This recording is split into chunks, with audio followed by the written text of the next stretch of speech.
And when drivers have similar names, so I know we've got two different classes. We've got Finley Lyons and Finley Hines, who are both very quick, yes. and we often speak about, and I often get them confused. But then we've also got the two Archies, haven't we? Of course, yeah. There's too many good drivers to keep track of, to be honest, especially here at Whilton Mill Kart Club. So much talent on show, it's difficult to keep up. It is indeed. Literally and metaphorically. True. Very true. I would imagine that with everything that's going on, they're probably just clearing things up a little bit out on the circuit, which is probably why we are just waiting for these drivers to be released out onto the circuit.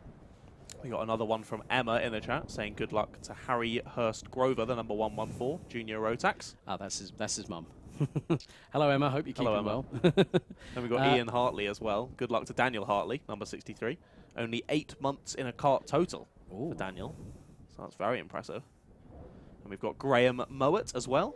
Jack Mowat, 25th to 8 in Heat 2. Number 23. My apologies. So we'll keep an eye out on Jack as well. Definitely another name I see often near the top of the timer screens. Yes, indeed. So yeah, we'll just wait and see when we get this one back underway. And Theo Bush says, Nathaniel, I hope you're okay after that crash. And then Bill also says, good luck to Ben Horner, number 12 in the Minimax. So a load of people in the chat, thank you very much for coming and supporting us, and I hope you're enjoying the stream so far. If you are, be sure to drop a little like on it. Helps it be shared on the all-seeing, all-knowing algorithm to show us to fellow racing fans who may enjoy the Whilton Mill Kart Club action. And there is the impressively large Croc promotion tent. Like, we walked past it, yes. And I was like thinking, is this going to stop in a second? But they've got a cavalcade of drivers in that tent as well. It's great to see that, you know, here you've got Dan Holland Racing, a karting powerhouse, especially in Rotax, and also they do X30 as well overseas. A very, very credible team as well. Croc Promotion also have a little bit of a garage here as well, I see. I think it's just off of the entry to the dummy grid. And then we've got KKC located just around the corner, as well as this being actually the home base of Alpha Live. Yep, of course. Alpha Live always had a great relationship with Whilton Mill, and now we're based out of a building here as well. So yeah, safe to say we love Whilton Mill here at Alpha Live, and such a beautiful location for kart racing, especially now with that brand new bistro and bar building. Which, I mean, I say brand new, it's a little bit old now, but it still feels pretty brand new. It's lovely in there. I still remember when it was being constructed. That was a long old time ago. It feels like only yesterday. Because I think it was, because I was saying to you earlier, my first round of BUKC was at Whilton Mill, and it was just as that had been built, which I think must have been winter 2018, I want to say. If that sounds about right. I think so. I'm sure that someone will correct us otherwise. I'm sure someone will be more knowledgeable than us. If we get a knock on the door, I'll get worried. Yeah. That's when you know you got something properly wrong. Well, luckily, we've not had that yet today, anyway. So. Yeah, I've just tapped the side of my forehead. Touch wood. Yeah.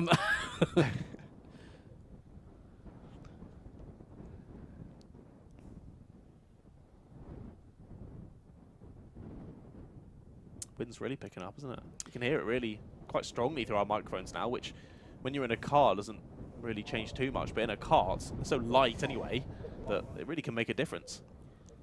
Yes, I mean, the wind's been with us pretty much from about 9. I think probably about 9 o'clock this morning. I mean, when I got here, I think it was coming up to about quarter to 8 this morning. It wasn't that blustery, but it has picked up over the course of proceedings so far. At least the good thing is the weather has been on our side. Mm. Exactly, yeah, no sudden changes of tyres on the drivers. That's when you see everyone scrabbling in the dummy grid. So we may have a little bit of a delay for the moment because the 4 drivers who did manage to get out of their karts, one of which would have been Jensen Chalk in the 188, I think I've just been given a check over here at the medical centre. Again, we have to say thank you to the medical crew that's always on standby here whenever karting is here, whether it be BUKC, Club 100, WMKC, or other championships that have visited Whilton Mill this season, and some championships that will visit the circuit later on this season.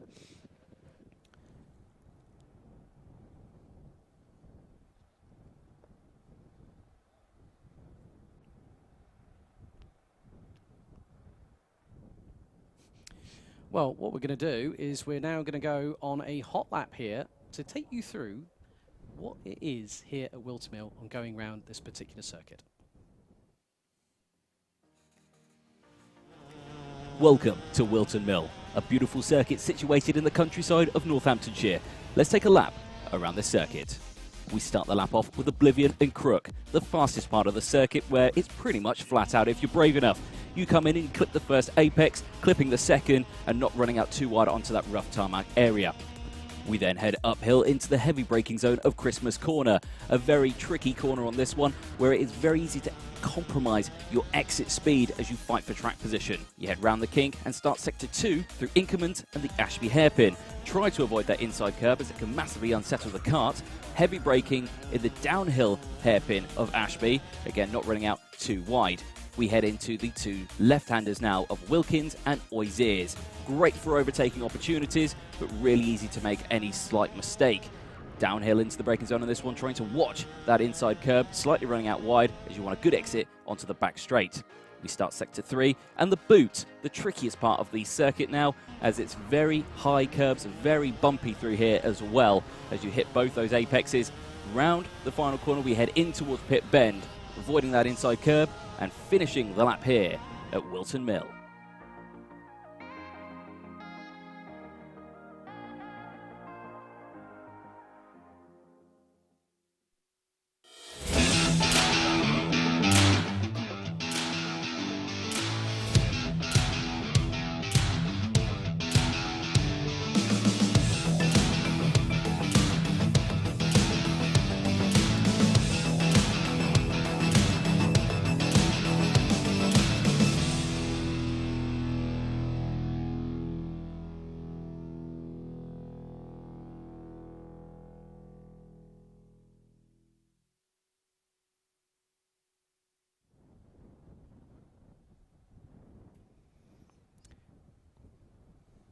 Right, we've already had Terry Ellingham on on the chat. Any rain expected? I am not looking at a weather app. I never do that on a race meet. But Terry, can you see there's a bit of sunshine coming through the clouds? George Barker Racing says, good luck Josh Salvadora and James Sherrington in Minimax. So good to see everyone enjoying the action so far. I know that there's probably the best part of just over 250 people actually currently watching the stream, and if you haven't already, please don't forget to subscribe to the Alpha Live YouTube channel, hit the notification bell so that you are informed of all the respective upcoming events and other events that are taking place this weekend. I think we've got 4 going on this weekend, if memory serves me correctly. So there is plenty of action still for the rest of today here for round 6 of the 2022 FastR Whilton Mill Kart Club Championship. With myself, Alex Goldschmidt, and John Ratcliffe on commentary. Indeed, it's been great so far. Yeah, as you say, round 6 already. Well, after today, we'll be over halfway through the season, which sounds crazy because I remember round 1 like it was yesterday. But we've got round 7 to 11, of course, once a month from now until November, and we've been joined by a furry friend. One of the cameramen has decided to do a bit of bird watching. It's like a little crow there, I think, possibly getting having to suffer with a little bit of buffeting through the feathers. I was trying to think of some play on words between Country File and Alpha Live, but nothing really came to mind. No. Yeah, wow, this is gripping stuff. Look at the way he struts. I've just realised we're going out on the PA as well, so we're just going to be talking about some random bird that they can't see. Well, just say this bird is majestic. Well, it's not too far off of Oblivion. That's all I'm going to say on that one. It's on the grass. Go around, go and look yourself. Get your binoculars it's over out. there. Absolutely majestic, but this is what we have to deal with on red flag, yellow flag periods. Oh, yes, just like Chris Simpson getting out his dance moves. One of our regular cameramen is Chris. And that Parkinsar says, that's a crow, confirmed. Thank you very much. Didn't realise we had an expert in the chat. Well. Damn. Thanks, mate. Yeah, so as you were saying, loads going on in Alpha, even just this weekend. Right now, live on the Alpha Live channel, of course, we have round 6 of the FastR Whilton Mill Kart Club Championship. We might be a bit biased in saying that's probably the best thing on, but it's probably the best thing on. But anyway, there's other things you could be interested in as well. We have the T-Side Owner Drivers Sprint Series. It's round 3 of that right now. Yep, shout out to David Sullivan and Tom Butterworth on commentary. Good lads, good lads. Then we also have round 4 of the MX Nationals British Motocross Championship. And can I say the fourth one? We have the Motorsport UK Rotax O-Plate taking place at Mansell Raceway. We do indeed. Down, way down in the countryside. A bit further south from our location, probably about 4 hours drive if memory serves me correctly. Yeah. It is a circuit that I've not been to before.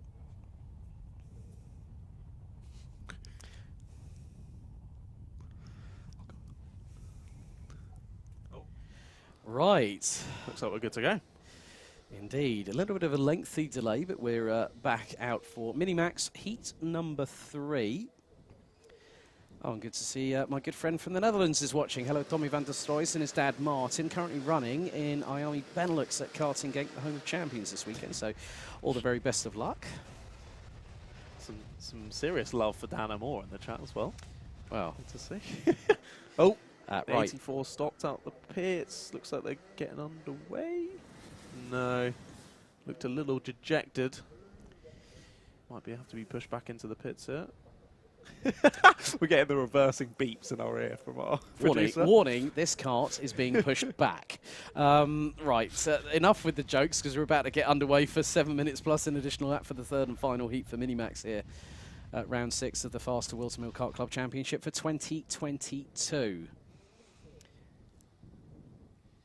Hopefully we can get things underway with the first time of asking. Minimax were, I think, probably one of the first categories, apart from the IAME Cadet, that had a full start. Red lights on the gantry. Yeah, I was going to say, start it looks like they're split into 2 grids, really, at the moment. So it's like fore and aft. Yes.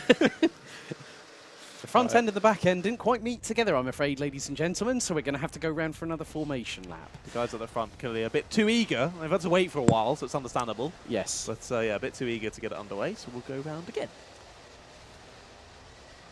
Let's see how we can get this going. A couple of people shouting out for Josh Salvadori in the chat as well. Of course, currently 3rd in the championship in Minimax at Whilton Mill Kart Club with 2 drivers, of course, ahead. Joshua Turnbull currently in 2nd in the championship and Noah Wolf in 1st in the championship. I don't believe Noah's here this weekend, is he? So another one that he's missed. So really might be at the O-Plates. I think you might be right there. Yeah, I think you might be right. Quite a few drivers down there this weekend at Mansell Raceway. James Sherrington, Lucas Blanford, Josh Turnbull and Harry Bartle being given a shout out by Hayden Taylor. JJ Lowe saying good luck to the boys in Coles, Joshy, Casper and Josh. Right then, let's see if we can get this underway for the second time of asking. Minimax Heat 3, this time is lights out. We are off and racing as they head through Oblivion and Crook for the first time. Indeed, lots of scrapping going on. There's 3 wide, almost 4 wide for a couple of them going up to Christmas here. You see the dive over to the inside, back to the outside to try and open up the corner as much as possible, try and carry as much speed through, but also continue to hold your position. Look at that sideways for a couple of drivers near the back of the pack. Luckily, all of them continuing to face the right way as they do currently. Yes, they all managed to make it through there okay. And actually, this race start's been pretty subdued comparatively to other ones, or maybe drivers just making good moves without actually needing any contact this time around. But as we come through to end lap number 1, it all staying relatively similar, and I believe our leader at the start is still our leader right now. Michael Dalton comes around the final corner to end lap number 1. Yeah, Lucas Blanford has made up a gaggle of positions. I think I just saw Ben Horner having a contact warning. That was for an incident, I think, coming through out of Osiers as they go up the hill. It's Dalton leading, Edmonds, Nolan and Truman rounding out the top 4. Truman up from 7th to 4th place.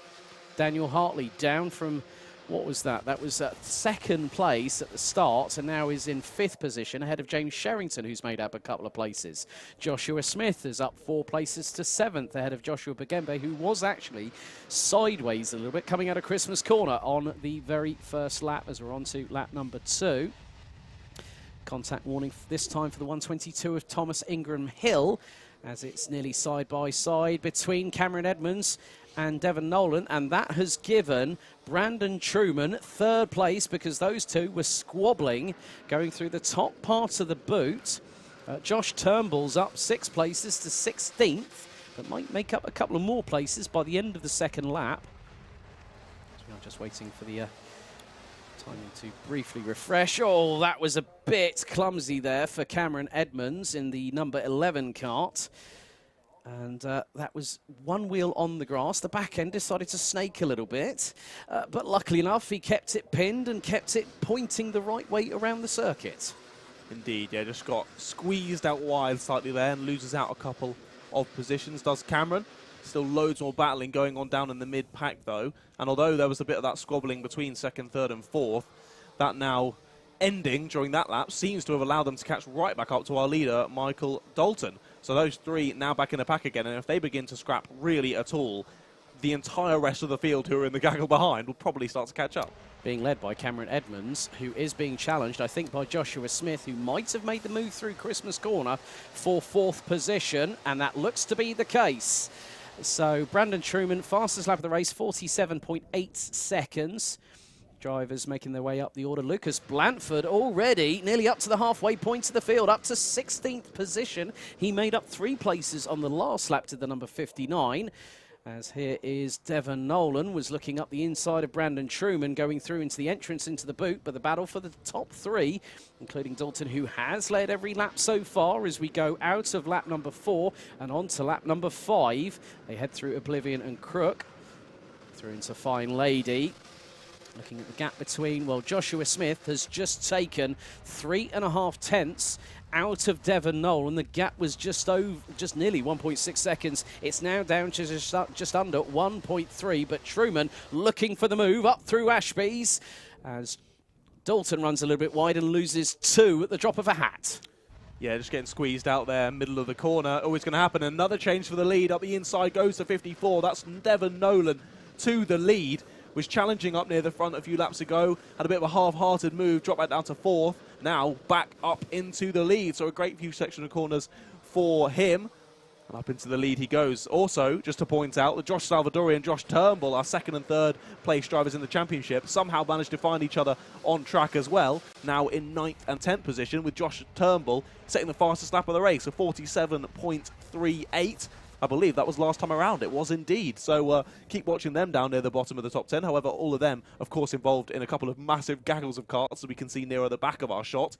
But yeah, I'd say don't count them out just yet. Still 2.5 minutes to go. Keep your eyes on Kasper Tomilewski and Lucas Blanford, both respectively 12th and 13th, and making hay whilst the sun shines. Those two are separated by 4.5 tenths of a second. Joshua Turnbull closed to within 0.62 of a second of Joshua Bagembe, so the number 83, gunning for 8th position. We've got just 2 minutes and 20 plus an additional lap still to go. Albert Whilton I've not seen cross the timing line. Looks like the number 26 might be out of the race, unfortunately, as we head into the final 2 minutes plus an additional lap. Truman and Nolan have broken away as Zach McDonald in the number 80 gets a contact warning. That's the driver down in 28th position. But Truman looking rather racy. Nolan can feel the heat. He can indeed. Still super close at the front. Like you were saying, gap them a little bit. Dalton not quite having the pace of these leading two. I think being the slowest in the top 10 currently, but really that's not much of a stat to give him any stick for. They're all within about 3 tenths of a second of each other, so extremely close near the front. It's just whether this 3rd and 4th, Dalton and Smith, whether are they going to work together, try and move back up to the top 2? Are the top 2 going to start battling and allow them to catch back up? Yes, they are. Looking to the inside for the lead. He's going to squeeze him out at the apex, though. I don't think that means he's going to be able to get the move done. And the 54 does end up ahead, so Nolan still holding the lead there, but Truman still very much trying, and it's moves like that which are going to hold them both up and allow for 3rd and 4th to get back involved with this battle. Whilst that happened, Joshua Smith got past Michael Dalton in the 44 for third position through Christmas Corner. Lucas Blanford on the move again, now ahead of Kasper Tomilewski, and has just put in another sub 47 second lap time. The number 59, 46.94 seconds. Truman not letting Nolan get away by any stretch of the imagination. We're going to go on to the penultimate lap of this race as they're running in the 47.6s. Joshua Smith running in the mid 47s, 47.47. A lot of people improving on their best lap times. James Sherrington, Cameron Edmonds, who round out the top 6 positions. Josh Bagembe and Daniel Hartley, who round out the top 9. But the thing is, I'm just seeing and I'm keeping an eye. Joshua Smith took nearly 3.5 tenths of a second out of Brandon Truman. The gap now down to 0.46. Timer hit 0. We're going to have one more lap to go after this. So it could be a bit of a squabble for the last swing in the playground, so to speak, because Nolan has now got to fend off Truman. Make the number 54's rear bumper as wide as humanly possible through Oblivion and Crook for the final time through Fine Lady. Up Manuel's Bank towards Christmas Corner. Nolan went defensive and Truman's gone up the inside and he's gone over the top of him, over the front. And that has gifted the race lead and what's going to be the race win for Joshua Smith. They both went over each other. Someone else went grass tracking on the left-hand side. I did see Lucas Blanford coming through Christmas Corner whilst the other kart was actually going exit stage left and went straight on at Christmas towards Inkerman, so a bit of a grass track shortcut. But Smith has got, that's Dalton right behind as well, but it's going to be Joshua Smith, who by the biggest get-out-of-jail-free card I think he ever could have wished for, takes the victory from Michael Dalton by just 0.35 of a second. You know what they say, you got to be in it to win it. Joshua Smith moved up the pack lovely through that race, some great pace, and was there to pick up the pieces when it all fell apart at the front. Yeah, let's take a look at a replay of that, because that was a very interesting move. So up Manuel's Bank, Nolan switches the outside turn. So Truman goes through, mounts the front. Catches the top part of the engine on the right-hand side, but Joshua Smith was in the right place, right time, got through, and there is the number 73 whose cart is being pulled away. So, yeah, I mean, that just goes to show how quickly a race can be turned on its head. And there's Joshua Smith, visor up now. I think he'll probably be pretty happy about that, won't he? Look at that stoic face, poker face right there. And there's Michael Dalton behind. Yeah, he's good. And that is Josh Turnbull in the 83. And the number 11 of Cameron Edmonds.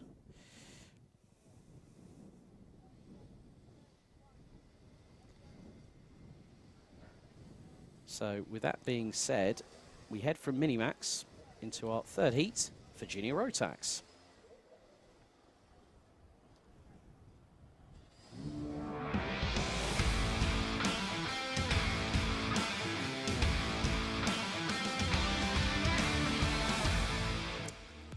So let's have a look at the grid for Junior Rotax Heat number 3. It's William Ray and George Allen on the front row. Jessica White and Josh Cook, row 2.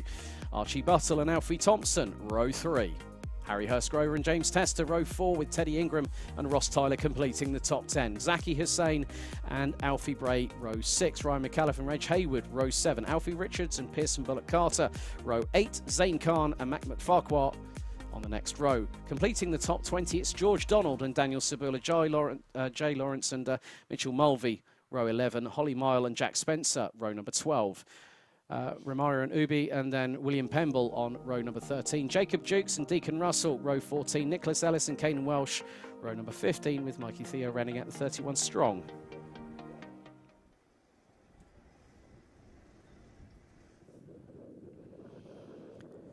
Again, that wind.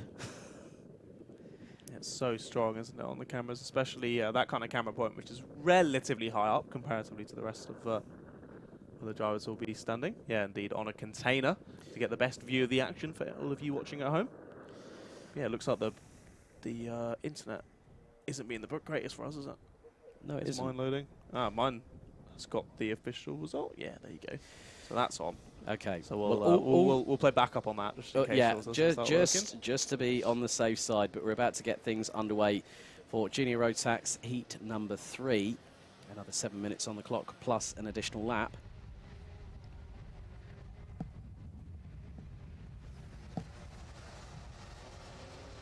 As the drivers work their way around this Whilton Mill circuit.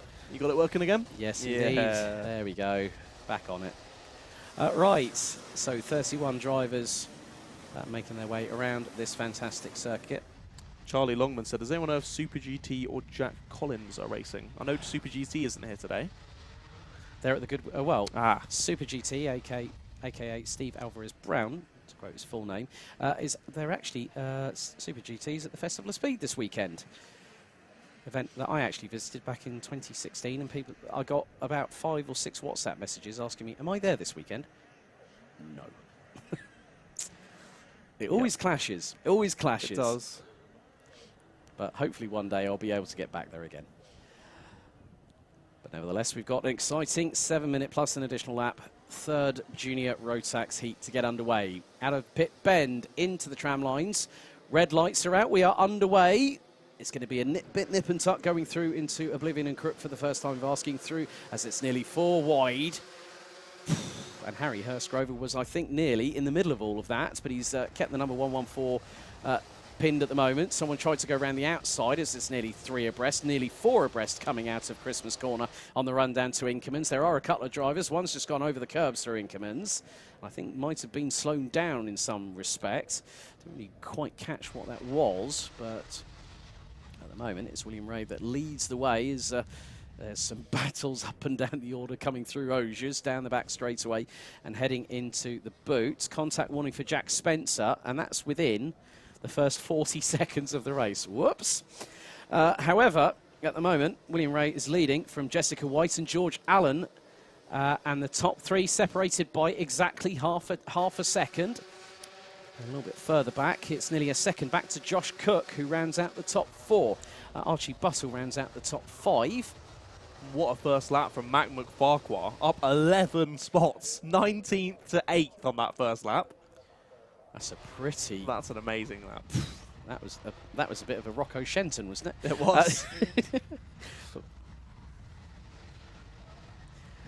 Oh, dearie me.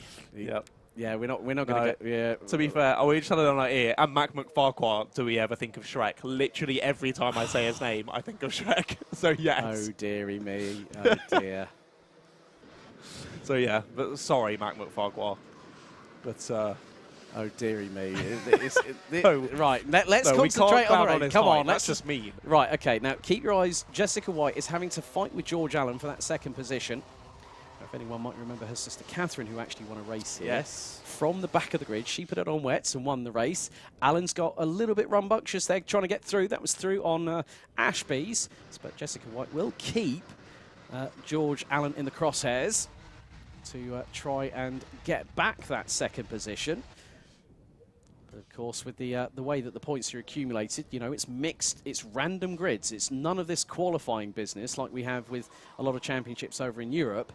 And also national championships as well, but it really does change the pecking order a little bit, unbeknownst to many people, because they think, oh, yeah, surely we should qualify. But there is a lovely little move there from Jessica White to retake second position off of George Allen, going through Christmas Corner. About half a kart length separating them as they go down the hill towards Ashby's. Just got to make sure they don't start getting gapped by our leader, haven't they now? William Ray's got a spinner just in the back of shot there with us. Oh, that was a big wallop of that exit curb, wasn't it? Please do not tell me that George Allen engaged the turbo boost button right there, because that back axle was up and down like a yo-yo on a string. But well held George Allen, but that's given a bit of daylight at the end of the tunnel. Now Jessica White can start chasing after William Ray for the race lead, and she's just put in a 45.93 second lap time. That's the fastest lap of the race. That's a good show, and it's put her just under 3/4 of a second behind William Ray, who has actually, who is keeping ahead, but it's just about how hard is Jessica White going to push. Any racing driver, it doesn't matter who it is, they will push like crazy. No, exactly. Definitely. I think George Allen, after that one, despite a little mistake, will start to push back up to these two as well. I think maybe just George Allen's mechanic did a bit of the wiring wrong, accidentally put the ejector seat where the NOS button should have been. So, bit of a Fast and Furious and James Bond reference there, I think. But still, let's see. Gap now down to 5.5 tenths. Jessica White is chasing down William Ray. You can visibly see it, can't you? You can, because I think the thing is that William Ray hasn't got someone to chase, but knows that he has to keep ahead. As Buttle trying to go toe-to-toe with Crook, with Tyler and Hayward behind them, battling away over 6th position. I'm not too sure if Hayward was trying for a move up the inside of Tyler there, going through into Christmas Corner.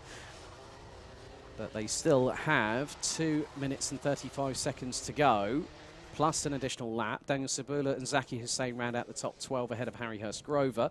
Jacob Jukes has made some inroads as well. He was towards the back end of the grid. He's now up into 18th position and climbing. That's pretty impressive. A lot of movement through the field. Looks like it could be a double overtake there. Not quite.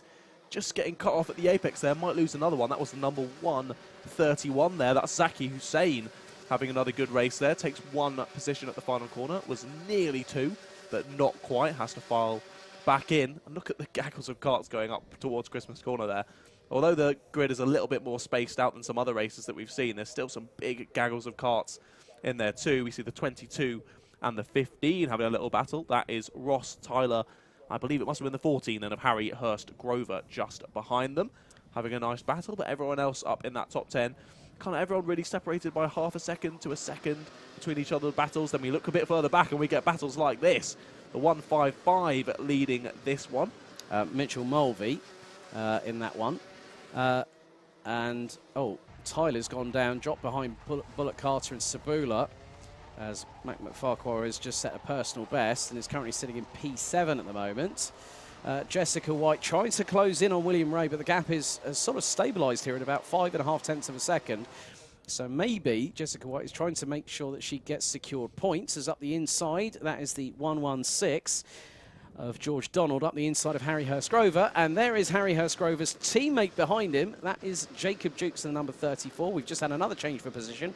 That is Zaki Hussain that has just got through. And that is on Ross Tyler, who was at 1.6. And that is the number 71 of Ryan McAuliffe, who absolutely sent it round the outside through into the boot and got the inside line for the top part of it. Great move. Lovely weighted through there. It has to be perfectly weighted or it just doesn't pull off. You don't get the drive out of the corner. But he did perfectly, and what a move. And it looks like the driver that was overtaken might lose a lot of space out there. Late dive into Christmas. But the 116 takes it on track. A great little move and loses out another one there to the 34 as well. So you can just see the loss of momentum there around the initial corner. The next 2 or 3 corners, you're really subdued as well, and means a number of positions lost for that driver. That was the number 22 losing out on a couple of positions. Yeah, Tyler again not having the greatest run of luck, as Jacob Jukes now up into 14th position and is going to try and close in to George Donald in the 116. They were 3.5 tenths of a second apart. They're now a 10.5 apart, as we have hit 7 minutes. There's Reg Hayward making a move as well up into 5th place past Archie Buttle.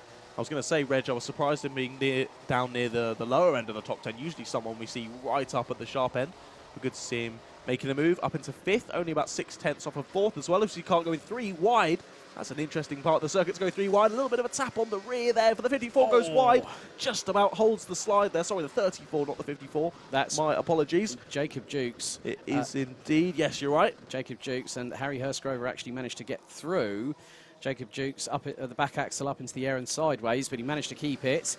Pearson Bullock Carter has got the fastest lap of the race, 45.29, but it's William Ray that leads the way ahead of Jessica White, and the gap between them just under 8 tenths of a second as we are on the final lap of this race, the 3rd and final heat for Junior Rotax. Yeah, we were hoping this gap might start to come down a little bit, hasn't it? But fair play to Rhea in the lead, has just kept that pressure off, continued lapping very nicely, and as they go around the boot, looks like Rhea is going to take the win in Heat 3 of Junior Max here at round 6 of the Whilton Mill Kart Club. Jessica White close but no cigar, just less than a second back from our leader by the flag there. And it was Alan there in 3rd position. Reg Hayward jumps another position there on the final lap. So fair play to Reg, getting up into 4th. Then it was Cook behind in 5th, with McFarquhar in 6th, Sabula in 7th, Bullock Carter in 8th, Buttle in 9th, and Zaki Hussein coming through to round out the top 10 at the end of that one. And it looks like the live timing does not want to work for us, it seems. So we'll try and get this working again. Oh. There we go. Mine's finally come up. There we go. So, yeah, we had Zaki Hussein, who was there, rounded out the top 10, had a good little run near the end of the race, and George Donald was there in 11th, Ross Tyler in 12th, Ryan McAuliffe in 13th, and Jai Lawrence 14th, and Jacob Dukes in 15th. Then it was Harry Hurst Grover, William Pemble, Alfie Richards, Mitchell Mulvey, and Freddie Ingun rounding out the top 20. Then the final 3 in that race were Deacon Russell, Alfie Bray, and Holly Meal. So, well done to all the drivers there. A slightly... Well, I was going to say a slightly more subdued race, but to be fair, if you're comparing it to the other ones, still slightly more... Still slightly less interesting of a race. Was actually incredibly interesting still. So, yes, what a race. Indeed. So with that being said, it's time to switch over from Junior Rotax, as it's time for Heat 3 for X30 Junior.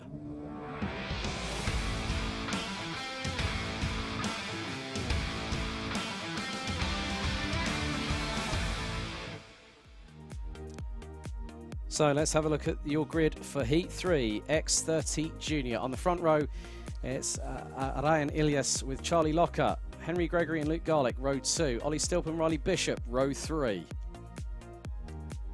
Micah Taylor and Morgan Hill, row 4, Kai Bacini and Jack Mowat, rounding at the top 10, Leo Brown and Kira Harris on row 6. Row 7, it's Tom Wainwright and Katie Ashman, Jack Owen Drawbridge and Harry Yule on row 8 with David Marsell and Jack Collins. Macaulay Guy and Jaden Gregg ran out the top 20 ahead of Kian Leon Gamio, and then we've got Luke Sintler, Archie Heron and Oliver Harris running at the top 24. Josh Jones, Harrison Leach, David Esteglau, Kieran Hamdi, Ollie Cook and Matthew Morgan rounding out the 30-strong grid.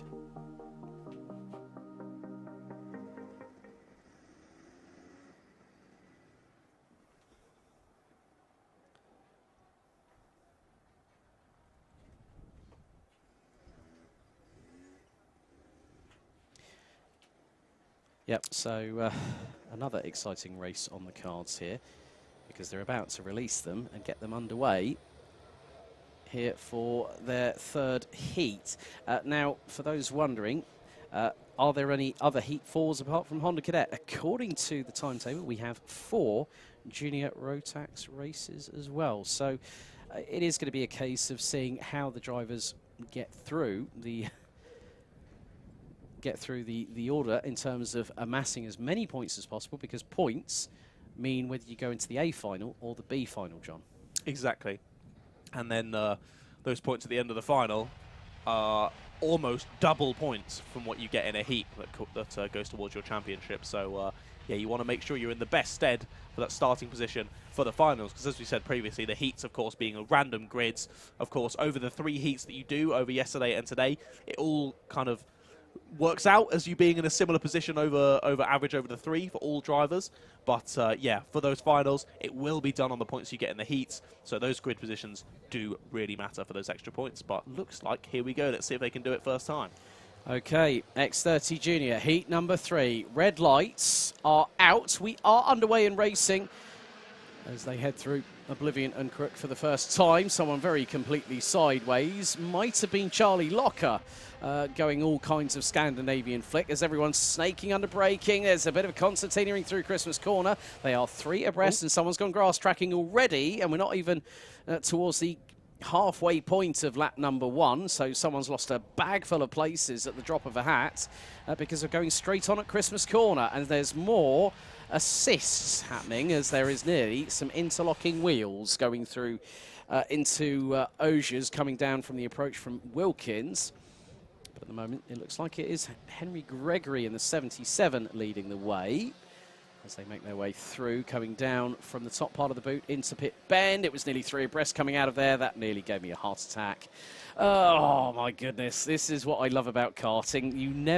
You have to expect the unexpected. And look at the train from 5th backwards. That is crazy. That was with Charlie Locker And Locker's lost another couple of places, make that 2, could have nearly have been 3.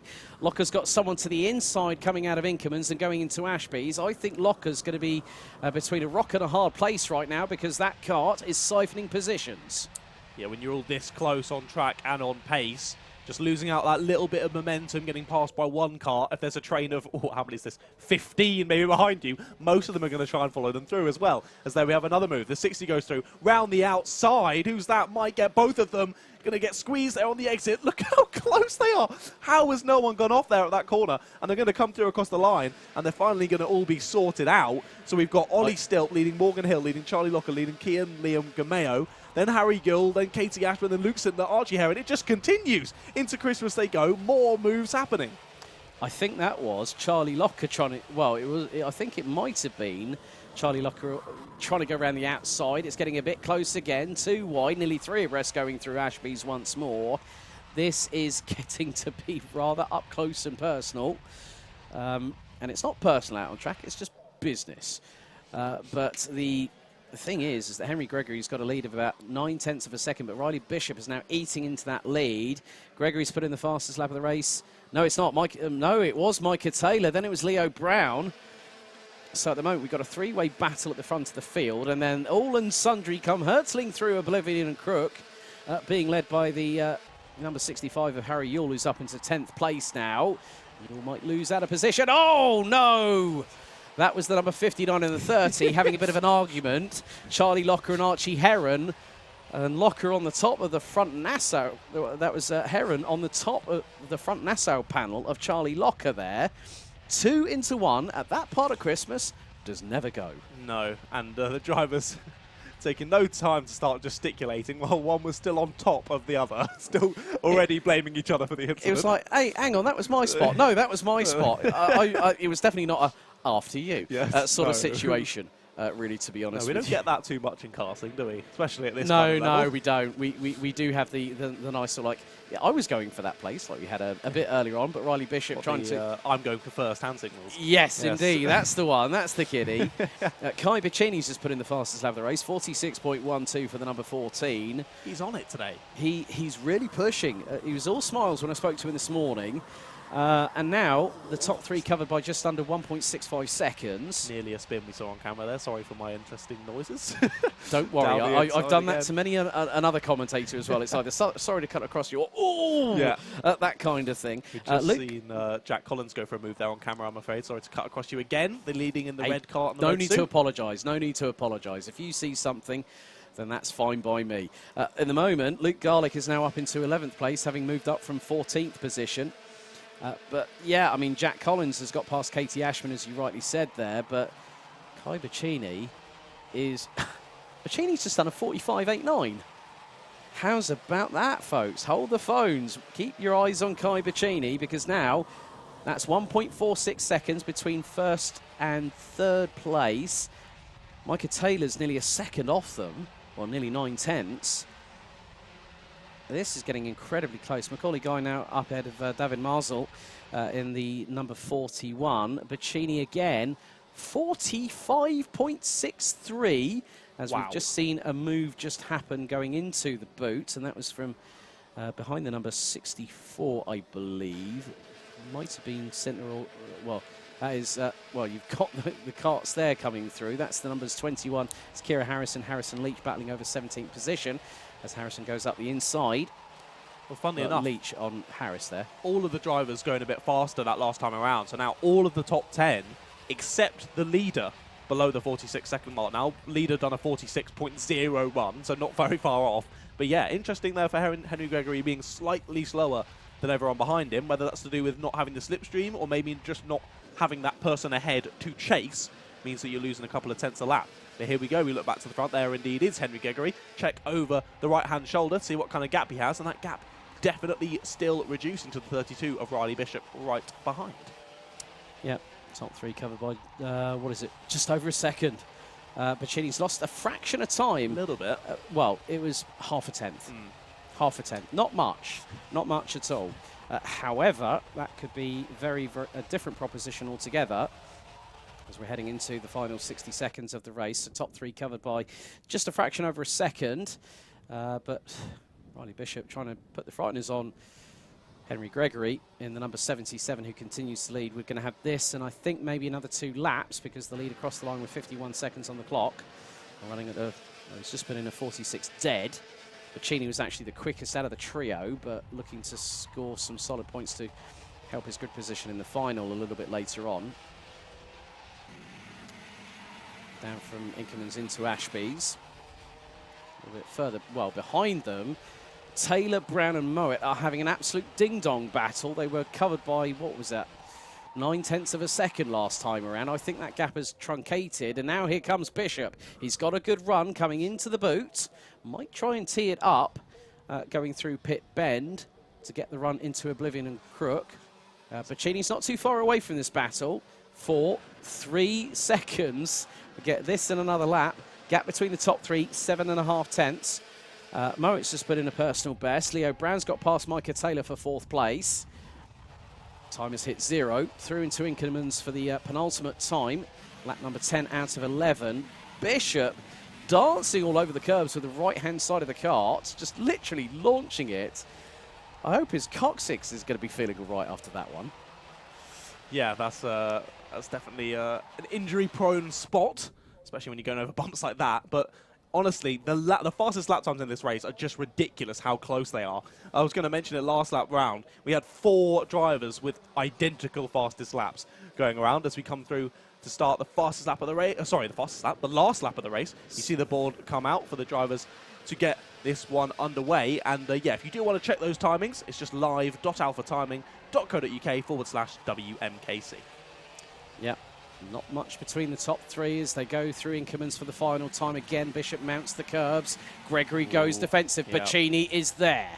Boccini is waiting. He is within lunge range. And I would imagine that we're going to have them line astern going down the back straight away for the 11th and final time. Bishop right on the back bumper. And he's gone for the move. Bishop nearly he chanced it. Boccini's going to get the under over. He bumps over the curbs and takes second with the penultimate corner. But it's Gregory that wins the race by 2/10 of a second from Kai Boccini, Riley Bishop, Leo Brown, Jack Mowat, Micah Taylor, Morgan Hill, Ollie Stilp, Kian Leon Gamio. And then we got Luke Sintler, who rounds out the top 10. Luke Garlick rounds out the top 11 ahead of Tom Wainwright, Harry Yule, Jack Collins, Jaden Gregg, Harrison Leach, Macaulay Guy, Katie Ashman. Then we got Kira Harris and Jack Owen Drawbridge, who round out the top 20. David Marsall, 21st. Ovides de Glau, Archie Heron, Kieran Hamdi, Josh Jones, Oliver Harris, Matthew Morgan, Ollie Cook and Arain Ilias round out the 29 that finished the race, with Charlie Locker unfortunately retiring on lap number 6. So that concludes X30 Junior Heat number 3. Next up, Heat 4 for Honda Cadet.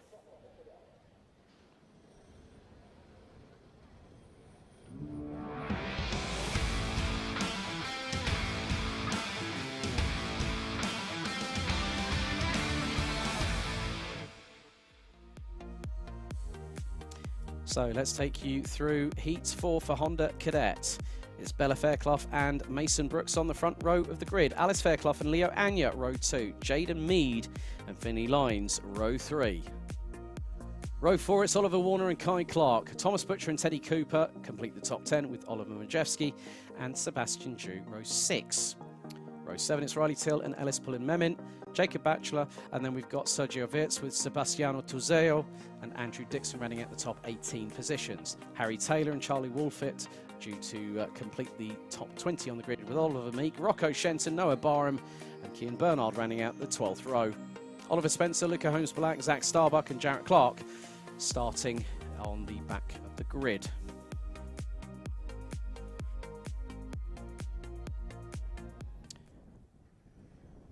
So the drivers now making their way on their formation lap.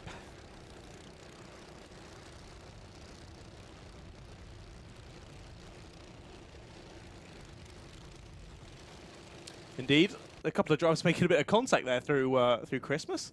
Don't want to be getting that close for now anyway. We're just on the warm-up lap, no need to be making contact. You can see the trees and the bushes in the background still going crazy with the wind.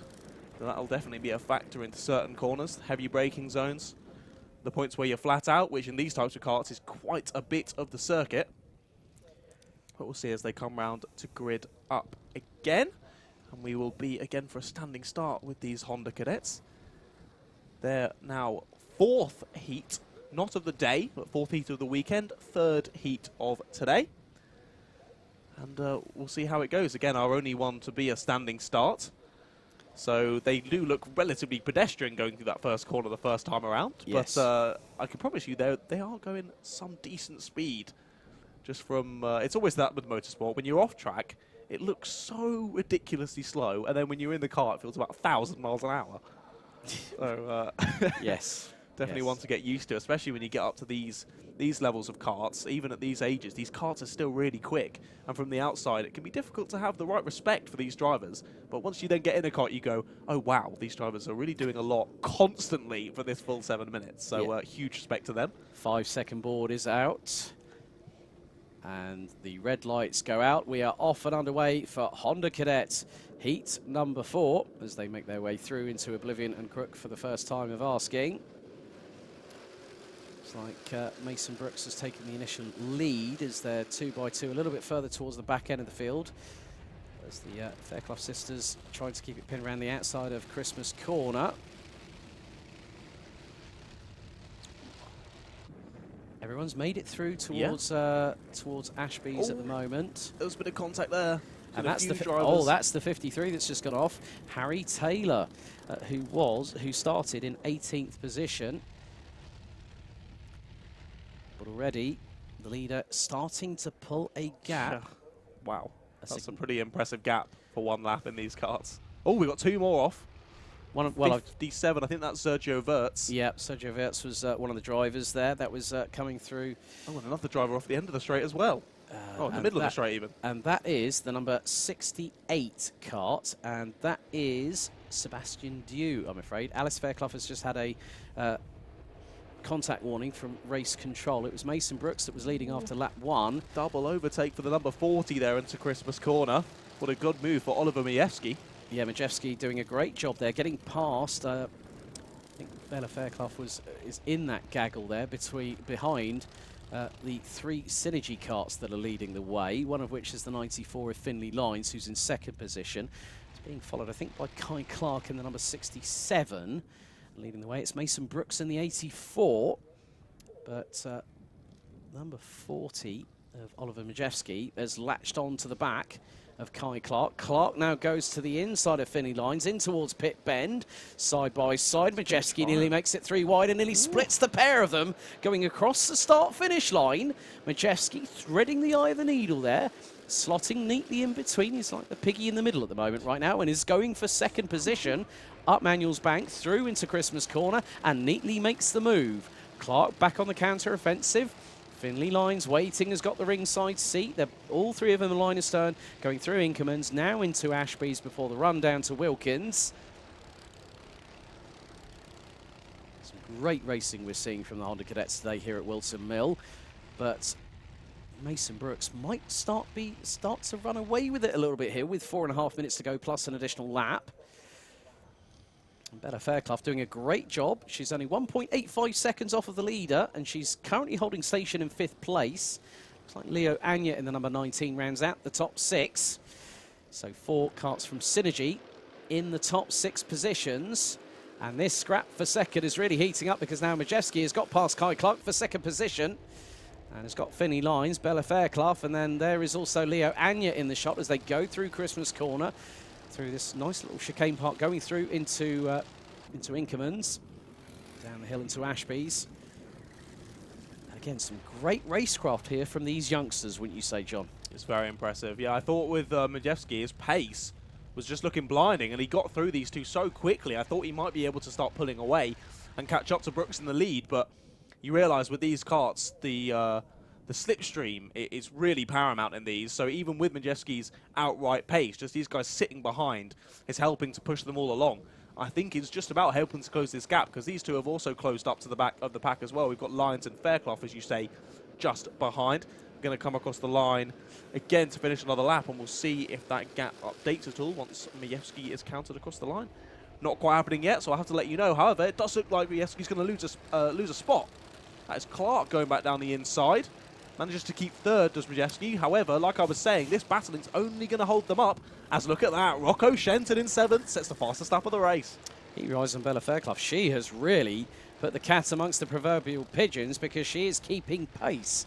Fairclough's last lap time, 53.32 seconds. So the number 63 doing a great job so far. Well, before these groups started battling, it was 0.9 between themselves and the leader. It was then 0.6 when they came across the line. Now they've started battling again. I feel like that gap's going to be bigger this time around. Let's look at this. Is that Bella going through? Yes, that is on Oliver Majewski. That's for 4th place. So a great move. Got the over-under done there through the boot. Teed it up nicely through the entry and then at the top of it, Fairclough was up the inside as Luca Holmes-Balak unfortunately gets a mechanical black flag, and that has been shown 3 times to the driver. So unfortunately, Luca Holmes-Balak, the number 28, will have to park that into the pit lane. And with just over 2 minutes to go, that's a real shame for the number 28. It is indeed a driver we've been seen doing pretty well today. So it's going to be frustrating, always is, when you get a mechanical completely out of driver's control. And look at that, we're focused near the front. That was a battle now down around the sort of team positions, lower of the team positions, and there were so many karts all involved in a ding-dong battle. So it doesn't matter where you look here. Just so happens, of course, we're looking near the front on stream, but if you watch anywhere up and down the field, there's battles going on constantly. But look at this, the gap to the leader, now maybe 1, if not 2 kart lengths. I did see something fly off a kart then, I thought, down the main straight. Not sure what that was, possibly just a bit of decal. Majewski seems to. It looks like he's going for the lead now, if it's not already happened. So we look back to the edge of oblivion. It looked like there might have been a change to the lead there, so we'll wait to switch back over. I think it was a bit of livery coming off one of the karts there, again exiting the oblivion.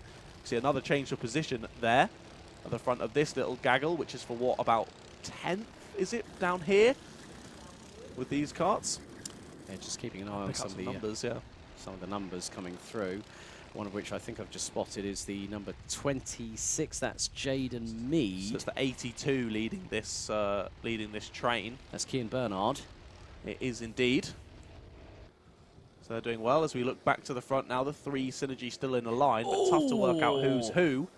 That was close. That was very close indeed, because that's the number 46, Ellis Pullen-Memin, battling away with Jarrett Clark and the number 55, who has also sprung up the order over the course of the race, made 2 positions in that last lap alone. But look at the top 3. Kai Clark leading from Finley Lines with Mason Brooks. Hold on to your hats, because Rocco Shenton is only 6 tenths off. Just about to say that as well. Who else but Rocco Shenton up almost on the back of that leading pack now. But only 10 seconds to go. So will they get 2 more laps or 1 more lap out of this? This will be just going to be 1, isn't it? Yeah, penultimate lap, because the leader's now coming down the back straightaway for what's going to be the 8th and penultimate lap out of 9. This battle here with, that's the number 44, Riley Till battling away with Teddy Cooper and Zach Starbuck and Sebastiano Tozeo, amongst others. Someone's gone off. And that was possibly, I think that might have been, I did see a 1 at the front of that number. That might have been, just waiting for the timing to update. If anyone drops down a bit. But this is getting a bit close. Keep your eyes on this one, because Rocco Shenton has got the ringside seat, because Kai Clark leading Finley Lines with Mason Brooks, who was leading for a lot of the race. That, oh my goodness me, it's 2 by 2 by 2 hurrah through Ashby's. All right, he split them already. Down the inside he goes now to 2nd as Rocco. He's only got 1 more to pip off here. Half a lap to go. He looks to the inside. He's going to squeeze him out wide. It's Rocco. And Rocco takes the lead. 1 lap, 4 positions. Absolutely mind-blowing. Within a matter of corners, Rocco Shenton made them all look like they were standing still. But it's going to be a battle for 2nd position. It looks like it's going to be Finley Lines that's going to get that one. But Rocco Shenton... what a drive, good young sir. Well done. 57 hundredths of a second was the winning margin. 0.57 of a second. Head of Finley Lines, who takes 2nd. Kai Clark, 3rd. Mason Brooks rounds out the top 4 positions ahead of Jarrett Clark. Oliver Warner in 6th ahead of Leo Anya. Noah Barham, Teddy Cooper, Riley Till, Sebastiano Tuzeo, Zach Starbuck, Kian Bernard, Oliver Meek, Charlie Wolfett, who got back into the kart and finished P15. Well done, Charlie. Ellis Pullen-Memin Jacob Batchelor, Alice Fairclough ending up in 18th position at the end of the race itself. We also had Jaden Mead, Andrew Dixon, Harry Taylor, Sergio Wirtz, Oliver Spencer, Thomas Butcher, Sebastian Dew, Oliver Majewski, and with Bella Fairclough and Luca Holmes-Black actually out on lap number 6. So that concludes Honda Cadet Heat number 4. Next up, it's our 4th and final heat for Junior Rotax.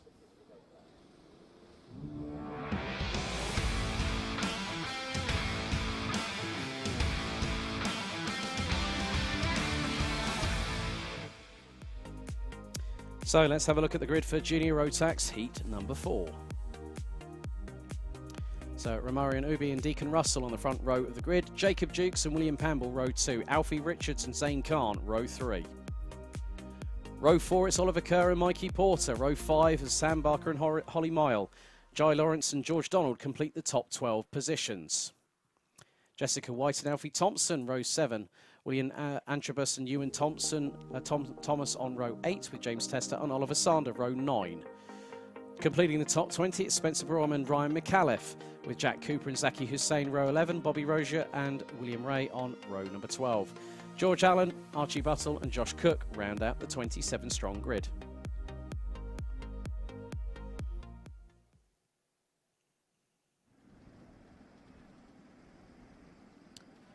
We go then, all the drivers just getting ready in the pit lane. A couple of carts still on their stands, so I think that probably tells us we've still got a couple of minutes to go. And we have our lovely cameraman in the pit lane as well. They're getting some good pickies. Yeah, he's put his hat on backwards as well as Josh East. Hello, Josh. Give us a wave. To the camera at Pit Bend. He's too immersed in getting those wonderful snaps. Of which they are wonderful. Whilton Mill Kart Cup photos are always brilliant. Always brilliant. But yeah, let's see how long we'll have to wait for this one to get out. As I think we've got 2 more heats before lunch, if I am correct. We still have, after this one, X30 Senior Heat 3 and Senior Rotax Heat 3. Gotcha.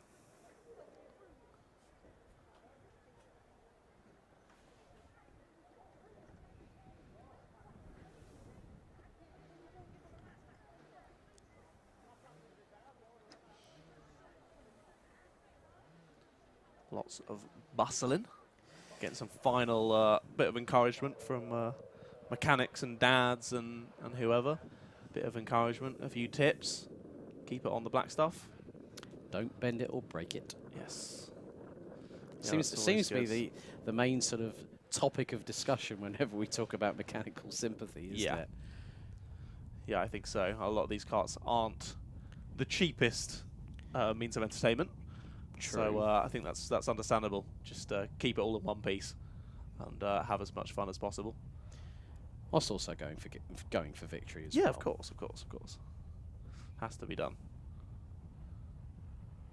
But yeah, all the medical staff down there by the paddock in their usual spot, in a perfect position to be able to get out onto the circuit when needed, which hopefully isn't too often. We've had to need them a couple of times already today. Hopefully not too many more. Not at all.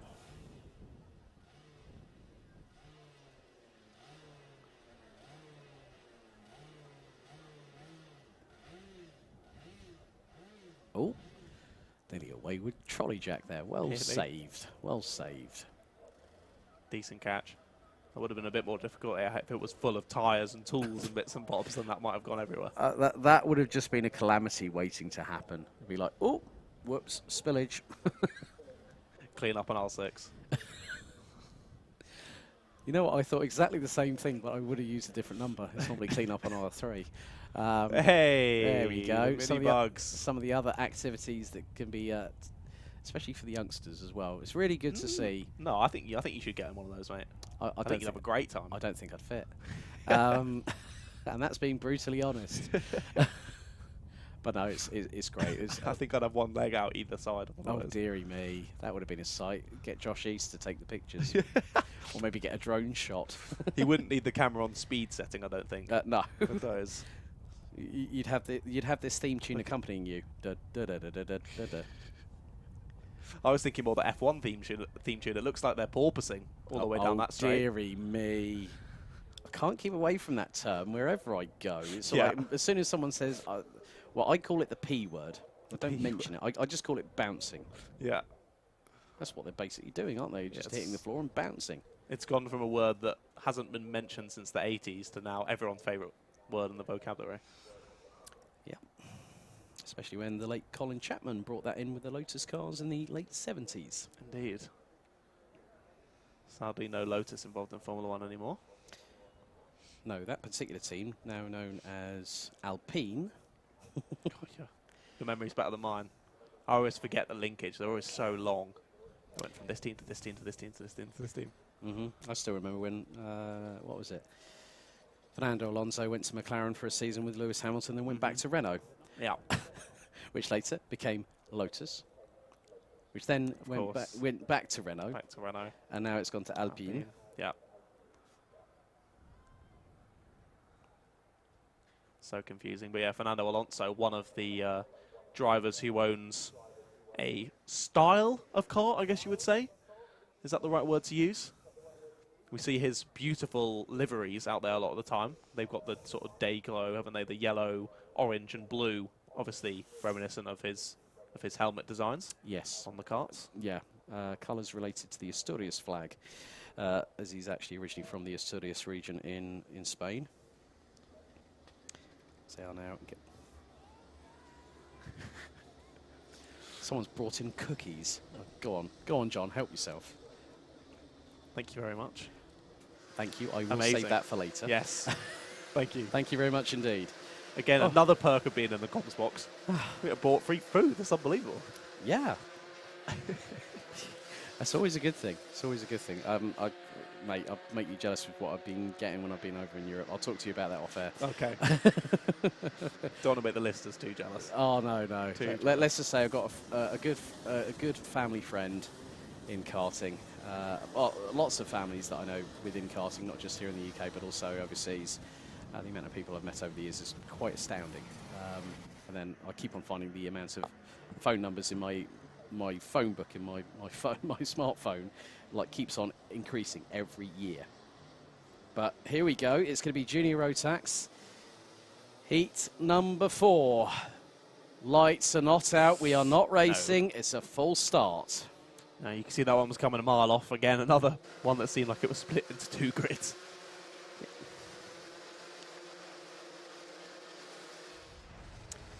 So some people were a bit late to the gate. Naughty.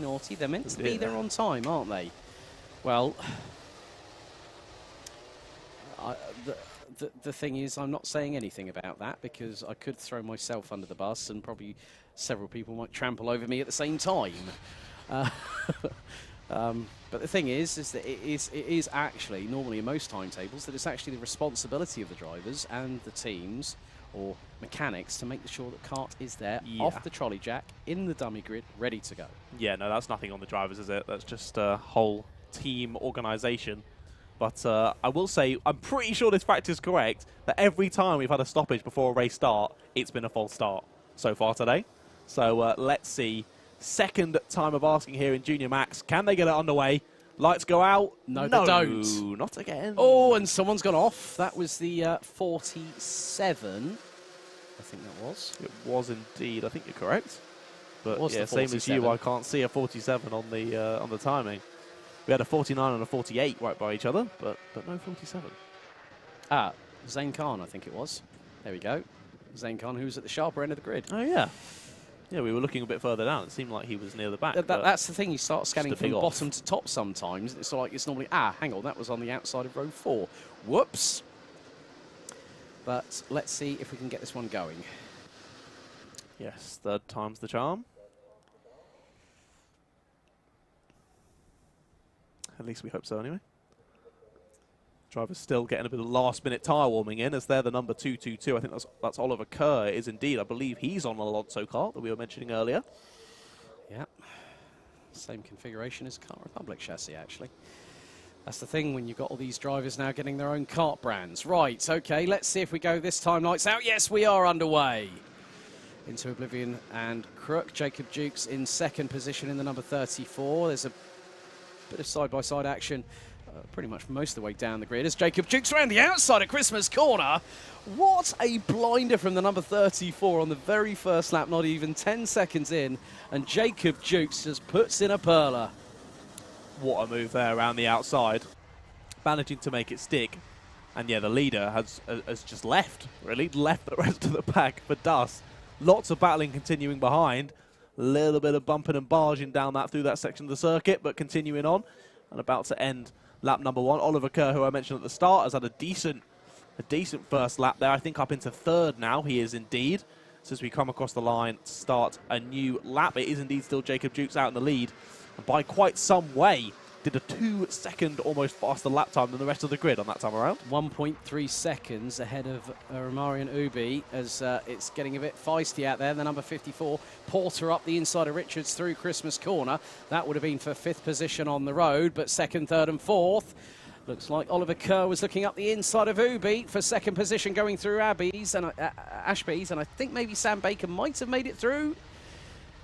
And he has just done so. So Ubi now down into 4th position and has got the number 83 of Alfie Richards, followed by Mikey Porter in the 54. George Donald behind Deacon Russell in the number 89. The 116 currently sitting in 8th position. But Jacob Dukes is away and clear. Get this. He's done a Sebastian Vettel like his Red Bull days in 2013. 2.34 seconds up the road. He's absolutely gone. However, just been a change to 2nd place at Christmas corner there. Baker down the inside of Kerr have been all over him for the past sort of half a lap or so. And finally makes it stick. Just further back, another change. I think that was for around 6th position. Well, someone's just lost 4 places on the bounce. Yeah, that was through that. So Donald was able to get up into 6th. I think it looks like it might have been Richards. It was. Who's dropped down a number of positions there. I think probably down to 9th or 10th position by my count there. It was 4 places on the fly.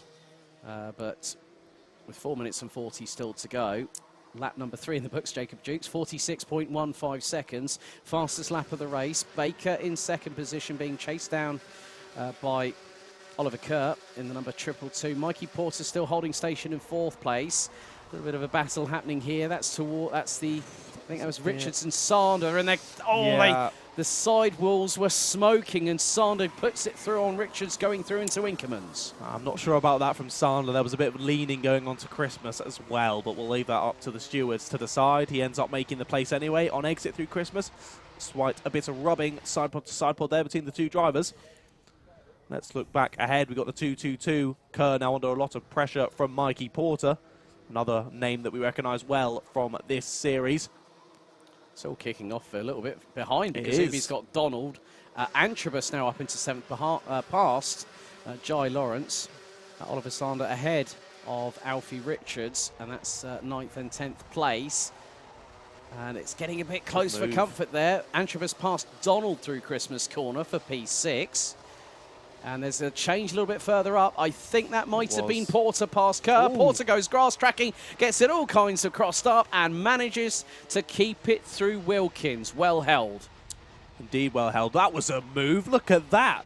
That the 54 was that of Mikey Porter? No, I think it was 57 of Antrobus, I think it was. It was indeed moving to the front of this train. It was, I think, more of just, I'm here now, I need to go for the move. Got it a bit late on the brakes and realised the only place to go was up the inside. Luckily, the driver gave him room, and through he went. Yeah, Oliver Sander's just got... Well, Ubi's just dropped all the way down to 9th position, courtesy of Oliver Sander, who just went up the inside of the number 70 through pit bend, off of the boot.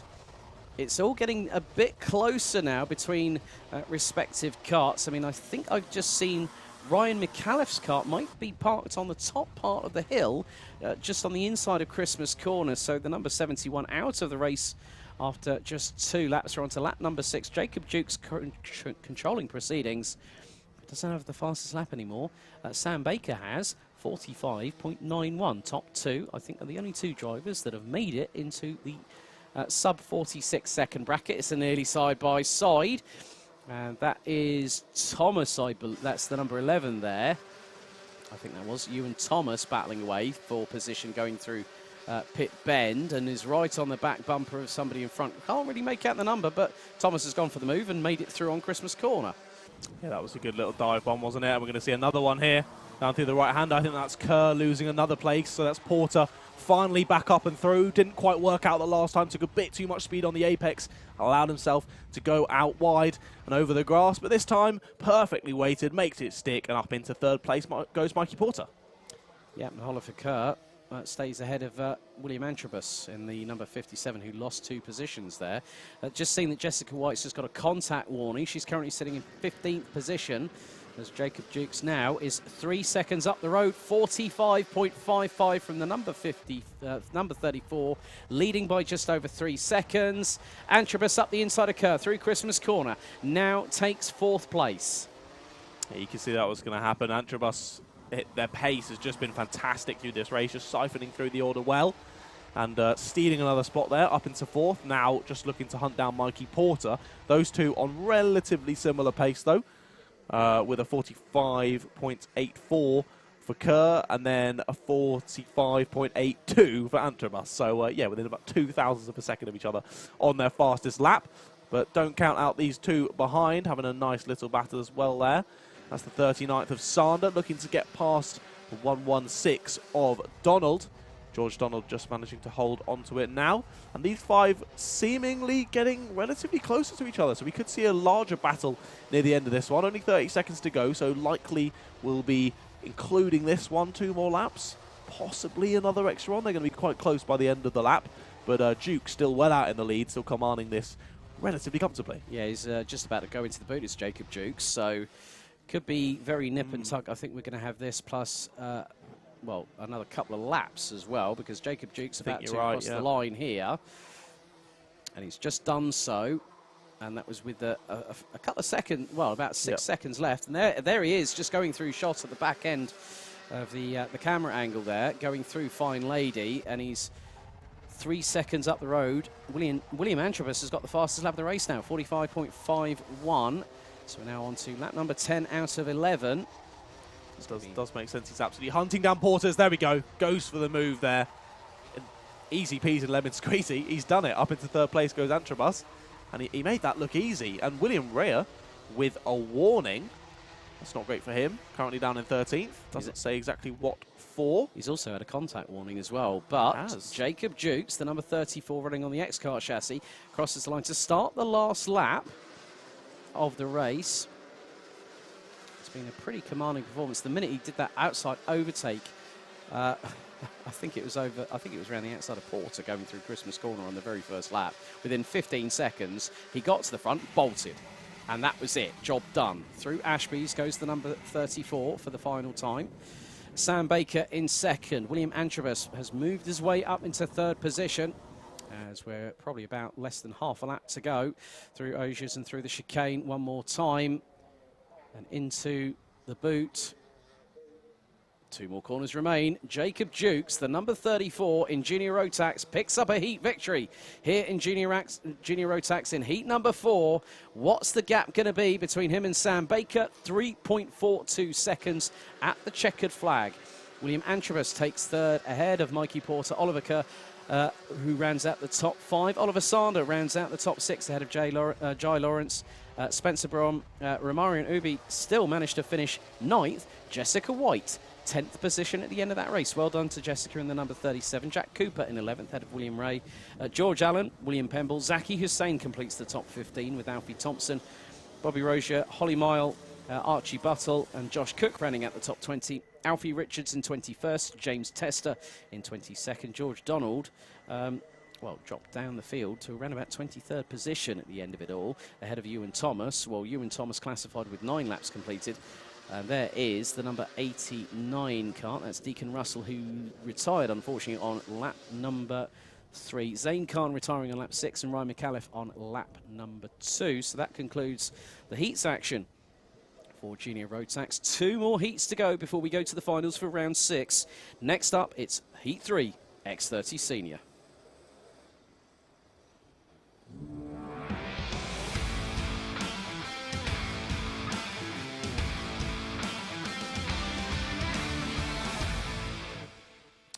So let's have a look at your grid for X30 Senior Heat 3. Archie Forber and Paul Simard on the front row. Benjamin Watson, Sebastian Murray, row 2. Jordan Brown and Luke Taylor, row 3. Mackenzie Stevens and Kian Gohill on row 4. Thomas Vernon, Vishal Patel rounding out the top 10 with Benjamin Southgate and Harry Torpey rounding out the top 12. Christian Brooks and Hugo Gilbert on row 7. Lucas Ellingham and Dylan Gratz on row 8. Alex Johnston and Martin Auger, row 9 with Jensen Buckingham, Remy Gilbert, Jake Yanagisawa and Tom Ryan rounding out the starting order.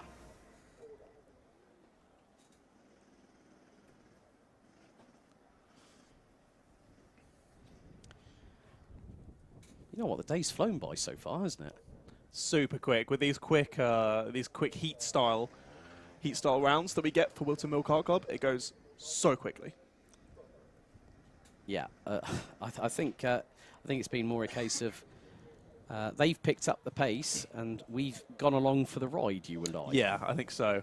Like I was saying, with a few of these drivers, or not these drivers, of course, but when someone like myself gets in one of these karts, it's just about hanging on for the ride, which is basically what it's like for us commentating over them as well. They're just so quick, such fast-paced racing, and it's just constant. The gaps, even when someone bolts away at the front, it's still only about 3 seconds, isn't it? And we consider that a monstrous gap here at Whilton Mill Kart Club. So, yeah, the racing's it's always fantastic. And as you say, only 2 more heats to go here at round 6. Then I assume we'll have a slightly shortened break, because I believe we're about half an hour behind schedule at the moment, just with a few red flags and the yellow flag incidents. But, yeah, then we'll be back for the finals a little bit later this afternoon. So don't go anywhere. In other words, don't hit that escape button. No. Don't hit pause. Just let us run in. The stream won't go anywhere. You don't need to go to any other link. It will just keep playing through lunch break. We'll have some nice shows. And we'll even have the Paddock Show, which we recorded earlier, which you definitely don't want to miss. Indeed. It was an absolute hoot. So, right. Here we go. Penultimate heat of round 6 of the 2022 FastR Whilton Mill Kart Club Championship here in Northamptonshire. Not too far away from the home of British Motorsport, Silverstone. Indeed it is.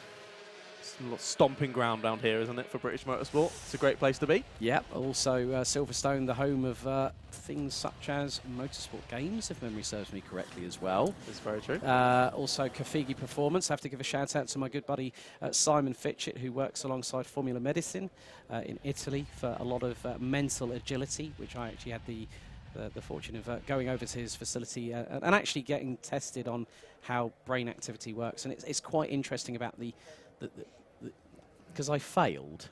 James, shut up. I didn't fail. I did actually get better as the day went on. Thank you very much. I'm going to have a word with you later. Right, anyhow, we're about to get underway with X30 Senior Heat 3. Will it be a start that we can go lights out? Time. Let's go. They are. Lights are out this time. Yes. We are underway for X30 Senior Heat 3. As, oh, right, one's backwards, one's sideways. That was the 45 of Kian Gohill, and that was the number 95 there that was backwards. And that's Vishal Patel. Yeah. Not great start for those two. No. But otherwise, the driver's making it through okay. Bit of concertinaing up down that section of the circuit, but no further incidents. But look, an incident like that, and you've lost half a lap, and it's all seemingly gone to pot. But still 6.5 minutes to go. Lots of time to catch back up, and each position matters, because each position means extra points, means a better starting position for that final later on. I was going to say points mean prizes. Well, points get you towards getting a trophy at the end of the day. Oh, we've got an entire bumper gone on one of our karts there near the round of the field. Someone's gone old school. Someone's gone old school. So someone's missing a front bumper, and that is going to bring out an instant mechanical black flag, or as we like to call it in the trade, a meatball flag. Alex Johnston. There you go. Oh, dearie me. Had a great run in one of the earlier heats. I think finished in P3 after Lucas Ellingham was chasing him down and managed to get through for that second place in that race. So Alex Johnston, unfortunately, will see the mechanical black flag. I think he knows what. I'm not going to see a mechanical black flag. I'm going to have to park it. I've seen it before where I was in France for the. Here we go. Simard has just been passed by. That is Jordan Brown for the lead. Murray up the inside as well. Here comes the number 14 of Forber, who's not too far adrift either. Top 5 covered by 8.5 tenths. After just 2 laps, Jordan Brown trying to break away, move for 4th. That was the 174, I believe, of Taylor on Forber through Christmas Corner. The number 25 of Simard going all kinds of up and down on the back axle, mounting the curbs. I think coming through the exit of Ashby's there. Exactly, and with these 5 battling, who is that in 6th, looking to chase them down? It's Lucas Ellingham, and you know what? Of course. He's got more time. He's got more time. He's got loads of time. He's got plenty of time. He'll think, oh, happy days. I'll just wind up the wick, turn it to volume number 11, and here we go. But the jury might be out on that one, because look who's behind him. It's Harry Torpey, who won the first heat yesterday. So we can't count that driver out either. No, there's lots of fast guys in this one, guys and girls. So let's just see how it continues to materialise over this next 4.5 minutes. Died down slightly at the front. That's with the number 8 and the number 91 of Brown and Murray. Just beginning to pull away from Simard. Relatively close on pace. 45.01 for Murray in second. A 45.06 for Brown in first. And then the 3rd place, 4th place, 5th place, more around 45.3, 45.2, 45.7. So Lucas Ellingham, 45.1. I thought I'd throw that little nugget of information in there, and he's just as you say that, a 44.51 for Lucas Ellingham. So even faster. Well, there we go. But at the front of the field, it's Brown versus Murray. They have pulled a little bit of a gap over Simard, who's having to battle away with Taylor, Forber. Now Ellingham is there. Torpey's there as well. Also, Christian Brooks in the number 82, running at the top 8 positions. But it's Murray trying to put the frighteners on Brown as they come through the chicane after Osiers. Down the back straight, heading into the boot. Over half of the time has expired so far. Murray's trying to tee it up, but Brown's trying to make that kart wide. Going through pit bend. Murray could get a real good run, a bit of a slingshot going through into oblivion. Looked briefly, but thought better of it. Yeah, through oblivion, unless you're already side by side coming up to it, you need to pull out of any move there. It's not going to happen. You're just going to cause quite a large incident. I'm not sure if Murray was playing it safe and maybe trying to work together with Brown. I think Murray is just slightly, maybe a 1/10 of a second lap quicker. So does he decide he's going to go for it and try and push on ahead? Or does he think maybe us battling would just allow for this pack of, I believe it's now 6 directly behind to catch up with him? That's Christian Brooks getting a track limit warning in the number 82. Been a few of those handed out today. Yeah, a couple of those. 5 in one particular race, and I think one driver got pinged twice. But Brown still has got Murray in tow. I think Murray's waiting. Murray's waiting for that opportunity that he'll know when he puts that move through, and they're very, very close. Now Murray's getting a bit on the old offensive, looking up the inside through Ashby's, and Murray takes the lead. Nice. That's exactly what he needed to do. Weight it nicely, get it stopped on the apex, make sure he had the block pass done, because now with a slightly better pace, he would hope, at least for his own sake, that he can start to pull away now and not need to get involved in any of these sort of battles near the end of the lap. Now, looking slightly further back, I was just about to say, I wonder how Lucas Ellingham's doing. Goes up into 3rd, does Lucas Ellingham, past the number 14 and past the number 73 on that last lap. So now it's Murray leading Brown, leading Ellingham, leading Forber, leading Torpey, and then Simard as well involved in that battle, and then a bit of a gap back now to Brooks and Taylor, but they're almost on the back of the pack with these guys all battling now. So it's just to see what kind of pace can Lucas Ellingham now put in to try and chase down Murray and Brown at the front. About a second just over between them. So can he close that gap down in this last minute and 15 seconds? Well, from Murray to Southgate, after the best part of nearly 6 minutes of racing, gap between 1st and 11th was 4.82 seconds. That is incredibly, incredibly close. The biggest gap is between Taylor in 8th and Hugo Gilbert in 9th place. Nearly a second between the pair. There we go. Another fastest lap. Lucas Ellingham, 44.63. Gap now between 1st and 3rd. 1.4 seconds and closing. However, with 43 seconds on the clock, plus an additional lap, I think Ellingham is going to just get good points. I think he'll try. I mean, if he can catch Jordan Brown in the next couple of laps, Remy Gilbert gets a track limit warning, so the second one of the race so far.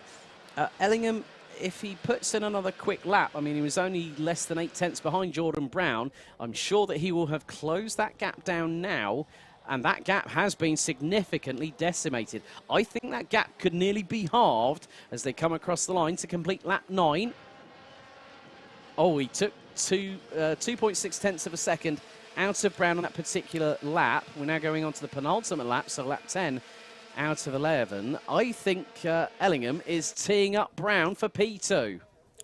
Indeed, he definitely is. He's lapping consistently in the 44.6 to 44.8, whereas Brown's fastest is a 44.9, which, to be fair, he did do on the last lap, so he's putting the pedal to the metal now, trying to push on, but look at Lucas just closing that gap every corner as we come now down towards the boot section. As you say, I think Murray might just be a little bit out of reach here. He's going to go for it already. What a move! That, ladies and gentlemen, was a proper send-it lunge right there. I think Daniel Ricciardo would have been proud of that one. But that was textbook from Lucas Ellingham, and he's nearly sideways coming out of crook as we're on to the final lap. Murray is away and clear by over a second. Ellingham goes defensive going into Christmas corner. Brown nearly makes it side by side on the run down to Inkermans. Brown looks one way, looks the other. Ellingham goes defensive going through into Ashby's. Now the run down to Wilkins. Now, was there a yellow flag? Yes, there was. So they can't overtake, unfortunately, until they see the next green flag, which might be very shortly. But then Brown's going to come under pressure from Forber. And Brown was quickly looking towards us. Oh, there's a bit of a send there. Who on earth was that? That was the 73 of Torpy up the inside of Forber, but it's Murray that takes heat number 3. Ellingham P2, Brown in 3rd, Torpy, Forber, Brooks, Taylor, Simard, Hugo Gilbert and Remy Gilbert running at the top 10. Benjamin Southgate, 11th, ahead of Jensen Buckingham.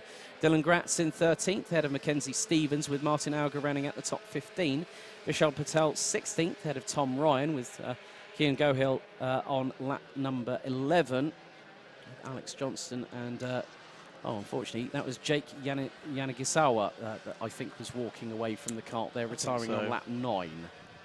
Didn't have a great race previous heat either, so not the best day at the office, that X30 senior driver. No, was in the sharp end of the field, I think, for, it might have been the first heat of the day here at Whilton Mill, and ended up pointing in a completely different direction to where Christmas Corner actually is. Oh, the 73 of Harry Torpy is going to get a penalty. After that one, we saw him make a great move around the final corner, but he's going to lose a few positions because of that. Oh, dearie me. That's going to be a 5-second time penalty straight on the button right there, which will put Torpy, by my estimation, out of the top 10. Yeah.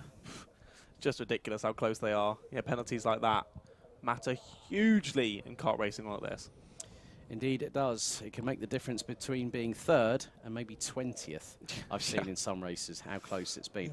Right, one more heat to go here for round 6 of the 2022 FastR Whilton Mill Kart Club Championship. Next up is Heat 3, Senior Rotax.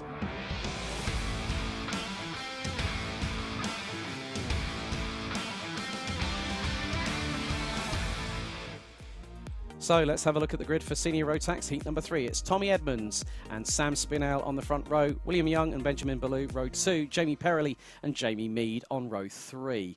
Sam Light and Callum Romain, row 4 with Scott Smith and Charlie Pinkney rounding out the top 10. Ryan Willis and Jamie Rogers, row 6. Roddy Mansfield and Archie Walker, row 7. Lewis Wild and Archie Elliott, row 8 with Alfie Brooks and Callum Davies rounding out row 9. Harry Gibson and Luke Thurkettle ran out the top 20 ahead of Luke Collins, George Hunter, Samuel Cook and Sam Gornall. Rory Burke, Ben Davis, Harry East, Luke Ringham, Millie Hart and Klaus Koika rounding out the top 30 with Joshua Burton, Elliot Barrell and Jack Stedman due to start on 33rd on the grid. There's lots of love, I think, mainly during that last race. One being Kian Gamiao. He got a lot of love in the chat. Same for... well, Henry Gregory as well. Callista Mekium saying, watching from Korea. There you go. Well, I hate to think what time it's over there. I hope, I would probably think they're probably a good 8 to 10 hours ahead of us. So it's going to be early. It's going to be twilight hours in the middle of the night. It is for them. It's worth it for Whilton Mill Kart Club, isn't it?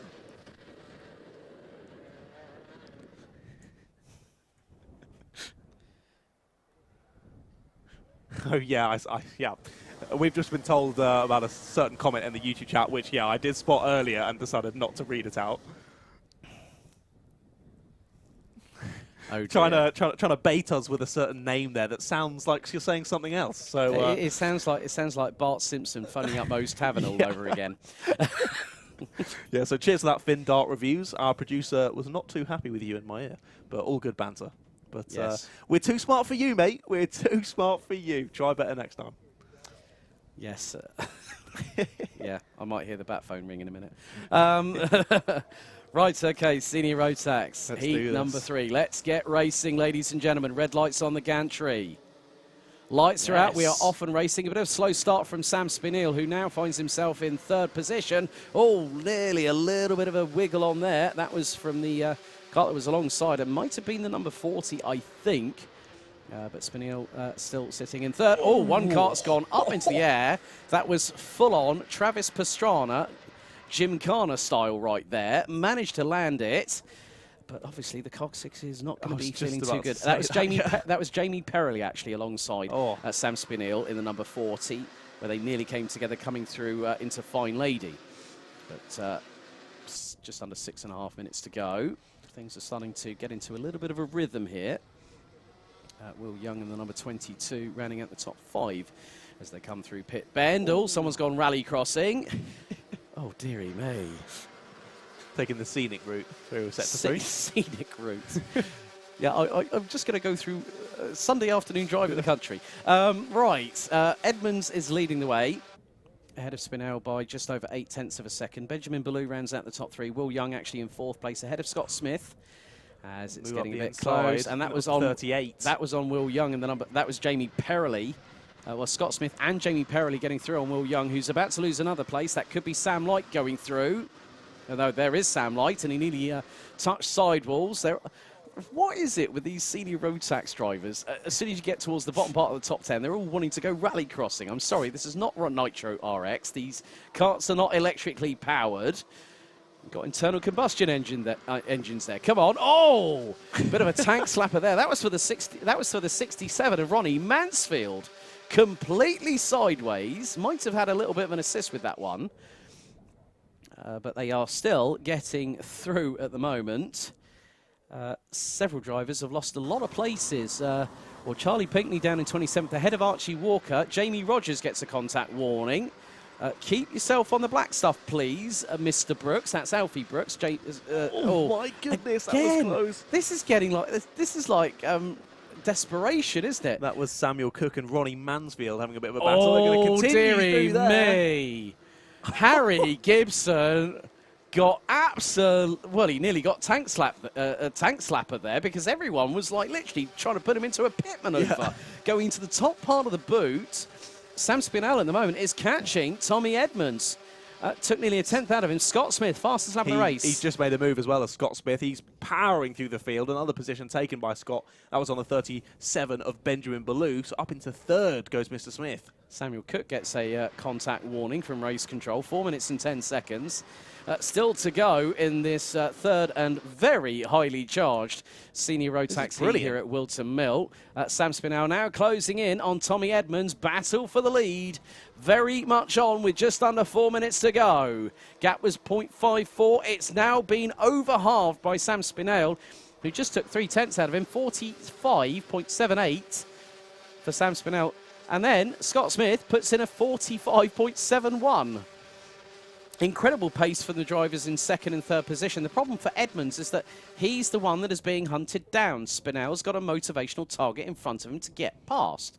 Looks over his right shoulder to see where Scott Smith is. Yeah, I was going to say, and Smith just an absolute madman sat behind. You could see him under the helmet just seething, just wanting to catch up to these drivers. He's got the pace to do it, and clearly has the racecraft as well, because he's passed a number of drivers already in this race. So just watch out for that driver in the white helmet just behind. I think he's going to be involved in this battle within, I think, a few seconds. Maybe by the time we get to Christmas Corner, who knows? But the battle for 4th, 5th and 6th really heating up. Jamie Perrelly and Ryan Willis both passed Benjamin Ballou in the number 37, who's now dropped to 6th place. And now the top 3, they were half a second apart. And Scott Smith, fastest lap of the race, 45.5 on the nose. As Spinell now knows that he's got to keep an eye on Scott Smith behind, and he's the one that's got to answer that question. Do I attack? Do I defend? Sam Spinell right in the middle of a rock and a hard place. He looks over the right shoulder, goes to the right-hand side to carry the momentum through into the entrance into the boots, and goes for the lead. Spinell, has he got the job done on Edmonds? No, he has not. No, just kind of balked himself at the apex there, didn't he? He's going to get a bad run. Could lose out to Smith here. Smith gets a good run through Oblivion here. Through Fair Lady and up towards Christmas Corner. Doesn't look like he's going to be quite close enough this time. I don't think. Going to go for the lead again is Spinell. Does it this time on the brakes, up the inside. Job's a good one. That was a perfect move there from Sam Spinell. And the top three still can't be separated. Jamie Perrelly's right with them. Here comes Willis. So Ryan Willis is now with them. They've dropped Benjamin Ballou, so it's a top 5 scrap for the lead with less than 2 minutes plus an additional lap to go. Sam Spinell leads the way in the number 17. Then it's Tommy Edmonds in the number 23. Scott Smith, Jamie Perrelly, and Ryan Willis. Perrelly set the fastest lap of the race, 45.47 last time around. The top 5 are now covered by 6.6 tenths. That's craziness. Absolute craziness. And now Scott Smith looking for an opportunity to go up the inside of Tommy Edmonds, and he goes through. Jamie Perrelly was looking up the inside of Scott Smith, and then there is Ryan Willis trying to get past the number 40. It's all kicking off, and Spinell might have a get-out-of-jail-free card if this quartet start battling, because if they start doing that, look who's behind. Benjamin Ballou and Sam Light in the 37 and the 15. And we've got 60 seconds on the clock plus an additional lap. I wonder what the gap is between first and second, because Spinell could be probably the best part of nearly 4/10 of a second ahead. 0.47. Yep, you're right. Getting out a nice little lead there is Spinell, but Smith's pace previously, I'm definitely not going to count him up. We might see a change to 4th position or 5th position even. Dropping another position as the 23 of Edmonds. Only a couple of laps ago was in the lead. You can just see with how the momentum works. He's going to drop another position. Ballou up the inside through Ashby's, and that was for 5th place. Good little move there. But yeah, as I was saying, with the momentum, you just see as you lose one. He's going to go back down the inside, though. Fair play. Up on Benjamin Ballou. So these guys kind of dropping off from the scrap near the lead now as these guys begin to fight for, what will this be, 5th place, is it? Yeah, I believe now it is, yeah. Here's Light looking up the inside of Ballou going through the final corner. And I've just seen Scott Smith right on the back bumper of Sam Spinell going across the line. Timer has expired. This and one more lap to go. Spinell's already defending, going through into Christmas Corner. Don't know if that might be a bit early on the defensive front. Yeah, Spinell has gone ultra defensive. Smith trying to force the door open, and he's sideways under braking as Smith holds on to it, and that nearly opens the door for Jamie Perrelly. Not too sure. Sam Spinell is hanging on by a finger thread. He's got this and one more lap to go. He's just got to try and keep the cart as wide as possible. He's got to defend, but he can't aggressively over-defend because Scott Smith will be up past him quicker than a rat up a drain pipe. Yep. Last lap board is out. Gap is 0.23. You know, he did a brilliant job of defending on that last time around. Just weighted it perfectly. He was able to block on the apex, and it dropped Sam Smith into the path of Jamie Perrelly. Meant he then had to defend and lost time to the leader. But now onto the final lap, and he's right up behind Sam Spinell again. Spinell doesn't feel like he's under enough pressure to move to the inside of the defend. Is able to stay on the racing line and hold it now. Keeps checking over his shoulder as we go through sector 2 of this lap. Going to check again, going to move to the inside, holds it, gets a little tap on the rear from Smith behind him. Is this going to allow Perrelly to attack? He is going to try to. Smith goes to the inside to defend, might go for the lead, not quite going to happen. Spinell holds him off as we go around the boot, sticks to the inside. There's going to be one more corner to have a go at it. Not going to happen, and Spinell is going to come across the line first and win Heat 3 for Senior Max. What an ending. The top 8, I think, were within about 1.2, 1.3 seconds there as we went across the line. That was ridiculous. 4/100ths of a second separated Sam Spinell from Scott Smith. That was a run to the line if ever I saw one. Jamie Perrelly in 3rd. Ryan Willis running at the top 4, covered by less than 4/10. Tommy Edmonds less than a second away from Sam Spinell in 5th, ahead of Benjamin Ballou with Jamie Mead, Ronnie Mansfield, Sam Light, Alfie Brooks, Harry Gibson, Callum Davies. William Young finishes in 13th, ahead of Jack Stedman and Sam Gornall, who completes the top 15. Completing the top 20 It's going to be Jamie Rogers, Archie Walker, Rory Burke and Callum Romain, with Ben Davis in 20th position.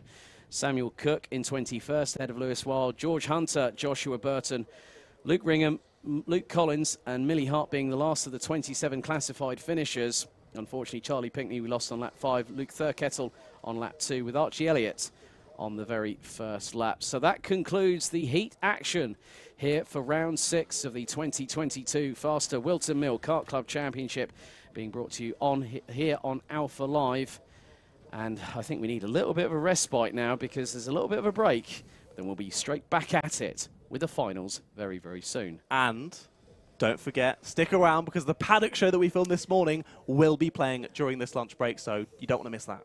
So from myself, Alex Goldschmidt, and John Ratcliffe here on commentary, we'll be back with you live here from Whilton Mill in Daventry, Northamptonshire, as we go into finals time very, very soon here at Whilton Mill.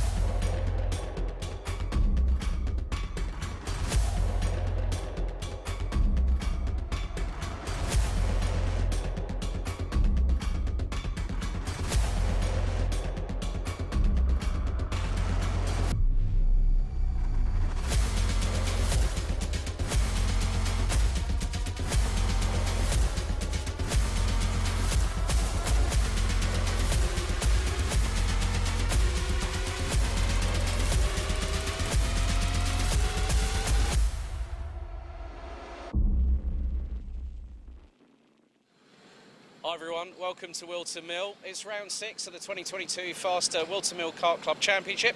Alex Goldschmidt, joined by John Ratcliffe. John, 225 odd drivers here, plenty of action on the cards, and what's more, the weather's on our side. I know, it's unbelievable. I've come for a couple of rounds of WMKC now. It's been mixed weather at different events, but today actually looking quite nice. As you say, a lot of drivers, so we could be in for some interesting action.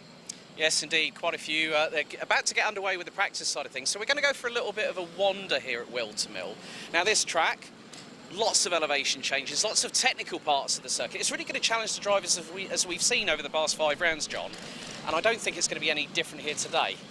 No, it should be crazy. This track is just unbelievable. Definitely one of the best in the UK and a fantastic venue for such a kart club. And yeah, as you say, I've raced there a couple of times and it always produces some interesting action. Watch out for the gate behind you, and we're going to continue around to the paddock to chat with some drivers this morning. Hopefully, no, actually, no. I need to catch up with somebody. Okay, we're going over here. If I can, Mike Spencer. How are we doing, all right? Yeah, good to see you. You've been very busy these days. I mean, Synergy's travelling the country at the moment. Some good successes in the Motorsport UK British Kart Championships as well. How are things looking for this weekend? Yeah, it's going well at the moment. First heat yesterday, we had a 1, 2, 3. A couple of them got involved in a couple of incidents, but it's busy grid out there, and it's the nature of the circuit a little bit. Well, Mike, all the very best of luck to you and all the guys at Synergy today. Thank you very much. So, good to catch up with Mike Spencer, actually former Rye House London Cup winner back in 2019, if anyone might remember that one. I do remember that one, and so does Anthony Jordan. So, as you we don't mention that name here. No, we don't mention that name here. Ah, we don't mention that name here. Okay, right. So, effectively, the Honda Cadets are about to go for their warm-up. Yeah. But we've got probably the best part of well over 20 races here today. It's going to be fast. It's going to be furious action. We're going to try and see if we can catch up maybe with a couple of drivers. They are all getting ready to go out there. But one of the things I like about this championship as well is you haven't just got the established teams. You've also got all the dad and lad, or the dad and daughter side of things as well, where independents can come and run competitively at this championship as well.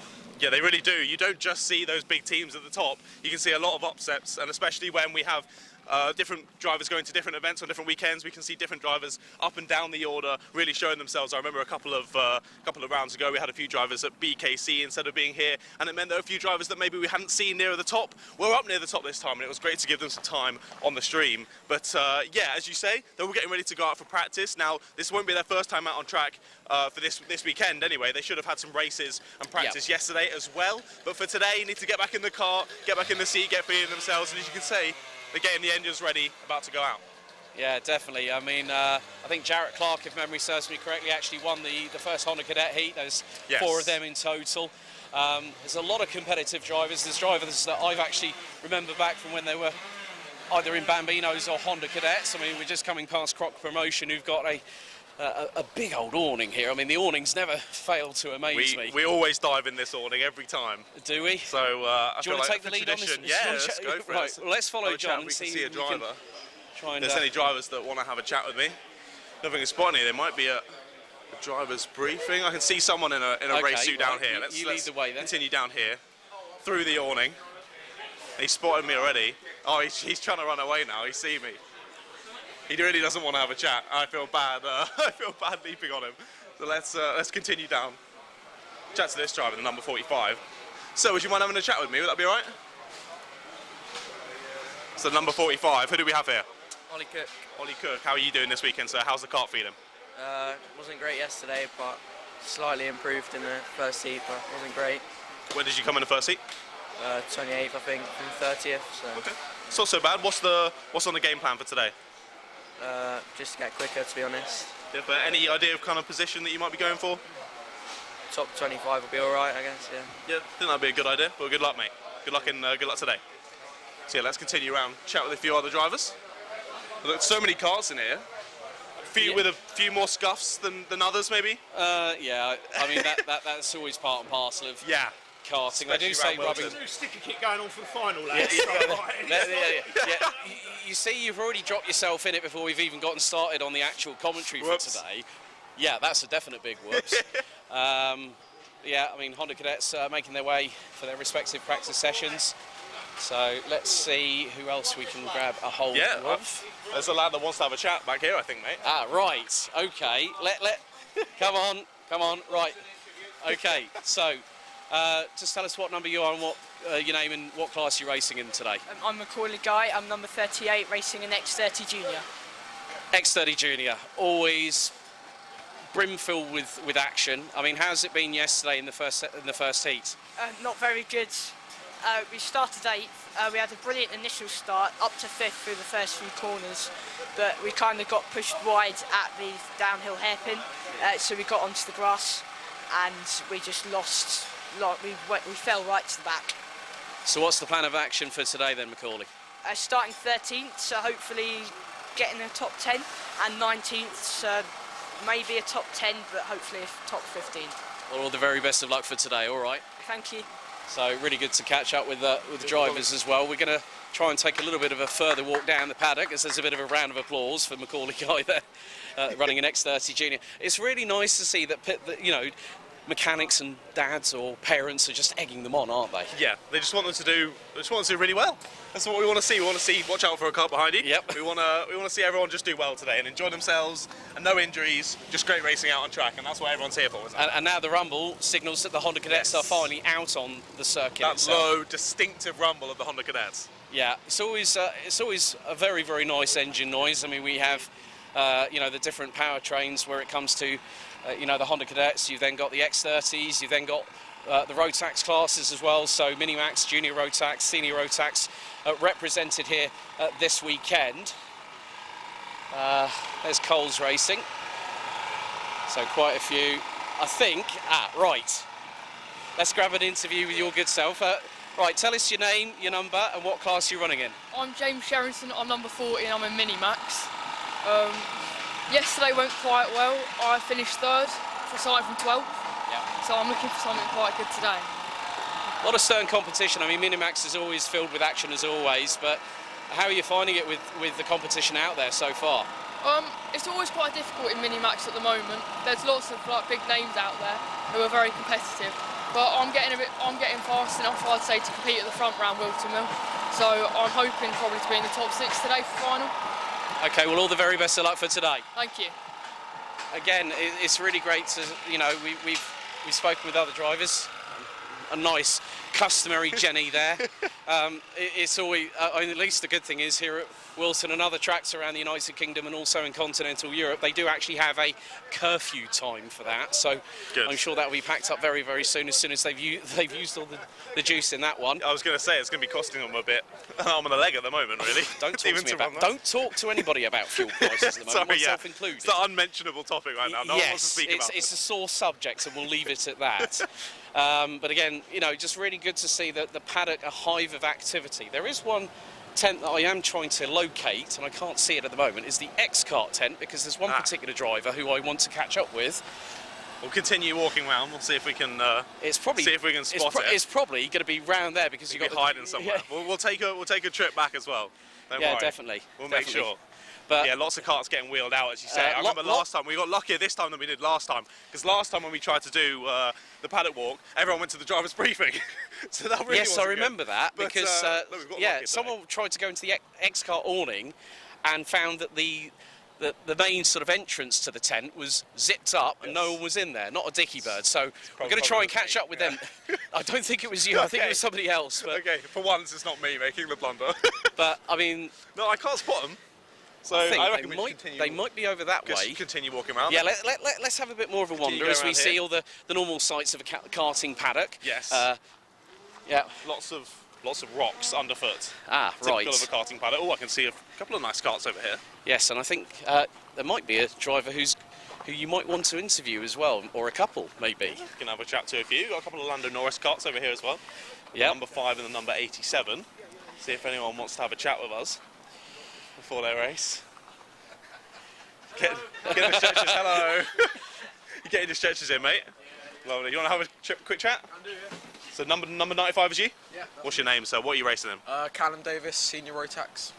Have you been in the championship all year this year, or is this kind of new? No, this is our second round this year. Okay. How's it been going for these 2 rounds? Yeah, or pretty the first good. round even? Yeah, the last round we did well. Had a good few heats, and then final was all right. So we've done good so far. Nice. How's the kart feeling? And the beautiful Lando Norris kart? Yeah, I really like it. This year it's performed well for us. Can't really complain about it. Nice, that's good. And what are the goals for today? Just don't bend it, don't crash, get through the pack as quick as we can. That's the aim. I think that's a pretty good idea. Well done, mate. Thank you and good luck. Cheers. So yeah, just don't bend it. I think that's probably a good one for most people. That's probably the best thing he actually said, which was not to bend the chassis, not to break the chassis, because again, you know, you're seeing a lot of these, you know, open air awnings. But also a lot of vans that are being converted into mobile homes, where people actually ferry their carts to and from the track from their humble abodes, wherever they are in the UK. I mean, I know that some drivers have actually come all the way down from Scotland. Kasper Tomanevsky running in Minimax this weekend in the number 20 comes all the way down from Glasgow, of all places. That is quite the drive. I was going to say that that's one thing about Whilton Millers. It's actually quite nicely placed in the UK for people to get to, but when you're coming from Scotland, everything's far away at that point. So. Yeah, I mean, I think, what was it, the trip to PFI for them is not exactly a stone's throw away either. But we are heading down a little bit further down. We've got Thule Motorsport just over here to our immediate left. And then, right, I have just spotted the X-Kart tent, and there is a little bit of activity going on. Ooh. So let's see. I think they've ready? Well, they're getting the juniors ready. So Harry Hurstgrover in the 114 in juniors. And then also Jacob Jukes, number 34, who has been factoring into the top 10 in this championship over quite a few rounds this season. They also compete in the Cadet Kart Championship as well, which I think next week heads to GYG for their 5th round out of 8. So people come from far and wide, and yeah, I mean, it's well, you get from a humble Fiesta to a Mercedes AMG GT. How's about that for different walks of life in the paddock here at Wilson Mill? I'm going to say it's probably not owned by one of our Honda Cadet drivers. No. But well, you never know. You never know. It could be. Right, smack bang next to it. Vehicle, yeah, and then, sorry, car spotting here, and a Porsche Cayenne just out of the blue as well. But it's really good to see the hive of activity. I mean, there was a hustle and bustle with regards to the driver's briefing just by the main cafeteria. So one of the things that I want to try and do is, if I can grab him, is I'm going to catch up with Leon Barlow in the number 42 if he is in here.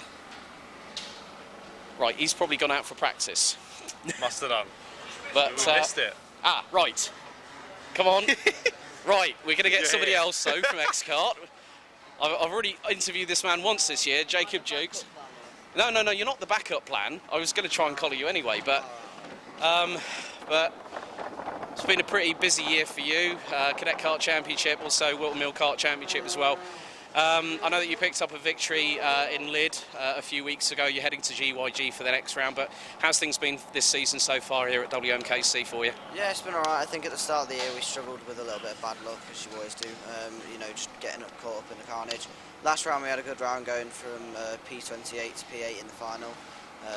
Obviously after DNF in, I think, Heat 3 or something. So it's been alright year, just another solid year really, just coming back after last year. Oh, well, Jacob, all the very best of luck for today. Ah, here's his partner in crime, HHG14 Racing. Is it on Instagram, if I remember correctly, or something like that? Yeah, I got it wrong last time. Yeah, I remember that. I remember that because a certain other commentator, David Sullivan, asked you for your Instagram tag, and you instantly said to me off air, I've got it completely wrong. I know. What, HHG? I don't know. What is it? Underscore Racing 14. There we go. We've had it. At least. But now, how's things been, mate? I mean, you know, everyone's now on what I see as the 2022 X-Kart.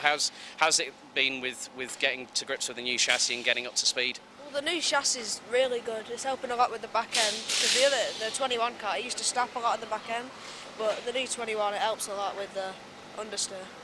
And what's the hopes for today then? Not crash, because every round so far we've gone off and crashed. So what do you think? Probably top 10, maybe top 15? Top 20, because it's only one of our first rounds at Whilton, and I'm not very good. So. Well, Harry, all the very best of luck. Thanks, man.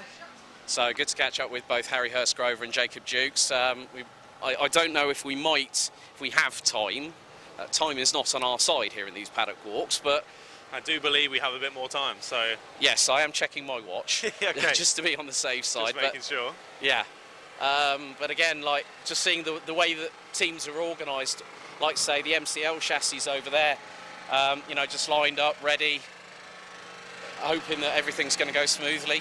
But I think also Harry mentioned something very, very poignant there, John, and that was about the fact that I don't want to crash. Yes. We've heard that from a couple of drivers so far, haven't we, on this paddock walk? Yeah. Just let's not bend it. That's always the mentality, because obviously every single driver has got budgets, and, you know, not everyone's got a bottomless pit of money. I mean, no. Karting's no exception, but it is good to see a lot of drivers. But I think... Hang on. We're spinning. Hang on, we're spinning. I remember this guy. And Dad as well. How you keeping, buddy? You keeping well? Yeah, I'm keeping well. So you're running in Honda Cadets, I see? Yeah, we're going to move up next year, hopefully. We've just got 6 more weeks. 6 more weeks? 6 more weeks, yeah. And then we're moving up. What's the plan for moving up then? Hopefully we're going into Mini Max for the rest of the year, and then Junior Rotax next year. Crikey, I still remember when you were running around as a Bambino back in the day, when I think I spoke to you on a couple of occasions, and I still remember this guy when I nicknamed him the coolest dude in the paddock, because I think I took a particular photo of him, and you had your shades on, didn't you? Yeah, I did. So what's the hopes for today in terms of results? Hopefully we can get on the podium and win it today, but we have to get the heats first and sort out and get points. That's the aim for this weekend. Well, have a good one today. Good luck. Now I'm now going to. Well, I mean, you see now there's more drivers going past. People milling about. Yeah, that's the thing. There's a hive of activity here at Whilton Mill. Now I'm just trying to remember that was it. Oliver Meek. Oliver Meek, of course. Yes, recognise that name. Jai Lawrence going past as well. I think that's Jess White. Yes, Jess White. If anyone might remember one particular occasion, she decided to go on wets. Everyone else. Yes. It was Catherine White. It was Catherine White that made the call. Her sister Now, I remember she started from the back of the grid and won. Yeah. So mind your backs, because everyone's trying to get through here at the minute. We're causing the traffic jam. One of our air carts going past. Thank goodness my journey here wasn't via the M25, which is the mobile car park of the United Kingdom. But yeah, just a hive of activity. I mean, I've always been impressed whenever I've come here to Whilton Mill. When you see the paddock alive with such a hive of activity, it's really good, isn't it? It gives you that great sort of adrenaline buzz, because you know there's going to be quite a good race day ahead of it. Yeah, it has that proper buzz about it, doesn't it? And everyone's super excited. Of course, as we said, everyone just trying to have a good time and not bend any carts. You don't be spending unnecessary money, but yeah, everyone just excited to have a good day of racing and travelling, as you say, some people even from Scotland to get here. It must be a worthwhile event to be travelling that kind of distance. Yeah. So let's make our way into kind of the collecting area, ready for their sessions. Who've we got going out? No, come on. Mr. Shepherd, how are you? Not too bad, thank you. How are you? All good, mate. You've been a busy bee these past few months, haven't you? Yeah, definitely, indeed. Just all over the place, really, all around the UK. And I understand you're doing some rental kart action at the Karting World Championship this year in late July. Yeah, so going over there in late July, near Daventry in Portugal. Should be good. Kart World Finals, so hoping for a good result. And who are you running here this weekend, mate? Jacob Dukes, number 34 in Junior Rotax. Yeah, who had a little catch up with a bit earlier on. Thank goodness the noise of those engines has sort of stopped drowning out our voices. At least we could just about hear each other. But you know, you're doing a lot of work behind the scenes in terms of sort of like driver development, setup, and all that kind of stuff. What does that mean to you as a person that's, you know, competitive in your own right, but to be able to give something back to the community? You know, I love coaching these kids, you know, bringing them through the ranks, and I almost enjoy it more than racing myself now. You know, we had a couple of wins over the last weeks in Honda Cadet, and you know, it means a lot to me to show the hard work paying off. Oh, Brad, thanks a lot, and all the very best of luck to your drivers. So, you know, it's great to speak to a multitude of different personalities within the paddock, just sort of getting an idea of, you know, it just really gives us that feel of how involved people are within karting, whether it's driver development, coaching, setup, and then to the drivers themselves, because they're effectively the stars of the show, aren't they? No, exactly. But I'm not going to lie, mate, I didn't hear a word of that. The roaring two strokes in the Cadet area meant I didn't catch a word of that interview, I'm afraid. But I'm sure it was very good. It looked very interesting. Yeah, well, we could just about hear each other, yeah. So hopefully the mic picked us up. But yeah, it's you know, you can just see that it's like the amount. One of the things that I love about karting is the amount of different liveries that we get as well. Yes. From bright green to red, green and white, and then you know, you get all these different sort of looks to the karts as well. And all the different types of nose cones as well. I always find that interesting. Well, yeah. I still didn't really know exactly why you would choose one over the other. I feel like it's more of an aesthetic thing than anything. Well, I mean, this is Harry Hurstgrover's X-Kart, which is actually the new 2022 model.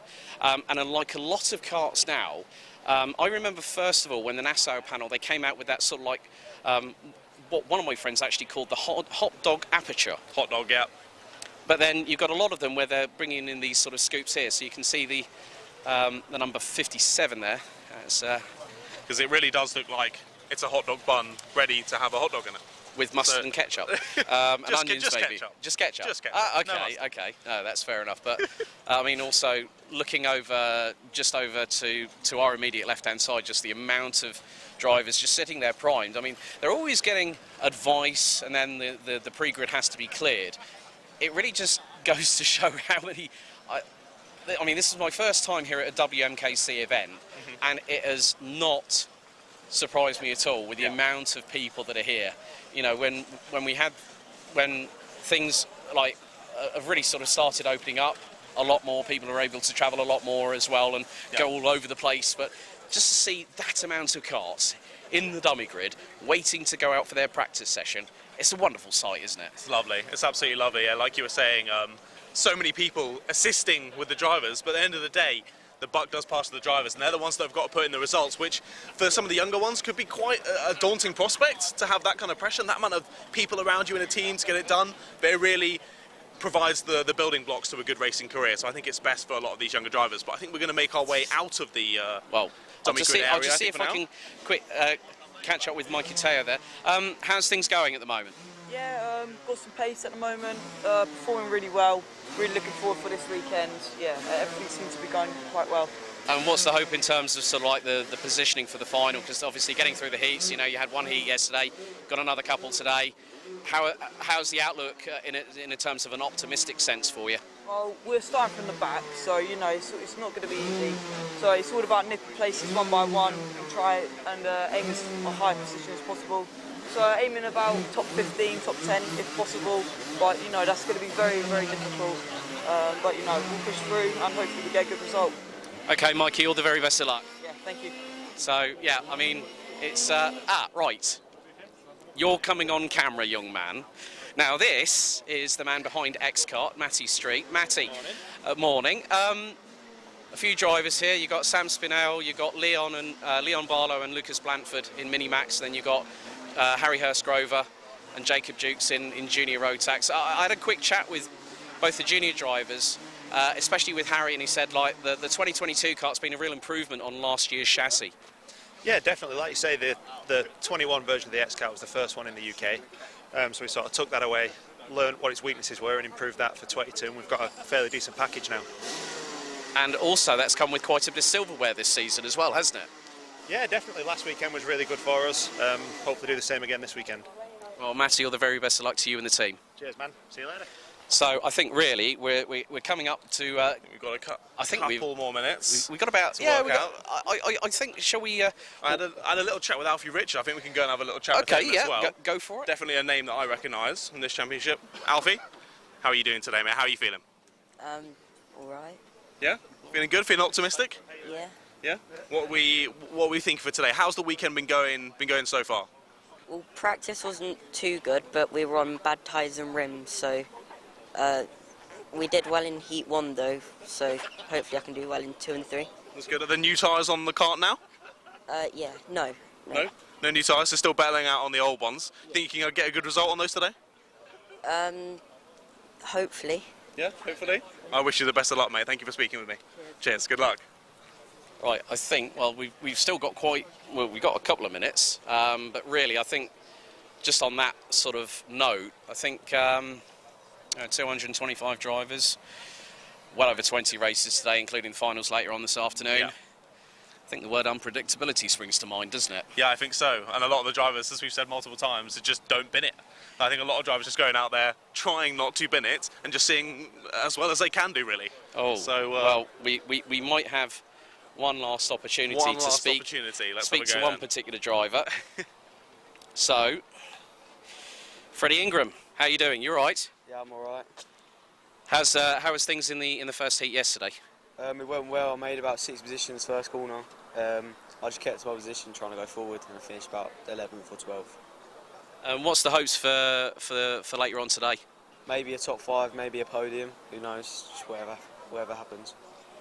And obviously tyres, you know, the surface here can be quite abrasive, obviously with the amount of load going through the sidewalls. How's it been managing the tyres, obviously with all the practice yesterday and you know, with warm-up about to happen and the first set of heats are about to get underway? What's the thoughts on what the strategy is? It is hard to get these tyres to the temperature. It takes about 2-3 laps, but it should be fine if we're doing one rolling up lap and just get a heat cycle in now. Well, Freddie, all the very best of luck for today. See you later, mate. So, big thanks to Freddie Ingram there. I think really, with that being said, that's it for the paddock walk. Final thoughts, John? That was a really cool coat and helmet combo. It was. That's my final thought. Yeah, that's your final thought. Yeah. My final thought is let's get the racing going, shall we? Let's do it. I'm well excited. So thank you very much for tuning into the Paddock Show. We'll see you very soon.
Hi everyone, welcome to Whilton Mill. It's round 6 of the 2022 FastR Whilton Mill Kart Club Championship. Alex Goldschmidt, joined by John Ratcliffe. John, 225 odd drivers here, plenty of action on the cards, and what's more, the weather's on our side. I know, it's unbelievable. I've come for a couple of rounds of WMKC now.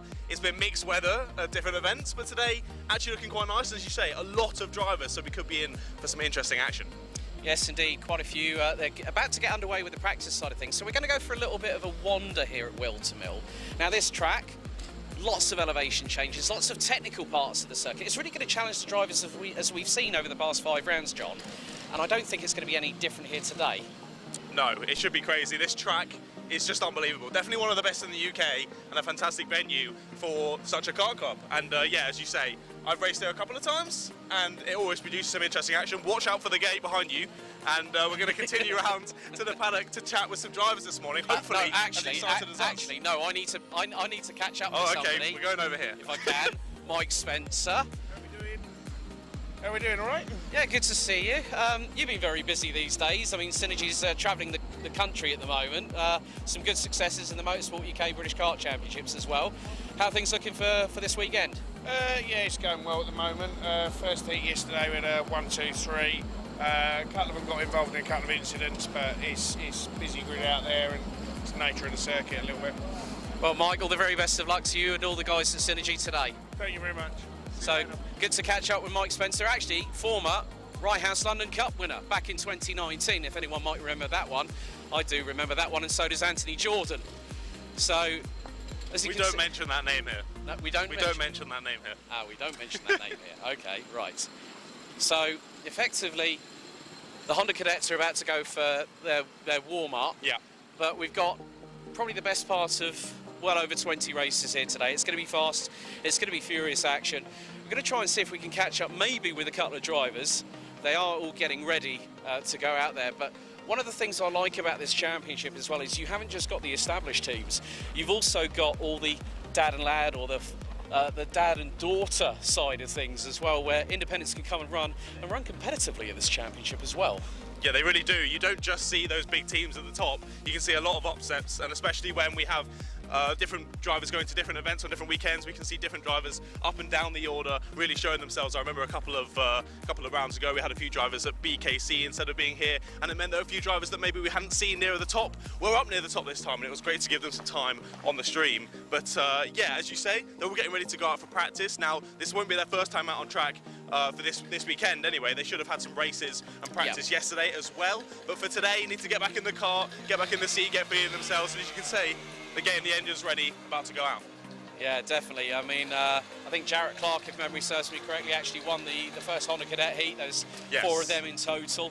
There's a lot of competitive drivers. There's drivers that I've actually remembered back from when they were either in Bambinos or Honda Cadets. I mean, we're just coming past Croc Promotion, who've got a big old awning here. I mean, the awnings never fail to amaze me. We always dive in this awning every time. Do we? So do you want to take the lead on this? Yeah, let's go for it. Right, well, let's follow John and see a driver. If there's any drivers that want to have a chat with me. Nothing is spotting here. There might be a driver's briefing. I can see someone in a race suit down here. Let's lead the way then. Continue down here through the awning. He's spotted me already. Oh, he's trying to run away now. He's seen me. He really doesn't want to have a chat. I feel bad. I feel bad leaping on him. So let's continue down. Chat to this driver, the number 45. So, would you mind having a chat with me? Would that be all right? So, number 45. Who do we have here? Ollie Cook. Ollie Cook. How are you doing this weekend, sir? How's the kart feeling? Wasn't great yesterday, but slightly improved in the first heat, but wasn't great. Where did you come in the first heat? 28th, I think, from 30th. So. Okay. It's not so bad. What's on the game plan for today? Just get quicker, to be honest. Any idea of kind of position that you might be going for? Top 25 would be all right, I guess. Yeah. Yeah, I think that'd be a good idea. Well, good luck, mate. Good luck today. So yeah, let's continue around, chat with a few other drivers. Look, so many karts in here. With a few more scuffs than others, maybe. Yeah. I mean that's always part and parcel of karting. They do say rubbing. Sticker keep going on for the final, lads. Yeah. You see, you've already dropped yourself in it before we've even gotten started on the actual commentary for today. Yeah, that's a definite big whoops. Yeah, I mean, Honda Cadets making their way for their respective practice sessions. So let's see who else we can grab a hold of. There's a lad that wants to have a chat back here, I think, mate. Ah, right. Okay. Come on. Right. Okay. So, just tell us what number you are and what your name and what class you're racing in today. I'm Macaulay Guy. I'm number 38, racing an X30 Junior. X30 Junior, always brimful with action. I mean, how's it been yesterday in the first heat? Not very good. We started 8th. We had a brilliant initial start, up to 5th through the first few corners, but we kind of got pushed wide at the downhill hairpin, so we got onto the grass and we just lost. We fell right to the back. So what's the plan of action for today then, Macaulay? Starting 13th, so hopefully getting a top 10, and 19th, so maybe a top 10, but hopefully a top 15. Well, all the very best of luck for today, all right? Thank you. So really good to catch up with drivers as well. We're going to try and take a little bit of a further walk down the paddock, as there's a bit of a round of applause for Macaulay Guy there, running an X30 Junior. It's really nice to see that mechanics and dads or parents are just egging them on, aren't they? Yeah, they just want them to do really well. That's what we want to see. We want to see, watch out for a car behind you. Yep. We want to see everyone just do well today and enjoy themselves, and no injuries, just great racing out on track, and that's what everyone's here for, isn't it? And now the rumble signals that the Honda Cadets are finally out on the circuit. That low, distinctive rumble of the Honda Cadets. Yeah, it's always a very, very nice engine noise. I mean, we have the different powertrains where it comes to the Honda Cadets. You've then got the X30s. You've then got the Rotax classes as well. So Minimax, Junior Rotax, Senior Rotax represented here this weekend. There's Coles Racing. So quite a few, I think. Right. Let's grab an interview with your good self. Right, tell us your name, your number, and what class you're running in. I'm James Sherrington. I'm number 40. I'm in Minimax. Yesterday went quite well. I finished 3rd for starting from 12th. Yeah. So I'm looking for something quite good today. A lot of stern competition. I mean, Minimax is always filled with action as always, but how are you finding it with the competition out there so far? It's always quite difficult in mini-max at the moment. There's lots of big names out there who are very competitive, but I'm getting fast enough, I'd say, to compete at the front round Whilton Mill. So I'm hoping probably to be in the top 6 today for final. Okay, well, all the very best of luck for today. Thank you. Again, it's really great to, we've spoken with other drivers.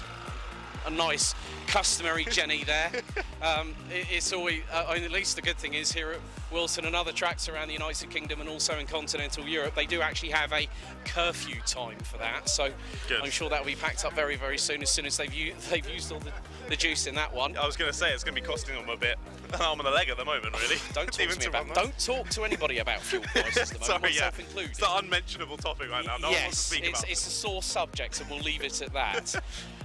But again, just really good to see the paddock a hive of activity. There is one tent that I am trying to locate, and I can't see it at the moment, is the Kart tent, because there's one particular driver who I want to catch up with. We'll continue walking around. We'll see if we can. Spot it. It's probably going to be round there because you've got hiding somewhere. Yeah. We'll take a trip back as well. Don't worry. Definitely. We'll make sure. But yeah, lots of carts getting wheeled out, as you say. I remember last time we got luckier this time than we did last time, because last time when we tried to do the paddock walk, everyone went to the driver's briefing. So that really I remember that, because someone tried to go into the X-Kart awning and found that the main sort of entrance to the tent was zipped up and no one was in there, not a dicky bird. So I'm going to try and catch up with them. I don't think it was you, I think it was somebody else. But okay, for once it's not me making the blunder. But I mean, no, I can't spot them. So I reckon they might be over that way. Continue walking around. Yeah, let's have a bit more of a wander as we see all the normal sights of a karting paddock. Yes. Yeah. Lots of rocks underfoot. Right. Typical of a karting paddock. Oh, I can see a couple of nice karts over here. Yes, and I think there might be a driver who you might want to interview as well, or a couple maybe. You can have a chat to a few. Got a couple of Lando Norris karts over here as well. Yeah. Number 5 and the number 87. See if anyone wants to have a chat with us before they race. Get the stretchers. Hello. You're getting the stretchers in, mate. Lovely. You want to have a quick chat? So number 95 is you? Yeah. What's your name, sir? What are you racing in? Callum Davis, Senior Rotax. Have you been in the championship all year this year, or is this kind of new? No, this is our second round this year. Okay. How's it been going for these 2 rounds? Yeah, or the pretty first good. Round, even? Yeah, the last round we did well. Had a good few heats, and then final was alright. So we've done good so far. Nice. How's the kart feeling? The beautiful Lando Norris kart. Yeah, I really like it. This year it's performed well for us. Can't really complain about it. Nice, that's good. And what are the goals for today? Just don't bend it, don't crash, get through the pack as quick as we can. That's the aim. I think that's a pretty good idea. Well done, mate. Thank you and good luck. Cheers. So yeah, just don't bend it. I think that's probably a good one for most people. That's probably the best thing he actually said, which was not to bend the chassis, not to break the chassis, because again, you're seeing a lot of these, open air awnings. But also a lot of vans that have been converted into mobile homes where people actually ferry their carts to and from the track from their humble abodes, wherever they are in the UK. I mean, I know that some drivers have actually come all the way down from Scotland. Kasper Tomalewski running in Minimax this weekend in the number 20 comes all the way down from Glasgow, of all places. That is quite the drive. I was going to say that that's one thing about Whilton Mill is it's actually quite nicely placed in the UK for people to get to, but when you're coming from Scotland, everything's far away at that point. So. Yeah, I mean, I think, what was it, the trip to PFI for them is not exactly a stone's throw away either. But we are heading down a little bit further down. We've got Thule Motorsport just over here to our immediate left. And then, right, I have just spotted the X-Kart tent and there is a little bit of activity going on. Ooh. So let's see. I think they've got, well, they're getting the juniors ready. So Harry Hurstgrover in the 114 in juniors. And then also Jacob Jukes, number 34, who has been factoring into the top 10 in this championship over quite a few rounds this season. They also compete in the Cadet Kart Championship as well, which I think next week heads to GYG for their 5th round out of 8. So people come from far and wide, and yeah, I mean it's you get from a humble Fiesta to a Mercedes AMG GT. How's about that for different walks of life in the paddock here at Whilton Mill? I'm going to say it's probably not owned by one of our Honda Cadet drivers. No. But well, you never know. You never know. It could be. Right, smack bang next to it. Vehicle, Yeah, and then sorry, car spotting here, and a Porsche Cayenne just out of the blue as well. But it's really good to see the hive of activity. I mean, there was a hustle and bustle with regards to the drivers' briefing just by the main cafeteria. So one of the things that I want to try and do is, if I can grab him, is I'm going to catch up with Leon Barlow in the number 42 if he is in here. Right, he's probably gone out for practice. Must have done. But missed it. Right. Come on. Right, we're going to get somebody else though from X-Kart. I've already interviewed this man once this year, Jacob Jukes. No, you're not the backup plan. I was going to try and collar you anyway, but it's been a pretty busy year for you. Cadet Kart Championship, also Whilton Mill Kart Championship as well. I know that you picked up a victory in Lid a few weeks ago. You're heading to GYG for the next round, but how's things been this season so far here at WMKC for you? Yeah, it's been alright. I think at the start of the year we struggled with a little bit of bad luck, as you always do, you know, just getting caught up in the carnage. Last round we had a good round going from P28 to P8 in the final. Obviously after DNFing, I think E3 or something, so it's been alright year, just another solid year really, just coming back after last year. Well, Jacob, all the very best of luck for today. Here's his partner in crime, HHG14 Racing. Is it on Instagram, if I remember correctly, or something like that? Yeah, yeah, I got it wrong last time. Yeah, I remember that. I remember that because a certain other commentator, David Sullivan, asked you for your Instagram tag, and you instantly said to me off air, I've got it completely wrong. I know. Wait, HHG, I don't know, what is it? Underscore Racing 14. There we go. Got it. At least. But now, how's things been, mate? I mean, you know, everyone's now on what I see is the 2022 X-Kart. How's it been with getting to grips with the new chassis and getting up to speed? Well, the new chassis is really good. It's helping a lot with the back end. Because the 21 car, it used to snap a lot at the back end, but the new 21, it helps a lot with the understeer. And what's the hopes for today then? Not crash, because every round so far we've gone off and crashed. So what do you think? Probably top 10, maybe top 15? Top 20, because it's only one of our first rounds at Whilton, and I'm not very good. So. Well, Harry, all the very best of luck. Thanks, man. So good to catch up with both Harry Hurstgrover and Jacob Jukes. I don't know if we have time. Time is not on our side here in these paddock walks, but I do believe we have a bit more time, so...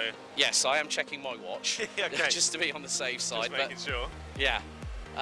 But again, like, just seeing the way that teams are organised, like, say, the MCL chassis over there, you know, just lined up, ready, hoping that everything's going to go smoothly.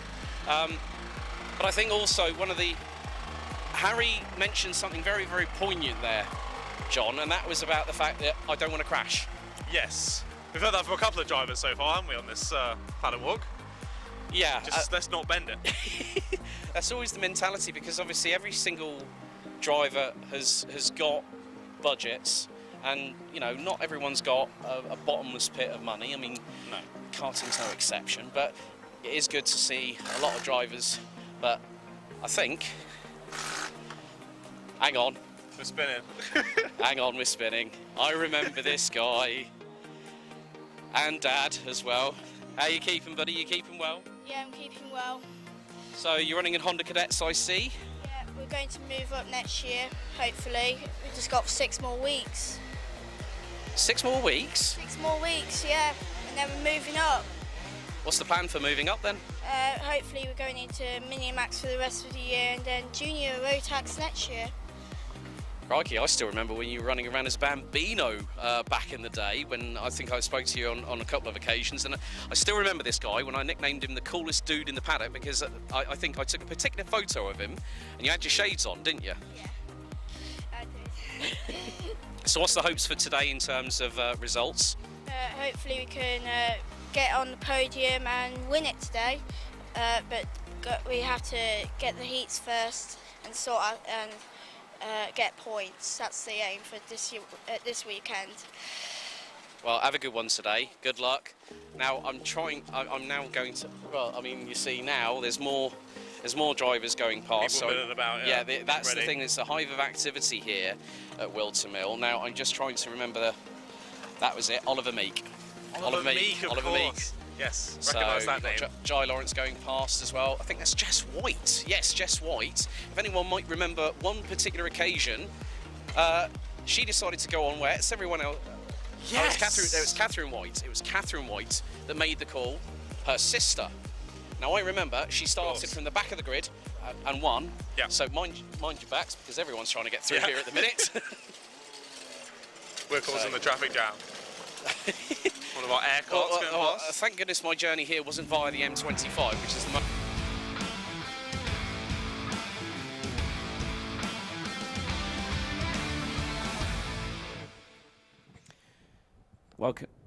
Welcome back to the finals for round 6 of the 2022 FastR Whilton Mill Kart Club Championship. Alex Goldschmidt and John Ratcliffe on commentary, back again after a little bit of a lengthier lunch break. Good to get a little bit of sustenance and a little bit of refreshment, wasn't there? And a bit of cool breeze that has been permeating the whole circuit all day. Definitely. I think we all needed a breather after those heats this morning. They were just wild in places. So luckily, we're going to see it all again this afternoon with the finals. As you say, a little bit of a longer lunch break than usual, but we're finally back out on track, and we've got, this is the IAME Cadet Final, isn't it? It is indeed. So the starting grid will be Finley Hines and Austin Gibson on row 1. Sukmani Kera, Max Mason, row 2. Levi McGrath and Ethan Weldon, row 3. Jonty Restrick, Kian Amy, Max Yule and Enzo Butarazzi rounding at the top 10. Then it's Elliot Travis, Jensen Chalk, Aston Brown, Isaac Barker, Nathaniel Hodges, Jensen Short, Harvey Bacon, Manav Dew, Ethan Lucas, Jensen Sale, Jacob Nairn, Zachary Brazel, Shepherd, Cody Lepaterel, Millen Thompson, Amelie Davey, Isabel Banks, Katie Clark, Simeon Stone, Arian Nayar, and with Levi Sangera, Max Wright and Ethan Owen rounding out the grid.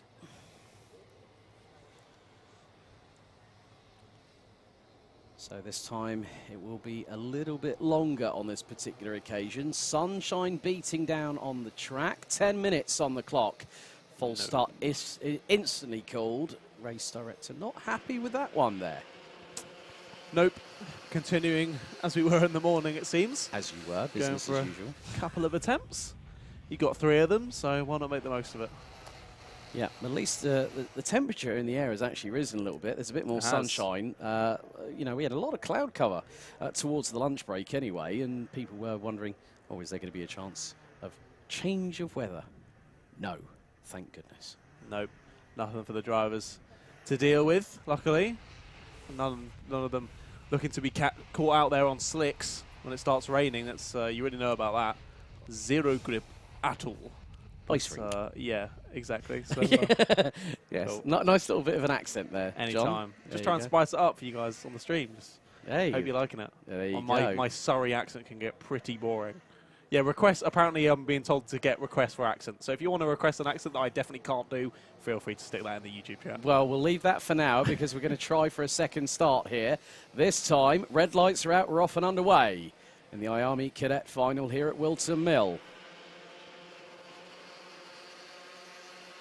And leading the way, it's Austin Gibson, followed by Finley Hines. Yellow flags actually on the approach into Oblivion and Crook.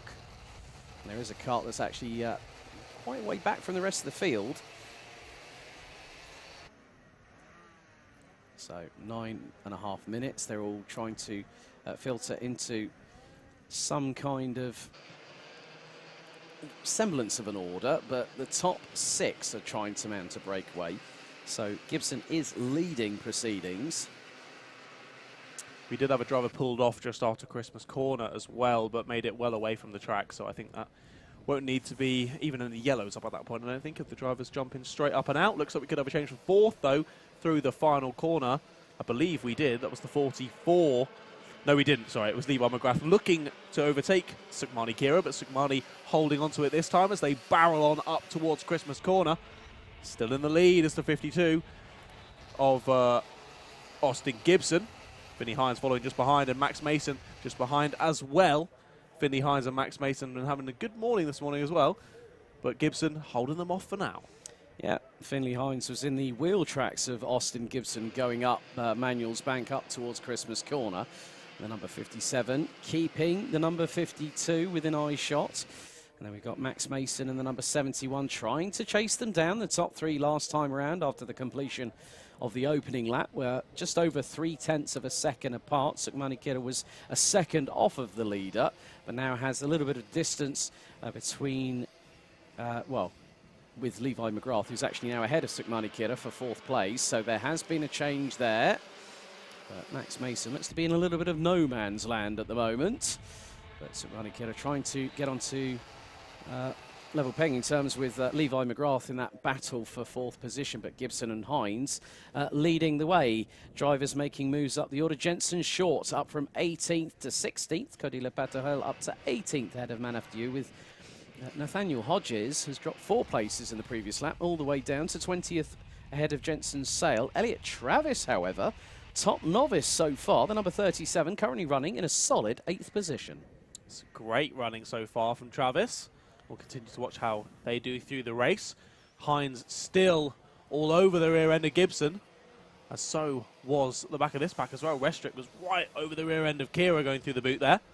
He's going to try and look for a move round through the next lap. Change for 3rd position though. Levi McGrath has got past Max Mason. We could be seeing a change to the lead soon as well. Not going to happen. I think that tells me all I need to know. Finley Hines definitely close enough to make a move there. Didn't decide to do it. So maybe Finley deciding this race a lot longer than the heats, of course, 10 minutes plus a lap rather than 7 minutes plus a lap. So we've only just got into how long a sprint would be in the morning. So he's just thinking, maybe I'll hold back for now. He knows if we start fighting, this group of 4 that are only just behind will immediately basically catch up. So time to work together and leave those moves till later on in the race. Finley Hines, fastest lap of the race so far, into the 52s. Has gone the number 57. So keeping in the slipstream of Austin Gibson as they go round pit bend to complete lap number 4. Head on to lap number 5. Isaac Barker has got past Jensen Chalk in the 188 for 12th place. Sukmani Kira has got past Max Mason for P4. But the leaders line astern, and the gap between Hines and McGrath now stretches to 1.5 seconds. There is Ethan Weldon's card I've just seen on the cut through there. These two really can't be separated at the moment, can they? No, super close. But yeah, I think doing exactly as I said, just working together at this point. Levi McGrath, as we said, now at the front of that train behind and beginning to push forward as we see a move there. The 33 goes down the inside. That's slightly further back in the pack. Levi Sangera. Yes, indeed. Probably getting past the number 66 of Max Wright for 25th position. Manaf Dieu has made up a place past Jacob Nairn for 18th position. Austin Gibson now responds with the fastest lap of his own. This could be a move here, mate. Sorry to cut across you. A great exit from Finley. He's not going for it again. Sorry to cut across you. He had a fantastic exit through T1 and T2, so if there was any time for him to go for it, it was then, but continues to work together with Austin Gibson in the lead. I think what McGrath, Sukmani Kira, Max Mason need to do is to start pushing forward. Max Ewell is actually being closed in on by Elliot Travis, the gap between them just under 4.5 of a second. As we're now halfway through the race, 5 minutes down, 5 to go, plus an additional lap. And Hines just keeping Gibson within lunge range. And that's exactly as you said earlier on, just to keep, just stay there or thereabouts. Okay, right. Poll on YouTube. Wheels or doors? I think. Are there more wheels? Are there more wheels or more doors? The question was posed to us as if it was just, what's your favourite, wheels or doors? Wheels or doors? No, this is a well-known TikTok thing from a couple of weeks ago of, are there more wheels or are there more doors in the world? It's obvious that there are more wheels, okay? Anyone that wants to argue for doors is a complete idiot, in my opinion. But which came first, the door or the wheel? Aha. There you go. Another YouTube poll. We need another YouTube poll, please. I'm sure that's going to be unanimous on that one. But with just 6 minutes completed. I'm voting for wheels. Well, yes, wheels was 100% of the vote, of course, because any idiot would not pick doors. Okay, sorry. I don't use TikTok, so I wouldn't know that anyway. Never mind. A little bit further back, the number 67 of Restrick is closing in on Mason. That's for P5 as Sukmani Kira has pulled away to the tune of nearly 7/10 of a second from the number 71. A bit of a run wide there by You're Going Through Fine Lady. As Georgie Restrick and Max Mason battling away for that 5th place as they head down the hill going in towards the right-hander at Ashby's. Last lap as well. The leader and 2nd place with fastest lap or personal best laps. Also, Finley Hines, his personal best lap was the fastest lap of the race, 52.60. So just continuing to push out that gap of those two at the front. Yeah, gap now stretches between Finley Hines and Levi McGrath too. That is the best part of, 2.4 seconds. Ethan Lucas gets a warning. The number 53 Kart, currently sitting in 14th position behind Aston Brown, who's just been passed by Jensen Chalk in the 188 for 12th position. Oh, there's Josh East getting himself immersed in photography again. Of course. And it's getting a little bit close here. That was the 103 I've just spotted. Manav Diu battling away with Jensen Shaw, Ethan Lucas, Harvey Bacon, Jacob Nairn, Cody Lepaterel and Simeon Stone. That's all the way down to 20th place. And look, they're nearly 4 abreast going up into Christmas corner. Oh no, a little bit of a touch. That's the 80 round. That's Harvey Bacon being collected by Jacob Nairn. Unfortunately, 2 into 1 at Christmas corner. At that particular part of the circuit does not actually go. And both of them unfortunately found out the hard way. But with just over 2 minutes to go, Hines, I think, is playing a little bit of a doozy on this one, but Gibson knows that when Finley Hines starts really putting the pressure on, and that'll probably be with about 60 seconds to go, they'll both be, trying to one-up the other, won't they? They will indeed. I'm interested to see when Finley decides to go for this. Because, yeah, this is all about strategy now of when you decide to pass. You're initially just building up that gap to anyone behind so that in case the move does go awry, you've got enough space to get it back together and continue the fight for first. However, he doesn't want to go for the move too early and then leave himself open for a repass by Gibson later on. So, yeah, I'm going to be interested to see how this plays out. But Finley, I've seen at the top of the timesheets many, many times. He's been in this position a number of times before, I would imagine. So he's well versed in this kind of game. So let's see what he does. Max Mason and John T. Restrick trying to put the pressure on Sukmani Kidder. This is the battle for P4. The trio was separated by less than 3/10 previously. And it's around about 0.33 at the moment between the trio as they make their way through Fine Lady on the exit of Crook and now up Manuel's Bank up towards Christmas Corner. So, yeah, the gap really hasn't changed much between Austin Gibson and Finley Hines as all side by side coming out of pit bend. Numbers 72 and 16. That's Amelie Davey and Millen Thompson going nearly side by side going through into Oblivion. I think maybe that Amelie Davey made it through and was ahead going through into Crook. But still, with 30 seconds to go, we're going to go on to our penultimate lap. So this is where I think the battle lines will be more than drawn. They're going to be literally played out in front of us as Gibson and Hines cross the line. 0.21. It hasn't really changed more than 0.2 of a second at its absolute best, but now Hines has got to start working. Did you mean the battle lines or the battle Hines? Oh, here we go. Puntastic that was. Right, timer hits 0. 10 minutes have elapsed, and now, as soon as it goes last lap board being out, be rest assured that Finley Hines needs to be within 1/10.5 to 2/10 of a second, like he has been for most of this race, behind Austin Gibson. That's going to be the biggest telling point. And if Hines can tee it up nicely to get past Gibson, it could be at the most opportune moment when we least expect it. Indeed. I'm a little bit surprised that he's left it this late, to be honest. I thought he might have gone for it earlier and then tried to cover off because he did seem to just about have the pace over Austin. But there we go. I'm in the comms box and he's in the kart. So I'm trusting in him right now, and we'll see what he does over this final lap of the Whilton Mill kart circuit. Yeah, 0.16 was the gap, and there is Hines. That's a good exit. Yeah, very good exit, but Gibson goes on the defensive. Hines now slingshots up the inside through Christmas Corner on the final lap of the race. So bided his time, just waited. Was very good on the strategy call there, was Finley Hines, but now Austin Gibson's going to go up the inside to retake the lead through Ashby's. Now on the run down to Wilkins for the final time before we head into the next left-hander at Osiers before a few more corners to negotiate, including the chicane. Hines trying to look for the over-under. Can't get it done here. Got to get a really good slingshot going into the boot, and he's right in the wheel tracks. It is a good slingshot. He's going to have to move to the outside around the boot, try and hook it up and cut back to the inside here. Does he have enough waft? It looks like he does. He's squeezed up the inside. They're going to go side by side through the final corner. And Finley Hines is going to pass him and take the win for the IAME Cadet Final, round 6 of the Whilton Mill Kart Club. What a finish there. And as we said, Finley Hines left it to the last minute and got it done. And it was actually quite good to see Austin Gibson just really try and reassert his dominance on the race. Well, it wasn't really dominance. It was a close catfight between the pair of them, separated by just under 2/10 at the flag. Levi McGrath rounds out the top 3 ahead of Sukmani Kira, Max Mason, John T. Restrick, Elliot Travis, Enzo Butarazzi, Kian Amy and Max Yule rounding out the top 10. Jensen Chalk finishes in 11th ahead of Isaac Barker, Aston Brown, Manav Dew, Ethan Lucas, Simeon Stone, Levi Sangera, Jensen Sale and Max Wright rounding out the top 20. Elliot Travis is the top novice in 7th position. Well done to the number 37 in that final.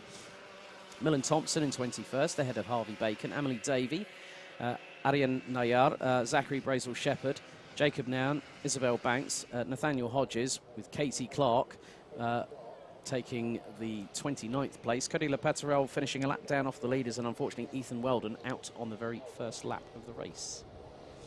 Well, all the top 3 have moved through with no penalties. So it looks like we're all good. Yeah, I think all the top 5 are all good for that one. Now, I don't know if we've actually got any more grids through. Let's have a look. Reload this page. Doesn't sound like we do. We'll check the Alpha Liming page. Alpha Liming? What have I just said? Alpha Liming. Alpha Live Timing is what I meant to say. Alpha Liming. Alpha Liming? Oh, the well. perfect addition to a Corona beer is an Alpha Liming. Oh, we do have some more. Pick your poison, good sir. We do have some more finals. Yes, although, we do we know which order? Oh, yeah, okay, no. So that was 24. So 25 looks like it's going to be the X30 Junior Final up next.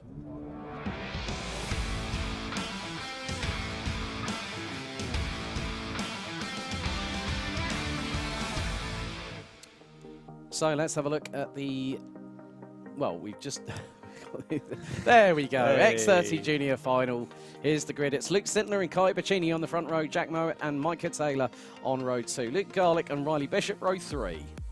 Henry Gregory and Leo Brown row 4, and Ollie Stilt with Jack Collins rounding out the top 10.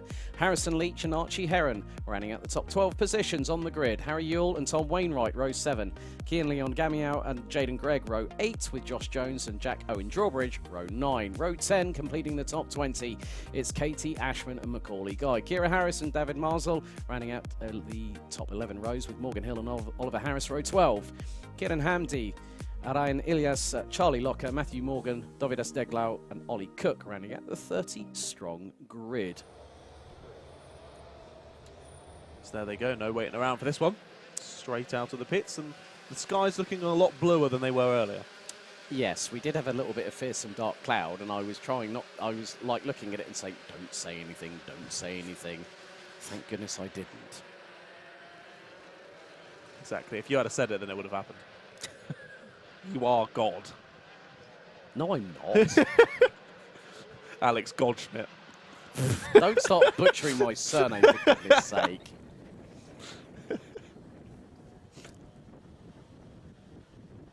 That wind is still quite blustery out there. I mean, it's probably, it's going to help the engines here, especially with the radiators. So in some respects, the engines will get a little bit of additional cooling. But obviously, the biggest thing is that running in dirty air behind another car, it can possibly cause engine temperature, oil temperature, water temperature to rise over the course of a race, but we have 10 minutes plus an additional lap. So it's Sintler versus Bacchini on the front row. Out of pit bend, into the tram lines. Lights are out. We are underway first time. Bacchini storms into the lead and is followed, I think, by Micah Taylor, who was behind him on the second row of the grid. So I think it's 14 and 48 leading the way. Might have been a challenge for the lead there through Christmas Corner. 3 abreast at some points towards the back end of the field. As now through into Ashby's. Bacchini's lost the lead. Now, was that Micah Taylor going round the outside at Ashby's? I think it could have been. We've got the 70 going straight across the grass. Going to be rejoining at the back of the pack.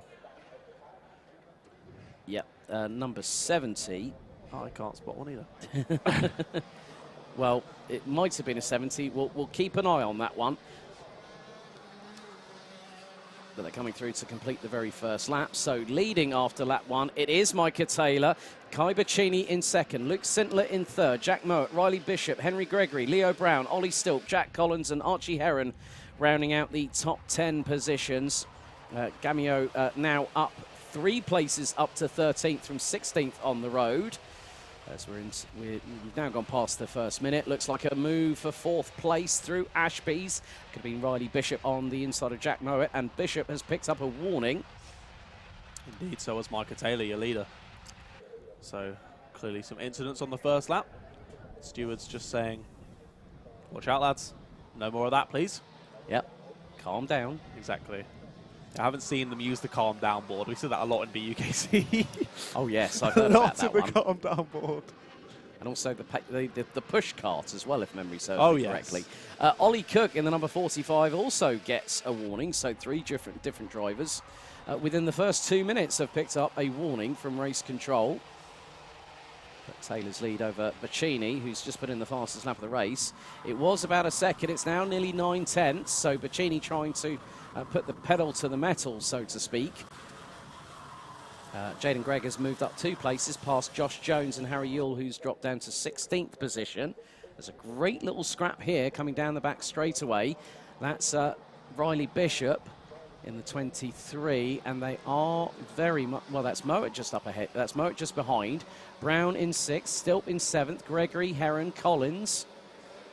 Top 10 covered by 2.85 seconds. You add Tom Wainwright to that mix. Top 11 drivers covered by just a shade under 3.1. Move up the inside. And that was Brown on Bishop, I believe, through into Christmas Corner and made the move stick before they got into Inkermans. Through into the right-hander here at Ashby's. So a nice little move there from Leo Brown in the number 33. There's a little bit of a send there from Gregory. Oh, and that was probably on Mowat, I believe. And this... Calm down. Oh, Ollie Stilp's just got a track limit warning. And someone's just lost a couple of places in the meantime. I think that was Mowat again, trying to rejoin, get involved. Oh, down to 11th goes the number 23 driver. But Bacchini has been closing in. So has Sintler. Top 3 last time, covered by less than just over half a second. Stilp loses a position to Gregory. Jack Mowat gets a contact warning for his troubles. Whoops. Yeah, that's a bit of salt in the wound, that, isn't it? Contact warning after losing about 6 or 7 places. But still continuing on. Lots of time left in this one. But as you say, the top 3 getting very close together now. Just as I say that, we do indeed look back towards the top 3. It's Taylor leading Bacchini, leading Sintler. Yep, a bit of a stalemate at the moment, but it is about who is going to try and make it count. They've got to stretch things out a little bit, and we saw that in another track limit warning, this time to the number 79 of Harrison Leach, currently in 15th place. The gap between the top 3 last time around after 5 laps, just 0.4 of a second. Can't really put a A4 sheet of paper between Taylor and Bacchini in a minute. Neither with Sintler and Bacchini either. So, again, they're just all trying to drive on the same racing line, but Bacchini nearly drifted a little bit wide there. Sintler was nearly looking up the inside to try and get through. And there's Bacchini going through into the boot for the lead. Oh! Sintler nearly mounts the back bumper of Taylor going through the entrance of the boot, and that has lost him a bag full of time. That was just unlucky, wasn't it? Bacchini goes for the late move, albeit a very nice move. Then just to cover over on exit, Taylor moved across to the left, didn't realise Sintler was there. They made contact. Sintler came off slightly worse, but both still okay. Only a few tenths of a second, really lost maybe half a second for Sintler. So all drivers carrying on, but that's worked out very nicely for Bacchini as he now leads this one. Henry Gregory with the fastest lap of the race in the number 77. Move up the inside through Ashby's. I think that was Gregory on Bishop, mate, there, that we just saw. So that's a change for 5th place. And they are starting to pull away from those behind, which includes a trio of karts battling away for position. And that is the number 36 of Tom Wainwright, who's got Archie Heron just behind. He's moved up well. Yeah, Bacchini's just gone sub 46 on that particular occasion. Gap now extends to 0.42 over Micah Taylor. Leo Brown looking to try and close in. Closes in by nearly 0.2 of a second on the previous lap. So we're on to lap number 8. As hard on the brakes goes Ollie Stilt. The back end steps out to the left-hand side, but neatly controlled. And we have had a little bit of an incident. And there is gesticulation central right there from the kart behind. Indeed, yeah, both blaming each other. Sadly, we didn't quite catch it on stream, but a couple of drivers falling down to the back of the order. I will just pick up the fact that Kai Bacchini's fastest lap is a 45.98, Leo Brown's is a 45.97, and Riley Bishop's is a 45.96. It's pretty close. Yeah, Micah Taylor's just done a 46.11, just sets a personal best. What a 45.82 for Henry Gregory. He makes up a position on Riley Bishop on that last lap. Henry Gregory is going for it. Look at him. Humid DRS, puts his head down. You can see the top 3 only just at the end of the straight leading up to Christmas. So I think he's head down for this last 3.5 minutes, and he's going to go for it, is Henry. Did I just hear you say the words human DRS? Human DRS, yeah. That's a new one. Really? Yeah, when you pop your head down under the steering wheel, that's human DRS, mate. Oh, I've seen it where people have put their head down and it's all gone to pot after that.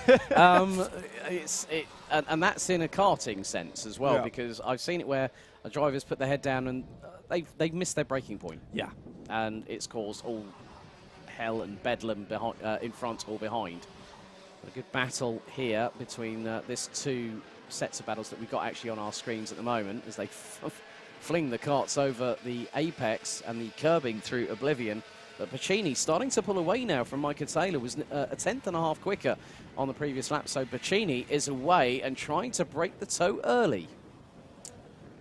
Yeah, Micah Taylor only about a 1/10 or 2 off on the fastest laps, the guys around him, but still that makes all the difference when these guys are so close on pace as I just read out. So yeah, him lapping about a similar pace with the guys near the bottom of the top 10. So Micah Taylor, you could say, is slightly out of position, but holding his own very nicely at the moment. But that slight, very, very slight lack of pace is allowing for Kai to pull out at the front. There's another personal best of 45.96 that last time around for Kai, and he's absolutely on it.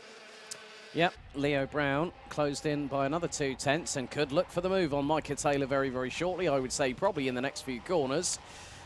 And they're going to be heading down towards Ashby's right now. A little bit of more curb taken. Here goes Taylor up. Here goes Brown up the inside of Taylor through Ashby's to make the move. They're still side by side.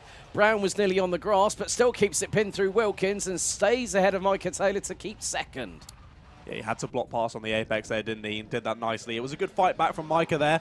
Did everything correctly, but just didn't quite have the pace out of the corner to retake the position. So has to sit behind in third for now anyway. But they've got a nice little gap back to Henry Gregory and Riley Bishop just behind. That's about 1.3, 1.4 seconds now between third and fourth. So all still to play for between these guys at the top of the position, but all kind of spaced out into pairs of 2 now, haven't they? Down to about 8th or 9th position now. Yeah, Riley Bishop has closed in on Henry Gregory, so the 32 looking to go for 4th position imminently, because the gap between them was just under 0.3 of a second, whilst Leo Brown and Micah Taylor still battling away over 2nd position. Kian Leon Gamio has a track limit warning flag for exceeding track limits. As we still see the battle here between Gregory and Bishop for P4. They weren't that far apart, just under 3.5 tenths, and Bacchini still keeping a second lead, because effectively Bacchini 46 dead on the second lap, dead on the nose. Leo Brown 45.99, so the gap really has started to stabilise a little bit. So Bacchini has got this and 2 more laps to go, and is currently leading, despite Micah Taylor sending it around the outside of the number 14 on the very first lap going through Christmas Corner. Indeed he did. This is all just bubbling away now, isn't it? Looks like we'll have 1 more lap after this, depending on how far around the final section Bacchini is. Looking like we will. There we go. Last lap board is out. Gap now down to just 0.97. So Leo Brown needs to pull something like needs to pull a rabbit out of the magician's hat right about now to close that gap. But it's going to be too little too late, I'm afraid. But he's got to fend off Micah Taylor for that 2nd position. And Bacchini and Taylor actually set their personal best. 45.92 for Bacchini, 45.99 for Micah Taylor. So Taylor is responding and wants to get past Leo Brown to get that 2nd position. There's only a handful of corners as they go through Osiers. Bacchini now onto the back straightaway, takes a calm look over the right shoulder and then arches his neck back. Having a little stretch. Probably. But out of the final corner, it's the number 14. Kai Bacchini wins the X30 Junior Final here at round 6 at Whilton Mill by just 0.96 of a second. Leo Brown in second position. Micah Taylor rounds out the top 3 with Henry Gregory, Riley Bishop, Tom Wainwright, Ollie Stilt, Morgan Hill, Jack Mowat and Archie Heron rounding out the top 10 positions. Kian Gamio ahead of Jaden Gregg, Harry Yule, Harrison Leach and Macaulay Guy round out the top 15. Kira Harris and Katie Ashman 16th and 17th ahead of David Massal, Charlie Locker and Kieran Hamdi. Jack Owen Drawbridge in 21st ahead of Aurelian Ilias. Then we've got Oliver Harris and Ollie Cook with Josh Jones and Jack Collins rounding up the 26 drivers that finished the race. Luke Garlick, unfortunately, we lost on lap number 9. Luke Sintler, lap number 6, and Matthew Morgan didn't even make it past lap 1. Oh dear, it seemed like we had a cart stopped on track as well on the way back to the pits. Down just past Christmas Corner towards Ashby, so might take them a little bit longer to get back to the pits if they're not under their own steam. Going to have to get a little trolley out to collect them, I think. Let's have a look on to race number 26. Yep, it's next up, it's the Honda Cadet B Final.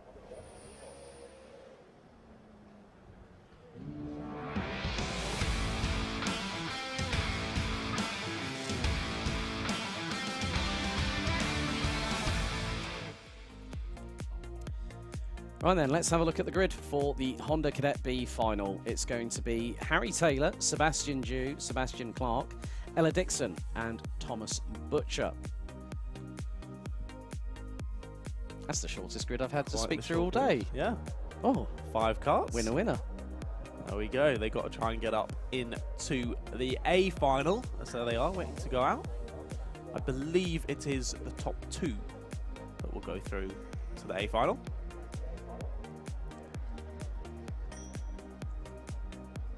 In some respects, do you think this might give them a little bit of an incentive, a little bit more motivation? Because, you know, to be in the top 2, you've got another race, so you're going to have that understanding of the evolution of track, the track itself, haven't you? Gotcha. I was incorrect. It is the top 4 that go through, not the top 2. So there we go. So that's 4 out of the 5 will go through. So one person's weekend effectively ends after this race. Yes. Well, that's a real shame. Yeah, well, I've seen. gutting. I mean, it's effectively what we'd more commonly known as either a second chance heat or a repechage. So, yeah, I've seen it where I've had 36 senior Rotax drivers go for a second chance heat and the top 6 go through, and that is handbags at dawn at the best of times. Yeah. No, I can imagine. The cart that we saw that had stopped just after sort of Christmas Corner around that section of the circuit was in fact the 77 of Henry Gregory, our 4th place finisher. So the cart going just after the finish there, which is probably the best time for it to go if it is going to go, is just after the finish. So yeah, fair play to Henry, but not quite making it back to the pit lane. But still, that cart's going to have to be scrutinised anyway post-race, so the jury's out on that one, as they say. All the results called by myself and John today have been provisional pending any technical and sporting checks post-session, as now they release the drivers for the Honda Cadet B Final. Top 4 will go into the A Final a little bit later on this afternoon. It's going to be a shorter race this time. It's going to be 8 minutes plus an additional lap as opposed to the 10 minutes plus an additional lap. But still, as I said, it's going to help them understand, because now the track is completely bathed in wonderful Sunday afternoon sunshine. It always is in Northamptonshire. It's never raining, ever. I've never seen this track wet in my life.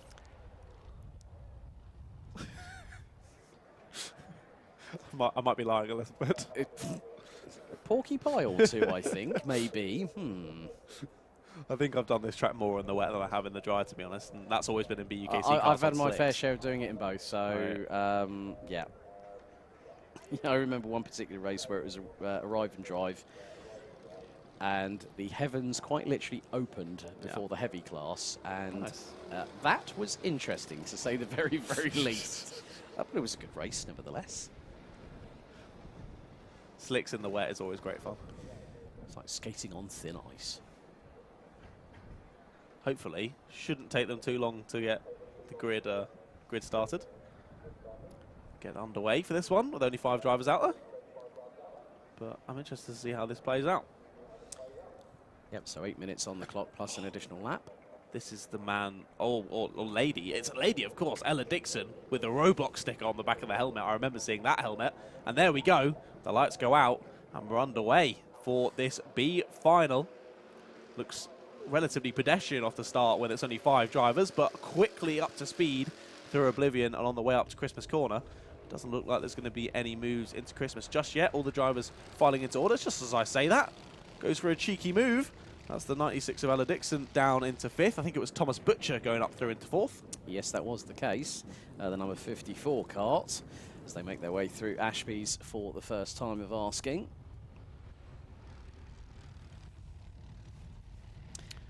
But the top 3 have already broken away from the 2 behind, so it's going to be a bit of a fight between Ella Dixon and Thomas Butcher, as long as Ella tries to close on to Thomas and try and... Oh, Harry Taylor had 2 wheels on the left-hand side, right up in the air.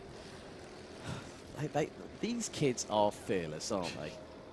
Genuinely, you might think that they might be going a little bit slower just to conserve some bits on the carts or whatnot for the A final. No chance. Still absolutely going for it on the curbs was Harry Taylor, and current fastest lap after only 1 lap is understandable. But we'll watch them continue on, because Sebastian Dew is not falling off the rear bumper of Taylor anytime soon. No, last time around was just under 3/10 off in terms of lap time delta, 0.29 to be more precise. Sebastian Clark rounds out the top 3 with Thomas Butcher, about 0.8 of a second ahead of Ella Dixon in the number 96, one of the novices here this weekend, here for round 6 of the championship. Looking a little bit closer, well actually, Harry Taylor extended the gap over Sebastian Dew to 0.44, but Sebastian Dew looks to be closing in. Oh, got a cheeky battle going on for 4th place, and of course our final mover into the A final. So Thomas Butcher versus Ella Dixon. Ella Dixon closed in on Thomas Butcher by nearly 7.5 of a second on that previous lap. Gap was 0.09 between the pair as they make their way up Manuel's Bank and up into the right-hander at the top of the hill at Christmas Corner.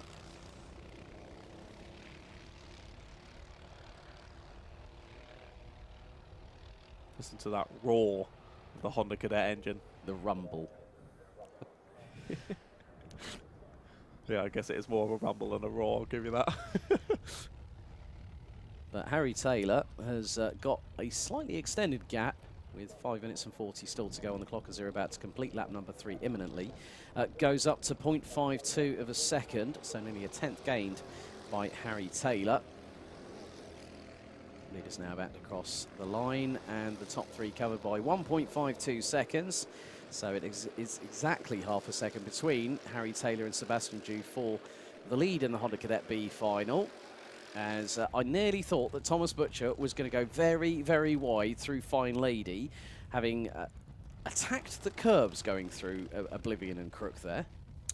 Yeah, he got the back end a bit wiggly, didn't he, through there? I wasn't sure if he was going to have a little pirouette, but no, keeps it in a straight line. But still under lots of pressure from Ella Dixon behind.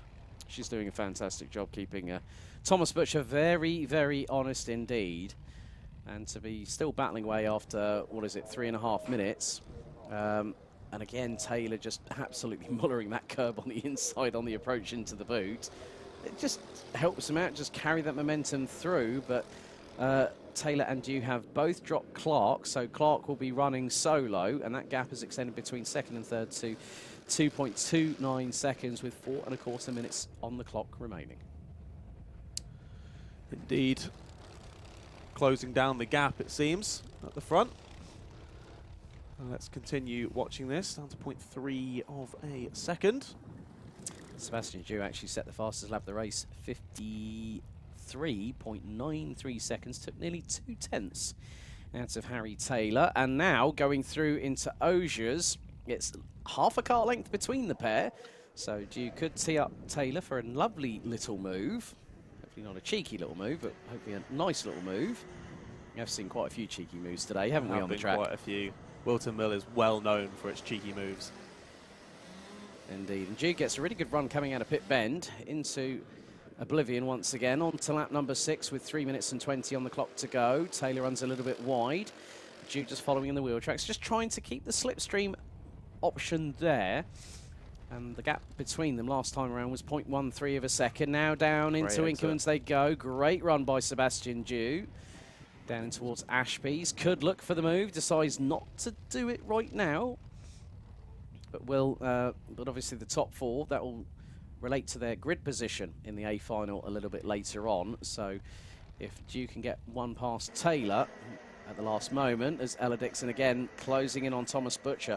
Those two have been, over the last couple of laps, about a couple of tenths of a second apart, and I think probably Ella Dixon is just using a little bit of know-how, a little bit of common sense, just to sort of think, well, I don't need to do anything now. When I get a signal or when I see last lap and I'm still with him, I can go for it.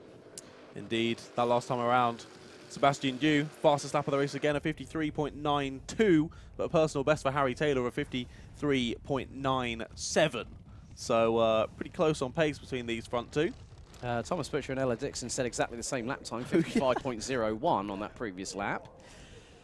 But Taylor and Dew going through. It's nearly side by side on the exit out of Ashby's into Wilkins, the left-hander, before the left-hander at Osiers, which takes them through into the chicane and then onto the back straightaway. Looked to have a good initial run out of the corner there, did Dew, but lost it in the mid-section on the exit. Still sticks very close behind, though. Gets a better exit through the boot. And on to start-finish straight once again. Just over a minute and 45 seconds to go. 8/100 separating the pair as they go through. So close. Crook and now into Fine Lady. I think that was exactly the same as the previous lap, wasn't it? Yeah, well, no, look, Dew's right on the back bumper again on Taylor. And a little bit of a tighter apex taken by the number 68. Down into Inkermans once again. Dew might have a run at Taylor this time, going down into Ashby's. Decides not to do it, still with 75 seconds on the clock. Dew going towards the outside to try and get the over-under on Taylor, going through into Wilkins and then into the run down to Osiers. And runs a little bit wide. Loses a bit of momentum there, so it extends to about a couple of kart lengths between the two, as we're just over a minute plus a lap of this race remaining. It's been pretty much a stalemate between these two at the moment, hasn't it, John? It really has. I think maybe Dew just being smart about it, realising that, yes, passing Taylor here is going to get me an extra grid spot, but at the end of the day, it's not the be-all and end-all, just being one space either alongside or behind in the next race. So unless this move comes to him and is obvious and easily opportunistic, then go for it. But otherwise, sitting behind it is not the end of the world. But let's look back to this battle. This is the end of the world. Well, not the end of the world, but a big, big battle on circuit between the 54 and the 96. Dixon looked for it down the inside there at Christmas. Wasn't quite going to happen. They've got this lap and possibly, what, one more after this? It'll be the last lap after this one. Exactly, so to go for that final spot in the A final between these two. Who is going to get it? That's the £64,000 question right about now at the moment, but the leaders now making their way through the top part of the boot. So Taylor still leading ahead of Sebastian Dew, whereas Thomas Butcher has pulled away a little bit from Ella Dixon. And the last lap board is officially out for the Honda Cadet B final. Taylor and Dew separated by just over half a second. Sebastian Clark is about 5.6 seconds behind them, so is very much in with a shout of having a P3 in this B final to get promoted through into the A final. But time is fast running out for Ella Dixon. If she can close in on Butcher through the twisty stuff, through here at Christmas, now into Inkermans. Looks to be getting a little bit closer. She needs to be a little bit braver on the brakes. And then she's trying to go up the inside into Ashby's. Butcher and Dixon have I think the slightest of sidewall rubs there. Yeah. But well done to Ella for trying to, for giving it a shot, giving it a go. And that's what karting means to a lot of drivers. Like, I might not get into the A final, but you know what? I'm going to give it my best here in the B final.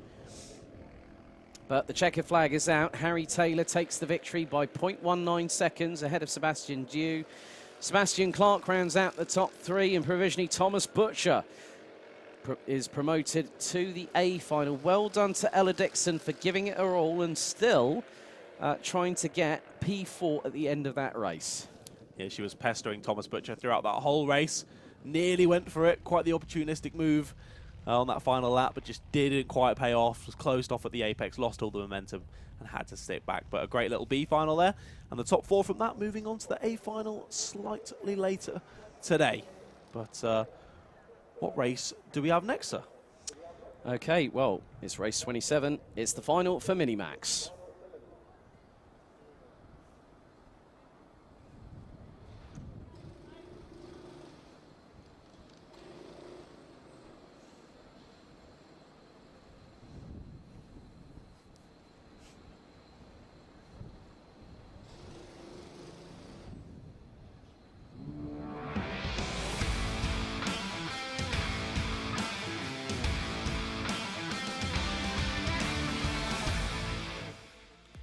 So let's have a look at the grid for the Minimax final here at Whilton Mill. It's Joshua Turnbull and Lucas Blanford on the front row. Kasper Tomilewski and James Sherrington, row 2. Joshua Smith and Josh Salvadori rounding out the top 6 positions. Devon Nolan, Cameron Edmonds, Oliver Smith and Harry Bartle round out the top 10, with Michael Dalton and Victor Hansen completing the top 6 rows. Joshua Bagembe, David Viscors, Leon Barlow, Brandon Truman, Logan Howes and Luca Brooks round out the top 18 places on the grid. Daniel Hartley and Oscar Cartmail round out the top 20, followed by Thomas Ingram Hill, Lucy Wielden, Hayden Butcher and Ryan Gill. Then it's Jonas Klimas, Ben Horner, Ethan Carney, Toby Bedford, Harry Friel and Noah McNicholas.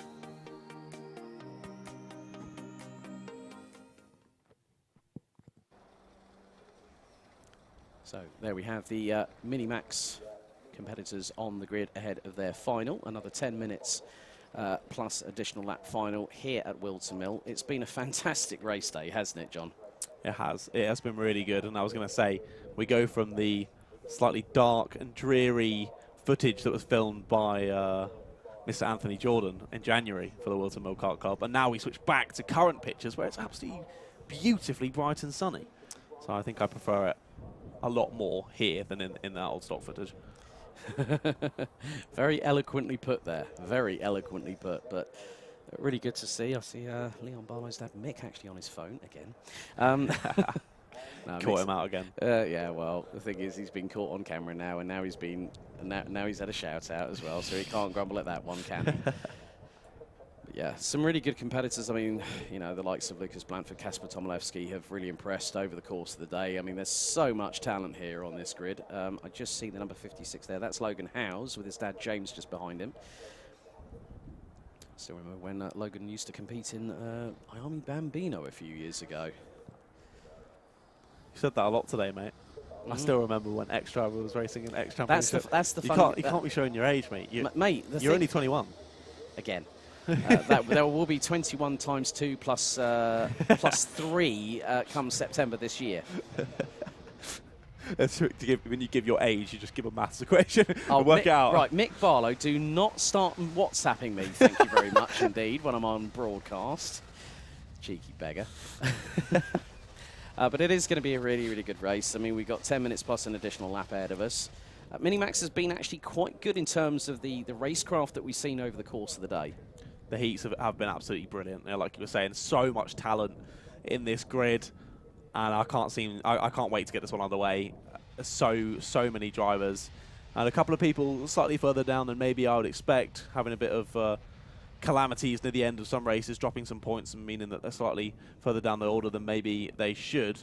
One I'm looking at there is 5th place, Josh Salvadori. I'm expecting him to get up a couple of positions, but honestly, any of the people in sort of the top 8, even the top 10, I could imagine taking the win here, so this should be a good one. Okay, 10 minutes on the clock, plus an additional lap into the tram lines. Red lights, do they go out? Yes, they do. We're underway in the Minimax final. Blanford leads them through into Oblivion and Crook for the first time of asking. They are 3-4 abreast. One driver going right around the outside, going into Fine Lady, making up a handful of places, as it's nearly 3 abreast for just, I think, around about 5th, 6th and 7th position going into Christmas Corner. No drivers going grass tracking this time, thank goodness, but they are all trying to get through. 110 looked like it was maybe a bit of grass and a bit of extra circuit, and someone gets squeezed off wide. Who is that? It might be Michael Dalton, I think. No, it's the 40. Yeah, it's the 44. Michael Dalton, come on. I recognise that helmet. Of course I did. I saw the number. But yeah, he's dropped down a number of positions there, has Michael. Starting around P10 now is going to be quite a way off that. Josh Turnbull now leads ahead of Lucas Blanford, so there has been a change for the race lead as we go onto our second lap.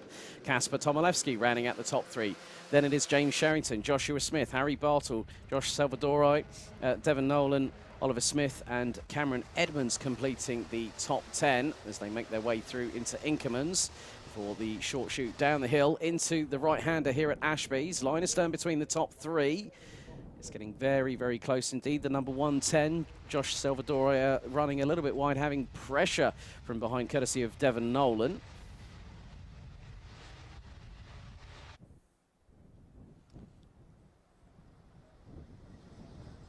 Yeah, it's all just beginning to hot up, isn't it? But we've got to remember, same as previous, not as an RB final, but our final before that, all of these 10 minutes long, unlike the 7-minute heats that they're used to. And a new fastest lap for our 10th place, Brandon Truman, a 48.24. So the track getting faster, and Truman coming up the order nicely. Yeah, 0.3 of a second behind Oliver Smith and the number 38, who rounds out the top 9 positions, but the top 3 line astern as they go through Ashby's once again. 8 minutes still to go, plus an additional lap. Turnbull and Blanford was separated by just 6/100ths of a second. Tomilewski, as Blanford goes for the lead through Osiers and gets the job done on Turnbull. And now the train is starting to expand. We've got the number 15 of Joshua Smith. We've then got the number 73 of Harry Bartle, who tries to go up the inside of Smith, going through into the top part of the boot, but the number 73 unable to facilitate it. Sherrington's come into this, Salvador has come into this, Nolan, Truman and Smith, top 10 covered by 2 seconds.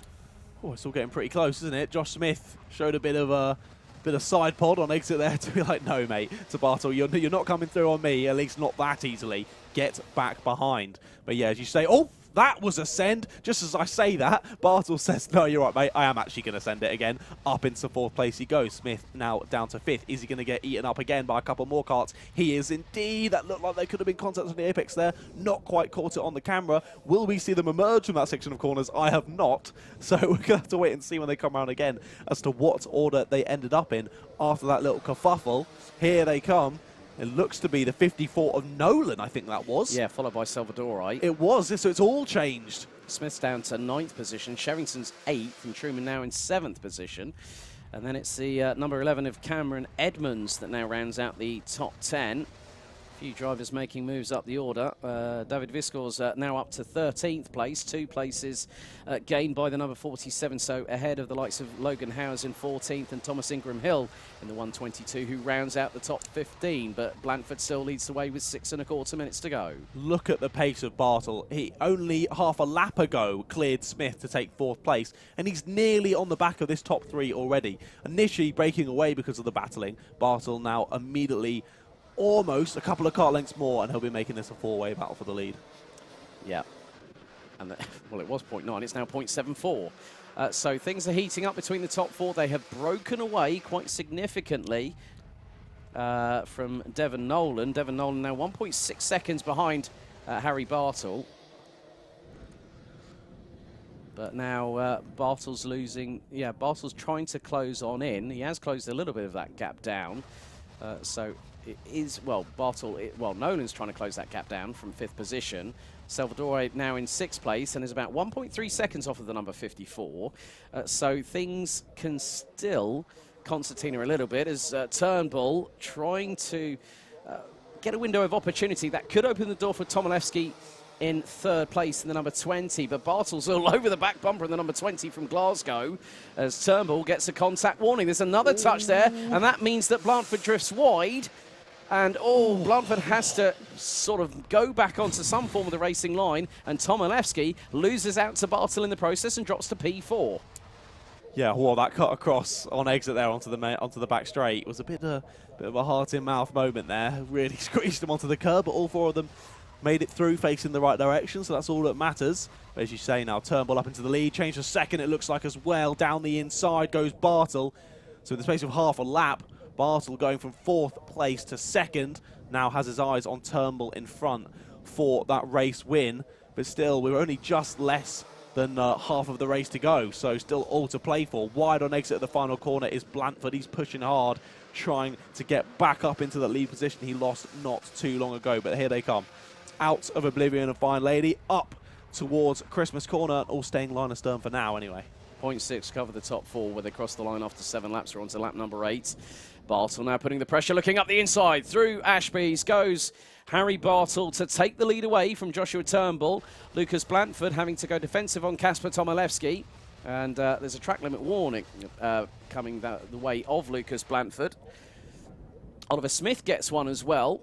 In the number 38, currently rounding out the top 8 positions, is into the boot, and Blanford sends it up the inside of Turnbull, and Tomilewski sees the big barn doors wide open and says, thank you very much, Josh.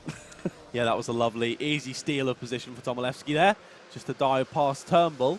But interesting to see Bartle. He's checking over his shoulder every straight, and for a lot of that last lap was defending the inside line. So I think now he's just accepted, all right, these guys aren't going to work together with me. I've just got to push forward to the front now. But can he hold this for much longer? We've now got Blanford, Tomilewski and Turnbull in that order, breathing down his neck. Still 3 minutes to go. Well, the thing is, Tomilewski and Turnbull under the same awning at Coles Racing. So those two, I would probably hazard a guess, would be better off working together, trying to catch up. And Turnbull decides, oh, I'm going to go up the inside of Kasper. And then there's a change for P3. 2 minutes and 50, plus an additional lap still to go.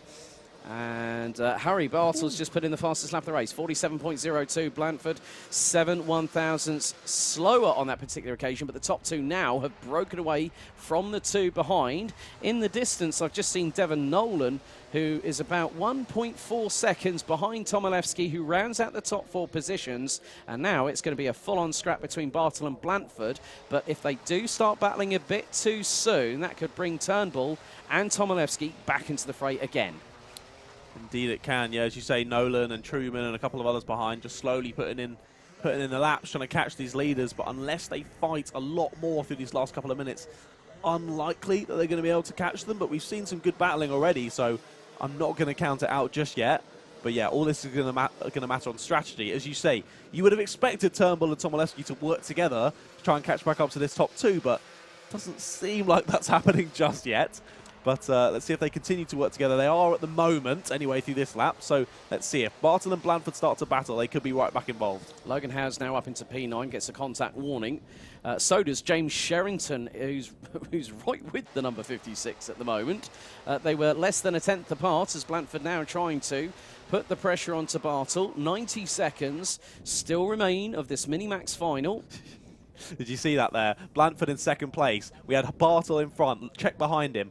Blanford in second place just pointed forward and said, no, do not defend. I'm not trying to overtake you. Just go. Go forward. We want to get clear of Turnbull and Tomilewski. We only want this to be a 2-kart battle for the lead. We don't want to include these two. Just go as fast as you can. As there we see a mechanical flag for William Webb at the number 89. And there's Blanford up the inside for the lead through Christmas Corner.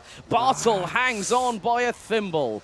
My goodness me, Blanford just sent it. Bartle went, oh, I better watch myself, and leaves enough room for Blanford to go side by side through the exit of Christmas Corner and the run down to Inkermans. But Bartle had enough presence of mind to keep the throttle pinned and make it through. Yeah, Blanford's going to be kicking himself for that one. He's shown his hand now. He's shown now there's 40 seconds to go, which is going to be, what, 2 laps or so? He's shown his hand. He's shown he's not afraid to go aggressive now. So Bartle is going to be heavily on the defensive from now forward. So maybe not the greatest of planning there from Blanford. I did like the initial previous lap. No, let's work together too. I'm going to send out the inside. Didn't quite pay off. He's probably only got 1 or 2 more attempts for the end of this race to make that happen Blanford again. was a little bit sideways going through Crook and into Fine Lady. Blanford looking all over the back bumper of Bartle. Now into Christmas Corner. Takes a tighter line, does the number 59, on the run down towards Inkermans. So this is going to be close. We are going to go on to the final lap next time around. So we're on to lap number 13 out of 14. Timer hits 0. 10 minutes have elapsed. This and 1 more to go. Bartle now really feeling the heat as Blanford switches very wide, coming through Osiers, and now looks over his right shoulder, and there are Turnbull and Tomilewski. And Blanford sends it up the inside, and he has no room to get through, and that has allowed Turnbull and Tomilewski to close on into the number 59. This is now going to be a final lap worthy of you all watching right now, because Blandford is now nearly 4 tenths behind Bartle. Bartle sees the light at the end of the tunnel. Blandford's gone defensive on Turnbull. Tomilewski switches to the outside at Christmas Corner to try and get the undercut. Can't get through, can the number 20. Yeah, Bartle's gone now. He's checked out. Blandford has succumbed to dealing with second place now. They've understood it's never going to happen. They're never going to challenge Bartle for the win again, so Bartle can just continue. This is a three-way battle for second now. Look how defensive Blandford goes, trying to hold off both Turnbull and Tomilewski. Trying to get a better exit is Turnbull in the 83. Gives him a little bump as they go into the braking zone, just trying to pull out wide. It's not going to happen. And another bump through there. All four karts making contact. There might be some front bumper penalties there, but what a win for Harry Bartle there. Crosses the line, absolutely gunned it away on that final lap, and was, at the end, easily able to take that win. But throughout the race, it certainly was not easy. Not at all. Blandford finishes in second position, 2.71 seconds behind. Turnbull, a further 8/100ths adrift in third position. Truman takes fourth. Devon Nolan in fifth place. Tomilewski finishes P6 at the end of all that fracas. You can have a look at the replay. So you can see now that Blandford's defending. Turnbull gives a little bit of an assist from behind. And Blandford tries to put down the throttle. I'm not too sure if the engine didn't sort of try and respond instantly, but then all of a sudden, Turnbull had nowhere to go. Tomilewski gets pushed back into the two behind and loses 2 positions. Yeah, so Blandford clearly lifted off the accelerator to try and keep that tight line all the way around to force them to the outside, but the kart behind had already committed to going for the inside and then just went straight out the back of them. So I wouldn't be surprised if we see some nose cone penalties here. Well, the provisional results, Harry Bartle takes the victory by 2.71 seconds. Lucas Blandford in second. Joshua Turnbull in third. Devon Nolan in Brandon Truman in fourth. Devon Nolan in fifth. Kasper Tomilewski. John Salvadori, Oliver Smith, Logan Howes. David Viscors running at the top 10. Victor Hansen. The only person is Kasper Tomilewski to get a penalty so far. P6. That's going to drop him outside of the top 5-second penalty. That's going to put him outside of the top 10 after the checks have all been ratified and everything's been put through. Victor Hansen in 11th, James Sherrington in 12th, Oscar Cartmail, Leon Barlow in 14th, ahead of Cameron Edmonds, Joshua Bagembe, Luca Brooks, Daniel Hartley, Joshua Smith, Thomas Ingram Hill. They round out the top 20.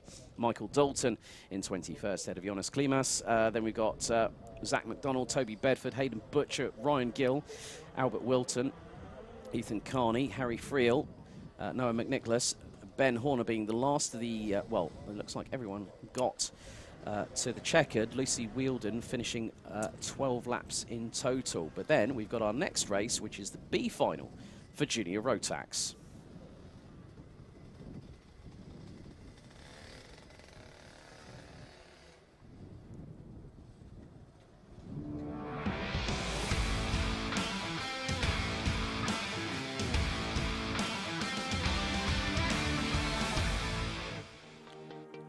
So we now go to our grid for the Junior Rotax B final. It's Harry Hurst-Grover and Jack Spencer on the front row. Mikey Theo and Zane Khan on row 2. Caden Welsh and Alfie Thompson on row number 3. It's going to be 10 drivers in total, apparently. Nicholas Ellis, James Tester, Deacon Russell and Holly Mile rounding out the 10-strong grid. We've got 9 drivers that are showing up on the live timing, so it looks like no Holly Mile, I'm afraid, in this race. But still, I think, again, top 4, isn't it, going through? It will indeed, yep, be top 4 again, as they're almost all ready to go. Okay, let's see what happens in the next few minutes. So on the timer, we will have 8 minutes plus an additional lap. This time, lights are out. Hurst-Grover leads the field going into oblivion. And Crook through into Fine Lady for the first time. Bit of contact to the back of the pack there. We lost 2. Just come back on circuit on exit as the 24 was way too deep into the braking zone. Collects the 31 with them.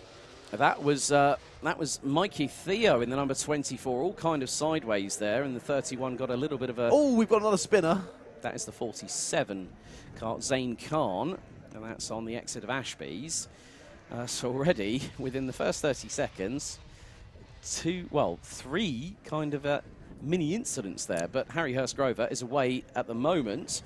Second position looks to be, I think that's the number 95 of Caden Welsh. With the number 17, that's Nicholas Ellis in third place. And then the number 88, that's Alfie Thompson rounding out the top 4. But Hurst-Grover is trying to pull away from them. There we go. I knew it said 8 on the timing, but I knew I could see 9 out there. Jack Spencer has just appeared on our timing, but it still says he's on 0 laps. So something going wrong there with the timing. We'll try and see where the number 31 actually is on track. He was, of course, involved in the initial kerfuffle on the first lap, so probably down in sort of 7th, 8th, 9th. We got a driver wide. What a hold of the slide there. That was proper Tokyo drift. That was amazing. That was Jim Carner styling right there and then. That was awesome. So just going to wait to see. That could be, I think that was... it was our 4th place man, I think. Not too sure. I've just seen Harry Hurstgrover. Well, now in 4th. It was the 95. It was the 95 yeah, of Welsh, who was 2nd, actually, coming across the timing line. Nicholas Ellis sets the fastest lap of the race. They're not exactly giving up, are they, these drivers? Because Spencer actually looks to be a bit further up the road. I think is actually ahead of... Caden Welsh has got a contact warning. Maybe was the causation of the incident there, then. Causation. Oh, my goodness me. You're bringing out the longer words now, are we, as we're getting towards the end of the day? I'm going to start talking about xylophones in a minute, mate. I'm going to throw one at you, Kaleidoscope. Please don't, that would really hurt. I know, that would do. But 5 minutes and 40. Harry Hurstgrover is leading at the moment. The gap was nearly 7.5 tenths of a second. Just waiting for the timing to refresh. 0.6 now is the gap between 1st and 2nd position. Alfie Thompson now sets the fastest lap of the race. 46.69 for the number 88. Yeah, so we've got the top 3 in the 46s and the rest of the field in 47s and 48s. It looks like down the inside, an attempt anyway from the 24. That is Mikey Theo attempting to get past James Tester. Not quite happening that time around, though. Tester stays ahead for now. Yeah, and at the moment on the bubble, Caden Welsh is being closed in on by Deacon Russell to the tune of about 7 tenths of a second. So that's basically the danger zone in where you really want to be in the top 4, but the top 3 carrying on with the business at hand. And Harry Hurstgrover being pushed along by Nicholas Ellis, but Harry Hurstgrover, started from pole position, eked out an early lead, and sometimes that can be a good strategy, but he'll want to make sure that he's in the top 3 and get through to the A final later on. Exactly, that's all that really matters in this, as we've said previously. These B finals are all about just getting to the A final. Of course, a race win is a race win. We all want to take that race win, but at the end of the day, does not matter, and they will just be moving on to the A final no matter where in the top 4 they come. Of course, if you're in 1st, you're going to be gridded up ahead of the 2nd and 3rd and 4th place from this race, but that's only really a few feet once you get out on circuit, so just getting through is the main necessity through this one. But still, it's Caden Welch and Deacon Russell who are the ones on the cusp. Of course, the top 4 going through, and there's only about 2 tenths of a second separating 4th and 5th, but we still look forward to this top 3 battle at the moment. Thompson now really on the rear end of the leading 2 of Hurstgrover and Ellis. So are any of them going to decide to go for a cheeky move? They are indeed. Look at that 88. How late Thompson was on the brakes there, but absolutely sends it and holds it on the brakes well, gets that 2nd place. Well, he was very much in lunge range there, so he had an opportunity and completely went for it. And, there was enough room to make the move stick.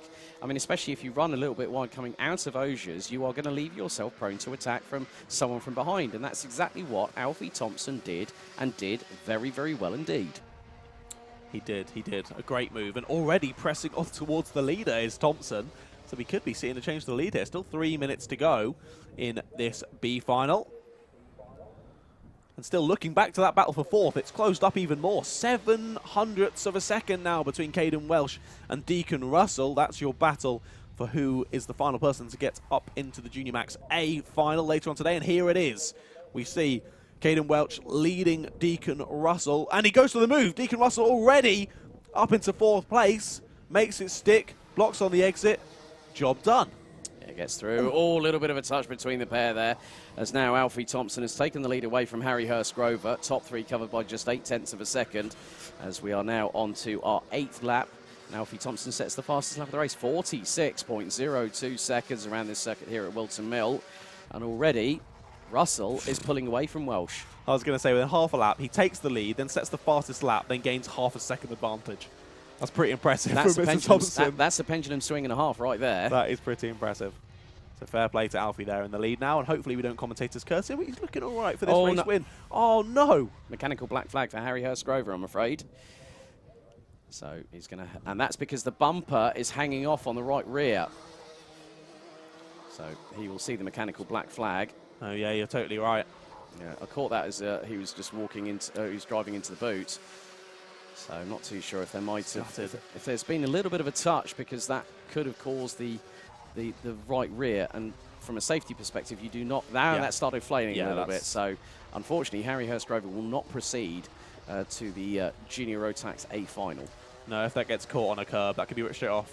And he goes a little bit wide there. I thought that might have been possibly just a personal error there rather than something down to the kart. But yeah, he probably won't even really know that that's even off unless there's any bouncing going along when he goes across any curbs. He probably doesn't really have a clue. So yeah, that means Hurstgrover's going to be out, which means Deacon and Russell now both move up into the 3rd and 4th spots respectively. Hurstgrover goes into the pits. Yeah. So that means that Deacon Russell and Caden Welsh, well, Welsh gets a get out of jail free card, right? Well, you say that. Deacon Russell's already pulled, it was a second in the last lap, now 2 and a bit seconds to just under 2 seconds between Russell and Welch, and now a second between Welch and Tester.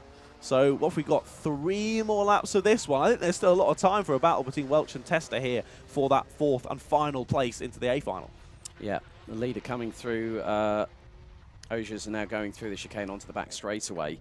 So we will have 2 more laps, not including this one, as there is your race leader, Alfie Thompson. Fastest lap of the race so far being actually held by the number 88, 46.02. So there'll be 2 more laps, including this one, as we go on to the penultimate lap. Lap number 11 out of 12. And Alfie Thompson recklessly flinging that kart from side to side through Oblivion and Crook before making it through to Fair Lady, and now through Christmas Corner, down the short chute in towards the right-hander here at Inkermans before the next right-hander at Ashby's.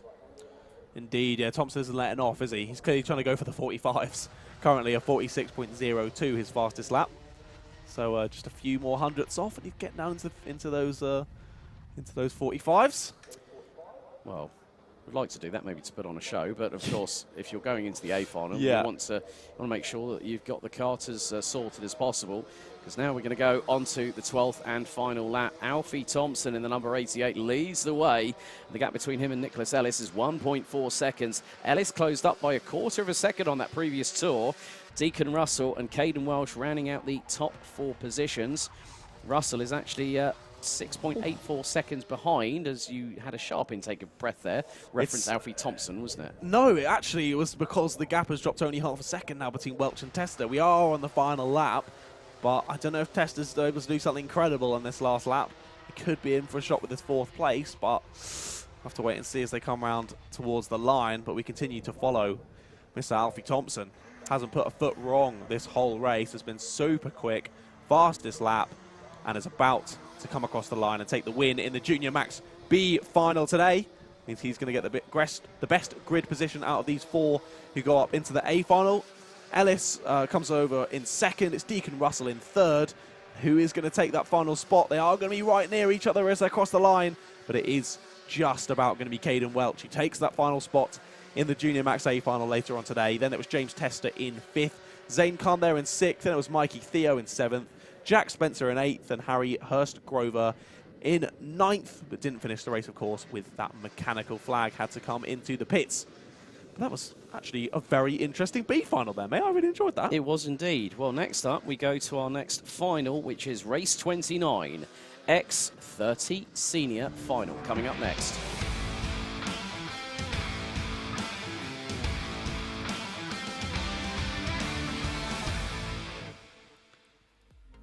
So let's have a look at the grid for the X30 Senior Final. It's Sebastian Murray and Lucas Ellingham on the front row. Harry Torpy and Jordan Brown, row 2. Christian Brooks and Archie Forber, row number 3.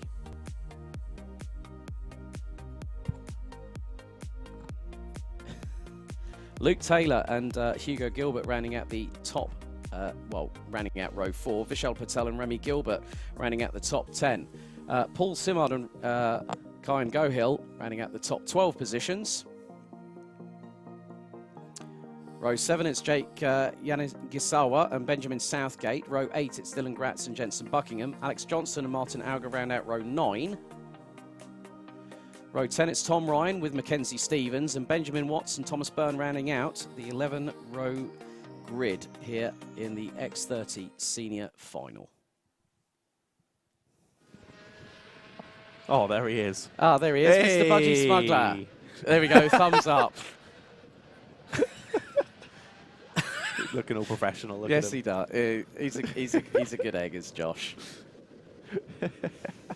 With a rather fetching hat on as well. Yes, indeed. Well, here we go. I know we all want to focus on Josh for the rest of the day, I know, but we do need to watch the Steady racing. now, steady. Sorry, is there a bit of history between you two or something? No, there isn't no history. We're just good mates. Oh, I've just seen the 51 nearly go sideways there on exit down entrance to the boot. Hugo Gilbert. Got a little bit of help from behind. I think just drivers trying to get in the right position, ready for this start. A little bit of gaps here. Let's close this up, boys and girls. Right, okay, here we go. X30 Senior Final here at Whilton Mill. Lights are out. We are underway into Oblivion and Crook for the first time of asking.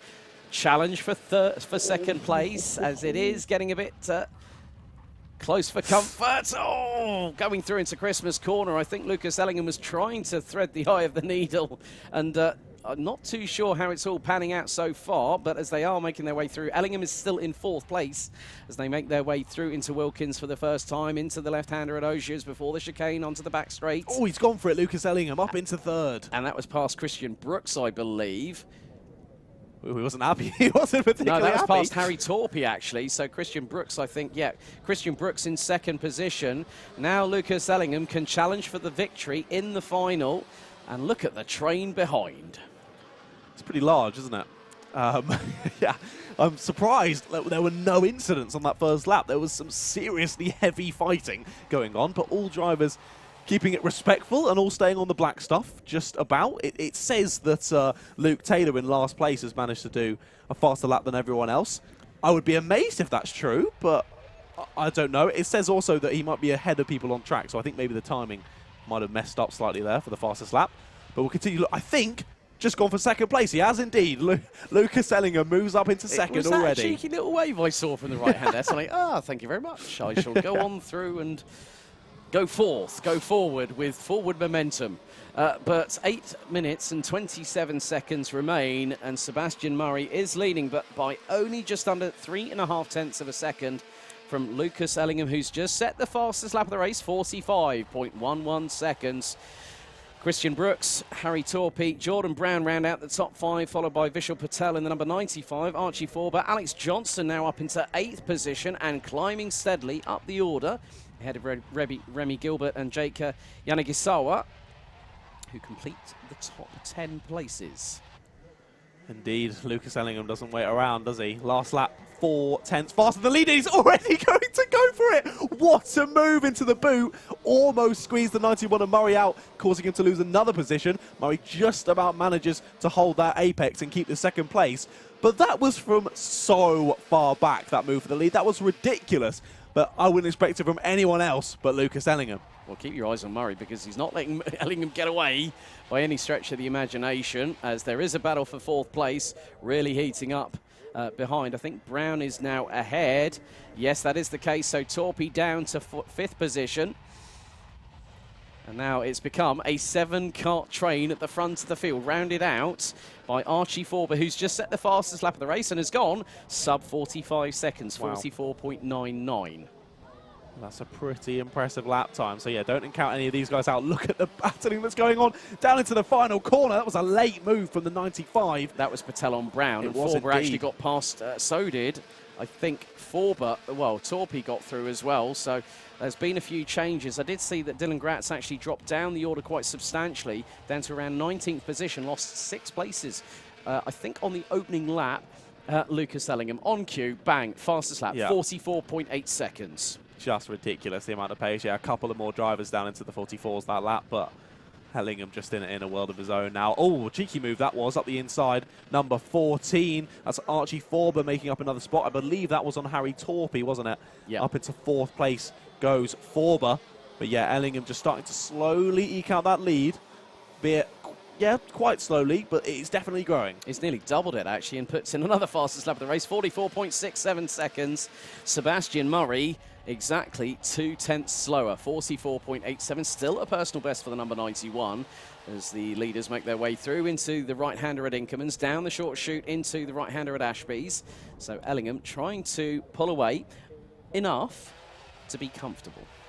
Indeed, yeah, Ellingham and Murray have sort of been going 2/10 a lap quicker than their personal best every lap, but Ellingham has consistently been 2/10 of a lap faster than Murray. So just as you say, slowly but surely eking out that lead, and yeah, doubling it from 0.2 to 0.4, which doesn't seem like too much, but in karting can be quite a bit. They're going to go through again. It's actually dropped that time from 0.48 to 0.45, only slightly faster that lap, well, 200ths to be exact, from Murray to Ellingham, but all of that top pack all lapping in the 44.7, 44.8, 44.9 kind of range. So all to play for up in those top positions, but now a slight gap eked out between the 82 of Brooks and the 14 of Forber. You can see Forber leading this little gaggle, and still battling between Torpy and Patel going on, and then Brown and Johnston just behind. Yeah, Brown and Johnston separated by just under a 1/10 and a half. Patel, track limit warning for Paul Simard in the number 25, as, oh, that was very, very close indeed, because Brown tried to get one back on Johnston. Johnston in the 48, now up into 7th position, 4 minutes and 40, plus an additional lap. Archie Forber sets a personal best with a 44.89 second lap time, but Lucas Ellingham, that gap is still holding at around about 4.5 of a second. Yeah, he hasn't quite pulled away as I maybe thought he would do. I thought he'd be out in clean air and then absolutely just send it and run away with it. But no, not happening at all. Murray really holding his own. And I think we could see this chill out for the next sort of 2 or 3 minutes. Maybe drivers holding their own, putting in the pace. Then as we start to get down to the last couple of minutes, maybe the moves start to come back out again. Yeah, Kyan Gohill has just got past Hugo Gilbert for 13th position, so the number 13, the number 45 goes up to 13th place. Tom Ryan still running, as it is getting fastest lap for Mr. Murray in second place there, 44.62. And he took nearly a 1/10 and a half out of Lucas Ellingham on that particular occasion. So it is going to be, I think, very, very close to the wire, because they are starting to pull away. Christian Brooks lost 0.3 of a second on that last lap and is now 1.15 off of Lucas Ellingham, who still continues to lead. We're on to lap number 9 with 3.5 minutes to go, plus an additional lap of racing here in the X30 Senior Final. And Christian Brooks in third, definitely still pushing as well. Another kart in the 44s pretty regularly. Did get a track limits warning last time around, though, so needs to watch out for any of those. Doesn't want those to build up, especially when you're just lapping by yourself. But in slight no man's land, got a second to the leaders and then just under 2 seconds back to 4th place. So Brooks just continued to put in the laps kind of on their lonesome, really, in 3rd place. But here we look back to, there's Forber in 4th and a small gap back to Torpy, Patel, Johnston and Brown, finalising that top 8. And then it's a decent gap back to Gilbert and then Simard and then the rest of the field. Yeah, with 2 3/4 minutes still remaining of the race itself. Remy Gilbert gets a track limit warning. So did you see Lucas Ellingham's human DRS just then? Did you see that? Little head down. Every time I work with you again, it's going to be, yeah, human DRS, human DRS. There we go, human DRS again. So just say it on every straight now. Don't. You just wear it out like somebody. There you go, human DRS, look. Oh, dearie me. Running gag with John Ratcliffe. Human DRS, everybody, when someone's putting their head down. At least he's not going like this, completely behind the steering wheel, because otherwise then he wouldn't be seeing anything. Well, it's a Super GT phrase. I have stolen it from him, to be fair. Very much a Super GT phrase. So, yeah, shout out to Steve Brown. Sadly not here this weekend. Was here at the last round, at round 5. Possibly might use it again as another practice, and that just shows why the drivers love Whilton Mill Kart, because it just provides that aura and ability to race and have a good time, but still be respectful and know that your kart is probably going to be fine by the end of it. Well, I remember Steve Brown actually talking with David Sullivan at the paddock walk at round 5, and actually Steve had picked up a slight arm injury, I think left arm injury, so he was actually walking with David on the paddock walk, so it was good to have Super GT on an Alpha Live paddock walk, so that was pretty cool. Minute and a half still remaining on the clock. Lucas Ellingham looking very comfortable, even though he's actually managed the gap really, really well. Sebastian Murray has got to start reeling Ellingham in a little bit now, because time is fast ticking away. we'll have this and probably another 2, maybe 3 laps of racing in addition still to go, because I mean the pace they're setting, you know, just under 44.78 was the last lap for Lucas Ellingham. Sebastian Murray 44.82. They're starting to drop Brooks again a little bit. Brooks, Brooks got dropped by about 1/100th of a second, and now he's clawed 1/100th of a second back. Benjamin Southgate now gets a track limit warning. The driver in the number 15, currently in 15th position behind Jake Yanigisawa, who actually picked up a contact warning from race control a little bit earlier on. As we're into the last 38 or so seconds, Ellingham just looks to be in really good control, doesn't he? Yeah, last time around, Ellingham actually matched the fastest lap of the race at 44.62. So both Ellingham and Murray, fastest laps of a 44.62. So both very close on pace. But Ellingham just being able to keep that gap as it stands. Looks like we're going to have 2 more laps of the Whilton Mill circuit ahead of us. Yep, as we just wait for the timing to come through, and it's still exactly half a second between the top 2. Brooks has dropped away, and that has been by nearly 3/10 of a second. Gap now between Murray and Brooks extends to 1.2 as we go into the penultimate lap of the race, lap 14 out of 15 as the timer hits 0 here at Whilton Mill for the X30 Senior Final. Hugo Gilbert, in the meantime, has actually got past Benjamin Southgate for 15th position. As Ellingham and Murray now, Sebastian Murray now picks up a track limit warning on the penultimate lap of the race. Whoops. Don't want to be doing too many of them in the final lap of the race as they come through to start the last lap. And the gap is now down to just under 4.5 of a second. Yeah, I just saw that. The 91 as well going wide at the final corner, really pushing on this final couple of laps. Took about 600ths out of Ellingham on the last time around. But even continuing that probably isn't going to be enough to close in on Ellingham. Gives a little cheeky check over the shoulder just to show how far he is. Does it again down this back stretch through sector 2 of the circuit. Knows he's got a nice little buffer here and should be all okay as long as he just continues as he does. Another little check just to make sure. Into the boot section he goes. Completely relaxed is Lucas. Knows he's got this one on the back. Little shrug of the shoulders as he comes down the last corner. And he is going to come across the line, hand in the air. Takes the win, does Lucas Ellingham, in the X30 Senior Final here at round 6 of the FastR Whilton Mill Kart Club. Then it was Sebastian Murray there who got second. Christian Books just behind them in third. Then the big battle behind was won by Alex Johnston. Then it was Vishal Patel behind in 5th. Jordan Brown in 6th. Remy Gilbert 7th. Paul Simard in 8th. Archie Forber 9th, and it was Jensen Buckingham rounding out the top 10. Then Kian Gohill, Luke Taylor, Harry Torpy, Jake Yanagisawa, then Benjamin Southgate, Hugo Gilbert, Mackenzie Stevens, Dylan Gratz, Tom Ryan, and then Martin Alger rounded out the top 20, and all of your field for that X30 Senior Final. All making the checkered flag as they make their way down towards pit lane to cool everything down and then get their front bumpers checked and then go through the usual rigmarole of scrutineering. So there we are, Lucas Ellingham now getting a few high fives from a couple of the people on the sidelines.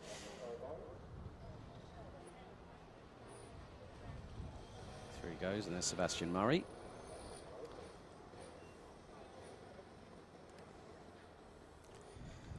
There is the number 48, Alex Johnston.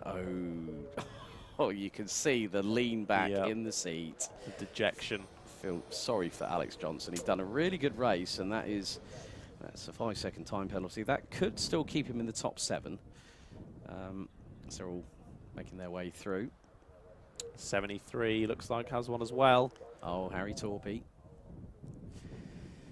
Well, that's X30 Senior, the final concluded. Next up, it's going to be the Senior Rotax Final here at Whilton Mill.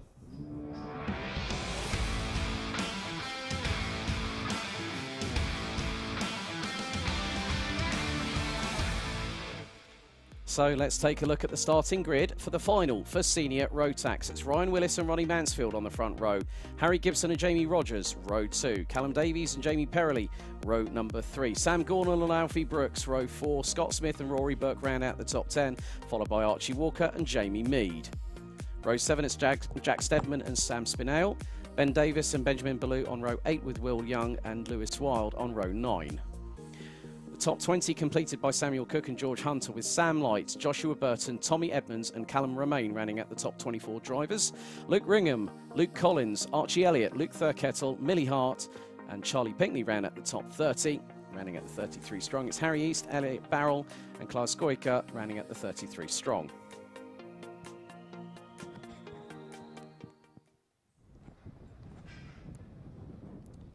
So looking back at the respective winners, it was Sam Spinell that won Heat 3. Heat 2, it was Sam Gornall. And then looking back at yesterday's results, race 7, which was Harry Gibson winning Senior Rotax. So 3 different winners from 3 different heats. Very different proposition here in the final. 10 minutes plus an additional lap. Who's your money on? Oh, you put me on the spot there, mate. Oh, I got That's to do tough. it. I was just thinking, because I was looking at it. Harry Gibson is our highest placed on the grid of our winners, isn't he?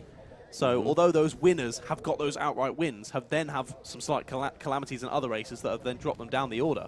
So despite Ryan Willis and Ronnie Mansfield not actually getting a win, they put themselves on the front row for this one. So I think one of those two is going to get it. I think it's going to be 4 different winners from 4 different races, mate. I'm going to keep my eyes on Archie Walker and Sam Spinell, amongst others, as now we go into the tram lines. Red lights are out. The Senior Rotax Final underway here at Whilton Mill as they thread their way through Oblivion and into Crook and Fine Lady for the first time. Everyone safely getting through. No one being compromised yet as they go through into Christmas Corner. Someone went nearly one wheel onto the grass going into the approach into Christmas Corner, but they all have made it through thus far. They are jockeying for position into Ashby's. Everyone's getting concertinaed and compromised. Nearly 3 abreast on the exit of Ashby's. Into Osiers go the leaders. 30 seconds in. It looks a little bit tidy so far, but we're only in the early throes of this race. I think the driver who we saw putting a wheel off might have been Sam Spinell. It definitely ended with a 7, and I saw Sam Spinell's time came up a little bit later than the carts around him, so might have dropped a couple of positions on that opening lap. We'll keep an eye out, as yes, he does, down to 15th for Sam Spinell. So not the best start for him. Archie Walker's up to 7th position already. A contact warning already issued for Sam Gornall, who rounds out the top 9 positions, as it is Ryan Willis who leads the way. Ronnie Mansfield in 2nd, Harry Gibson in 3rd, Jamie Rogers and Callum Davies round out the top 5 places. As Mansfield, I think, has lost a few places in the meantime as well, the number 67. So Willis might still be leading. A little bit of a move there going through into Osiers. A little bit of a wheel touch. There was Scott Smith in the middle of all of that melee. But they managed to make it through nice and safely. Yeah, just about. Some battles going on nicely, but it is looking like Willis is pulling out a nice little lead already. And yeah, you were right. Mansfield dropping a couple of positions down to 4th on that time around. Gibson up to 2nd, Rogers now in 3rd. But yeah, Willis now with almost a 0.7 lead out there. Less than 2 minutes gone, so that's very impressive. Well, looking at the field, I mean, the entire field down all the way down to, 27th position. We're covered by 8.3 seconds after the opening 2 laps. Incredibly close, as it always is in Senior Rotax. But Archie Walker looking to make a move. He took 3/10 out of Callum Davies last time around, so Archie Walker looking to get a little bit of a wriggle on here. He's, Mansfield's got Davies and Walker not too far behind, so they were covered by just over 3/10. George Hunter's dropped down the order to 22nd position, as there is going to be a change. And that was very, very close indeed. I think Davies might have lost a position or 2. Archie Walker's just set the fastest lap of the race, 45.93 seconds, as we're into 7 minutes and a quarter still to go. Over the line that last time around, there was 1 position on the field that was over a 2nd gap to the person in front of them. Everyone else under a 2nd. That is unbelievable, as we see a move into the boot there. I think that might have been Walker there getting past Mansfield. I think you might be right there. Yeah, I wanted to say 83, but it is indeed the 93 of Walker now up into 4th place. Mansfield down to 5th. And that gap in the front has started to reduce now. Willis and Gibson. No! Oh, that's a big crash. That's a pirouette and a half for Yes. Jamie Perrelly. And that was over the back bumper, I think, was it of Davies there in the number 95? Luckily, I think with how he pirouetted there, he got quite lucky. It dispersed the energy quite well, and he was able to just carry on straight away. So what looked like quite a big crash actually seemed to be okay. Yeah, we're going to have a look at the replay here. So up Manuel's bank, and it was on the 95. Oh, you know what? I think Callum Davies must have been breathing hard through his diaphragm once that happened, because that was a bit of a scare for both drivers. He got quite a knock on his right shoulder as well, so might be feeling that a little bit tomorrow as well.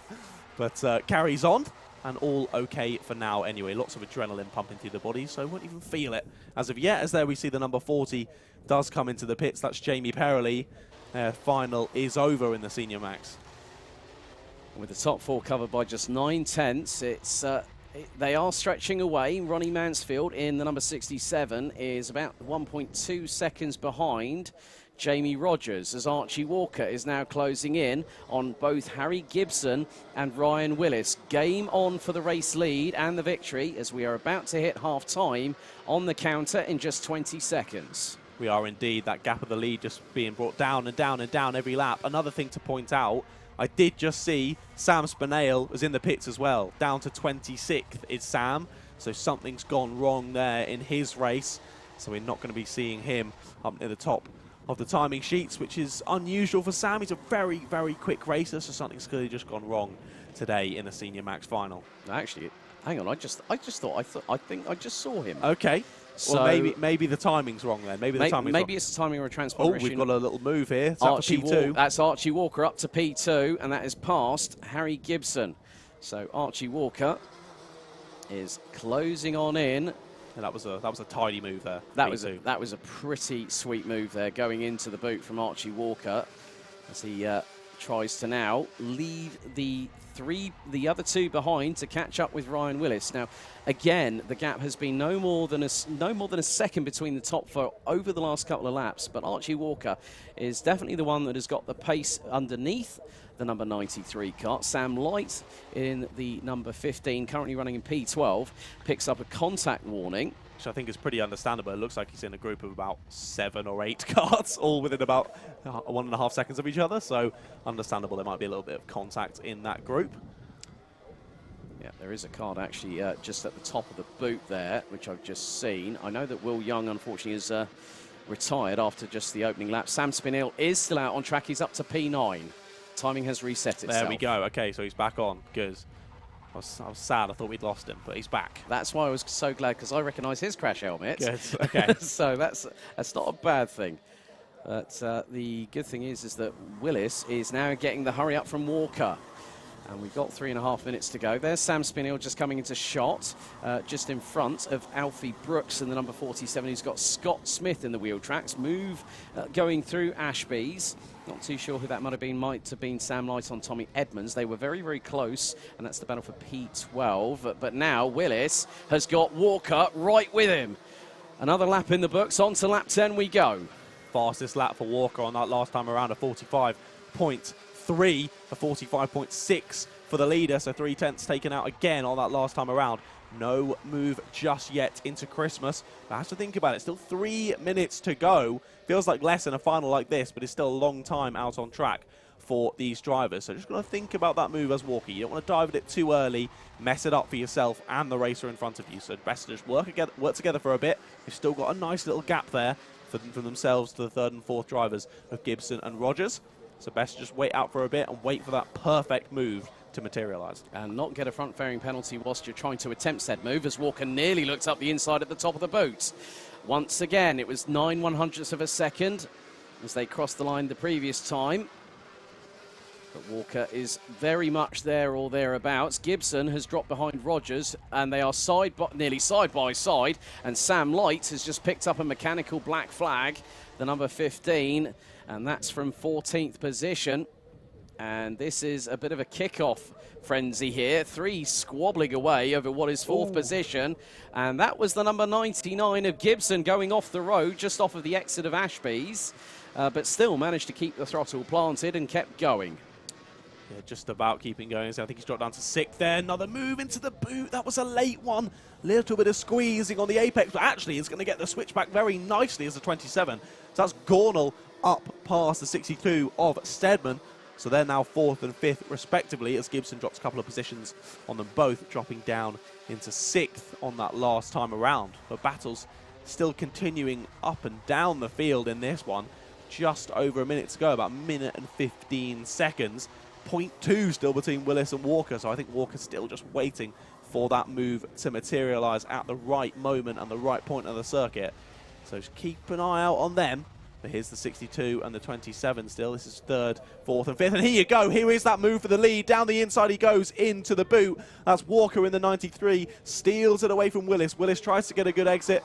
Can't quite do anything back. And he's going to have to go right back in the wheel tracks of Walker now for the next 45 seconds. And Sam Light gets an official black flag this time, not serving the mechanical. So will have to come in at the end of this one if they don't want to be disqualified. Yep, and the mechanical black flag has been shown again. But yeah, that's the thing. If you ignore it 3 times, you get an automatic black flag. But Walker doing a great job. I mean, it was textbook. And we've had an incident. That's the number 60 and the number 64. Luke Collins and Luke Ringham coming together on the outskirts of Pit Bend. As Walker still leads, he's pulled a gap away from Willis. That was that move, that sweet move that Archie Walker did on the previous lap going into the boot. That has now given him the opportunity to start striding away. We're going to have 2 more laps to go, including this one as we come across the line. And the timer hits 0 now as Archie Walker makes his way through Fine Lady for what's going to be the 14th and penultimate time. Indeed, look at that battle slightly further back as well. Rogers was going heavily defensive to the inside on Stedman. So we'll have to keep an eye out on how that battle materialises through this race. But it's looking like Walker might just have the edge of pace. Although looking at the last laps, yeah, sorry, he does. Getting them mixed up. 45.4 and a 45.6 respectively between these two. So yeah, looking like Walker should just about have this in the bag. But again, commentator's curse always comes at times like these. So I don't want to say that to Walker, but onto the final lap they go. And there's that battle just behind as well for 3rd. I think all 3 of Rogers, Stedman and Gornall are now involved in that one. Maybe Gibson could be also involved in that contretemps too, as the leaders now make their way up Manuel's Bank up for the final time through into Christmas Corner, now into the kink, into the right-hander here at Inkerman's. Walker has a slender advantage. It's about half a kart length as they go through into Ashby's for the final time. Walker looks over the right, then the left shoulder rather rapidly in succession before going through Wilkins. Willis will have one opportunity, and he's got to start going now, and he's right in the wheel tracks. Walker has to take the defensive line into the boot for the final time, but Archie Walker is now going to come out of top bend. One more corner remains, and the number 93, Archie Walker, is going to be a drag race to the line. It's going to be Walker by 5/100ths of a second after 15 laps in the Senior Rotax final, and 3rd place, it's going to go the way of Sam Gornall. And get this, Gornall was 5.65 seconds behind Willis, who finished behind Walker. Jamie Rogers and Jack Stedman round out the top 5, followed by Ronnie Mansfield, Harry Gibson. There's the number 89. That's Lewis Wild, unfortunately. Might have had a coming together maybe with Benjamin Ballou. I'm not 100% sure. They are both dropping down the order. But Ronnie Mansfield takes 6th, ahead of Harry Gibson, Rory Burke, Sam Spinell, and Alfie Brooks round out the top 10. Jamie Mee, Tommy Edmonds, Archie Elliott, Samuel Cook and Scott Smith round out the top 15 positions. Callum Romain in 16th, ahead of George Hunter. Ben Davis, Millie Hart, Joshua Burton, Luke Collins and Luke Ringham round out the 22 strong.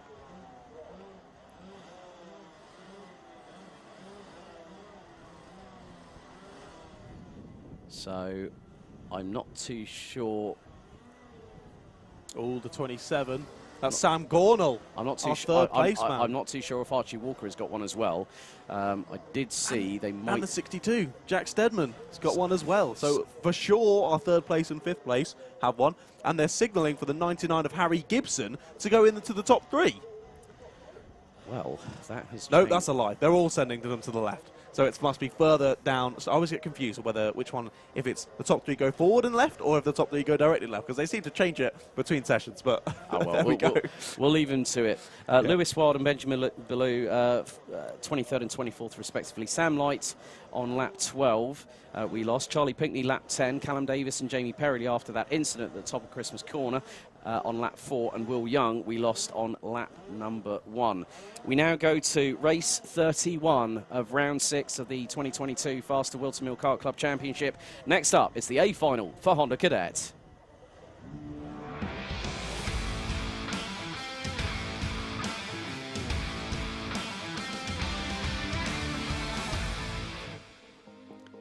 So let's have a look at the grid for the Honda Cadet A final. Rocco Shenton and Jarrett Clark on the front row of the grid, followed by Finley Lyons and Oliver Majewski.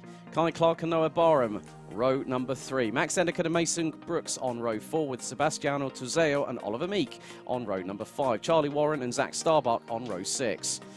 Samuel Gamio, and we've also got Zach Champney, row 7. Emerson McAndrew-Uren and Jacob Backler rounding out the top 8 rows, with Oliver Warner and Kian Bernard rounding out the top 9 rows. Completing the top 20, it's Ellis Pullen Memin, Riley Till, with Leo Anya, Oliver Spencer, Alice Fairclough, Charlie Wolfit, that's row 12. Jaden Mead and Luca Holmes-Black, row 13. Sergio Vitz and Andrew Dixon, row 14. Bella Fairclough and Teddy Cooper, row 15. And the top 4 in the Honda Cadet B final, Sebastian Jew, Sebastian Clark, Thomas Butcher and Harry Taylor round out the 34-strong capacity Honda Cadet grid here at Whilton Mill. Lovely. I can't wait. It should be great. The finals have been brilliant so far, so let's bring on another. I did just want to say, as we were finalising there and we were saying we're not sure who's quite got penalties or whatnot after this, if you're trying to work that out, if you simply go to results.alphatiming.co.uk/WMKC. You'll be able to see all of the timing and results from today's racing. So all of the finalised stuff that we don't get to see, you'll be able to see as soon as it's updated there on the website. Yeah, well, I'm just refreshing my my smartphone at the moment, and Finley Hines confirmed as the IAME Cadet final winner here at race 24, ahead of Austin Gibson and Levi McGrath, who round out the top 3 positions.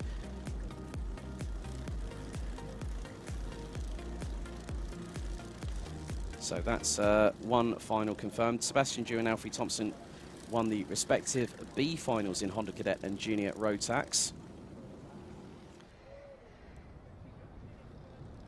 So we will find out after 10 minutes plus an additional lap of racing who will be our provisional Honda Cadet A final top 3.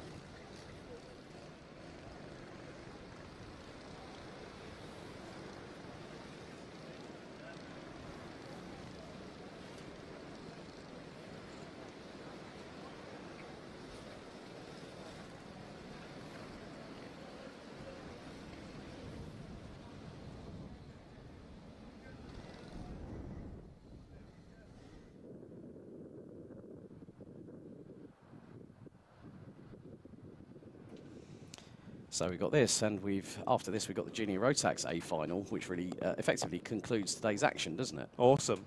Well up for it. This is going to be our final grid start of the day as well. Always excites me. Starting grid, standing start here with 34 Honda Cadets. The air temperature now around about 19, 20 degrees Celsius. Red lights on the Digi flag. 10 minutes are now indicated on the timer on the left-hand side of your screens. For those wondering when a full start is called, it's when the yellow lights on the middle of the gantry show up and start flashing. 5-second board is out. Engines are revving, lights are out. We are underway in the Honda Cadet A final, and Rocco Shenton leads the field through Oblivion, managing to get past Jarrett Clark as they all filter their way through Oblivion, Crook and Fine Lady for the first time of asking. And already some drivers making moves. I think Finley Lyons making a move up the inside to probably take P3. We have had one kart, and it has... Oh, everyone's going grass tracking here today. Oh, what's going on here? And it's really concertinaing. Luckily enough, all of the drivers managing to try and keep on the asphalt, but there is one driver that's gone exit stage left. That is the number 44, Riley Till. That was off at the exit of Ashby, so 3-4 wide going through that corner doesn't necessarily work, because whoever's on the outskirts of it is the one that always ends up running wide or gets inadvertently forced wide. Yes, indeed. Yeah, it just seemed like one or two drivers getting a bit wobbly through Christmas caused absolute pandemonium behind, didn't it?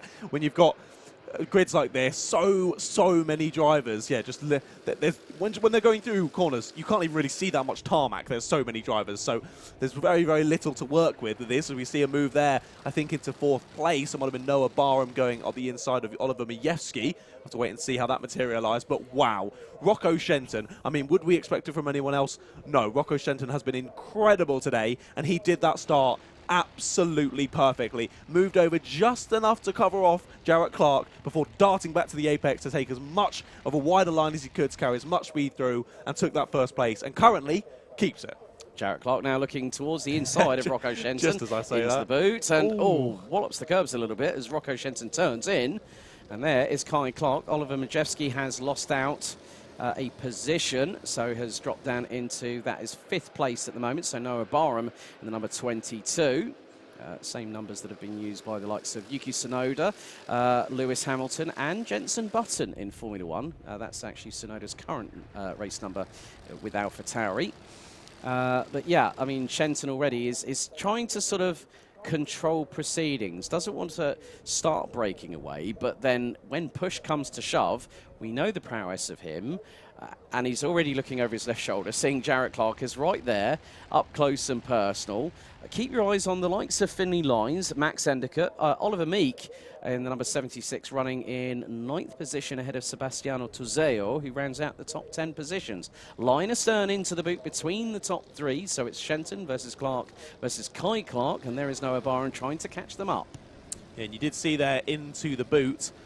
Jarrett Clark definitely had enough overspeed to make a move there, but just knows it's not worth it, as we've got the 88 off somewhere around the circuit. Is that Zach Starbuck? That is indeed. That's a big name to have gone from this one. Zach is always very fast, so sad to see his car has given up the ghost there on lap number 3.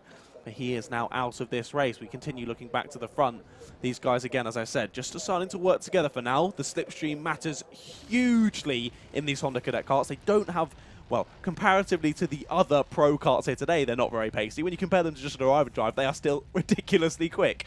But, yeah, not quite as pace. The slipstream matters a lot. They know if they continue to battle hard, they'll just drop back into everyone else. As just as I say that, into the lead goes Jarrett Clark on Rocco Shenton, takes it, and even that one singular move has made it go from 2 battles to the lead to 3, now to 4, and we could be seeing them go side by side to oblivion. That is Rocco Shenton up the inside into oblivion. What a move! And the drivers behind now absolutely going for it. And even these slight moves, as I say, there's 4 behind from 5th place to 8th place, now looking to get involved in this front 4 battle as well.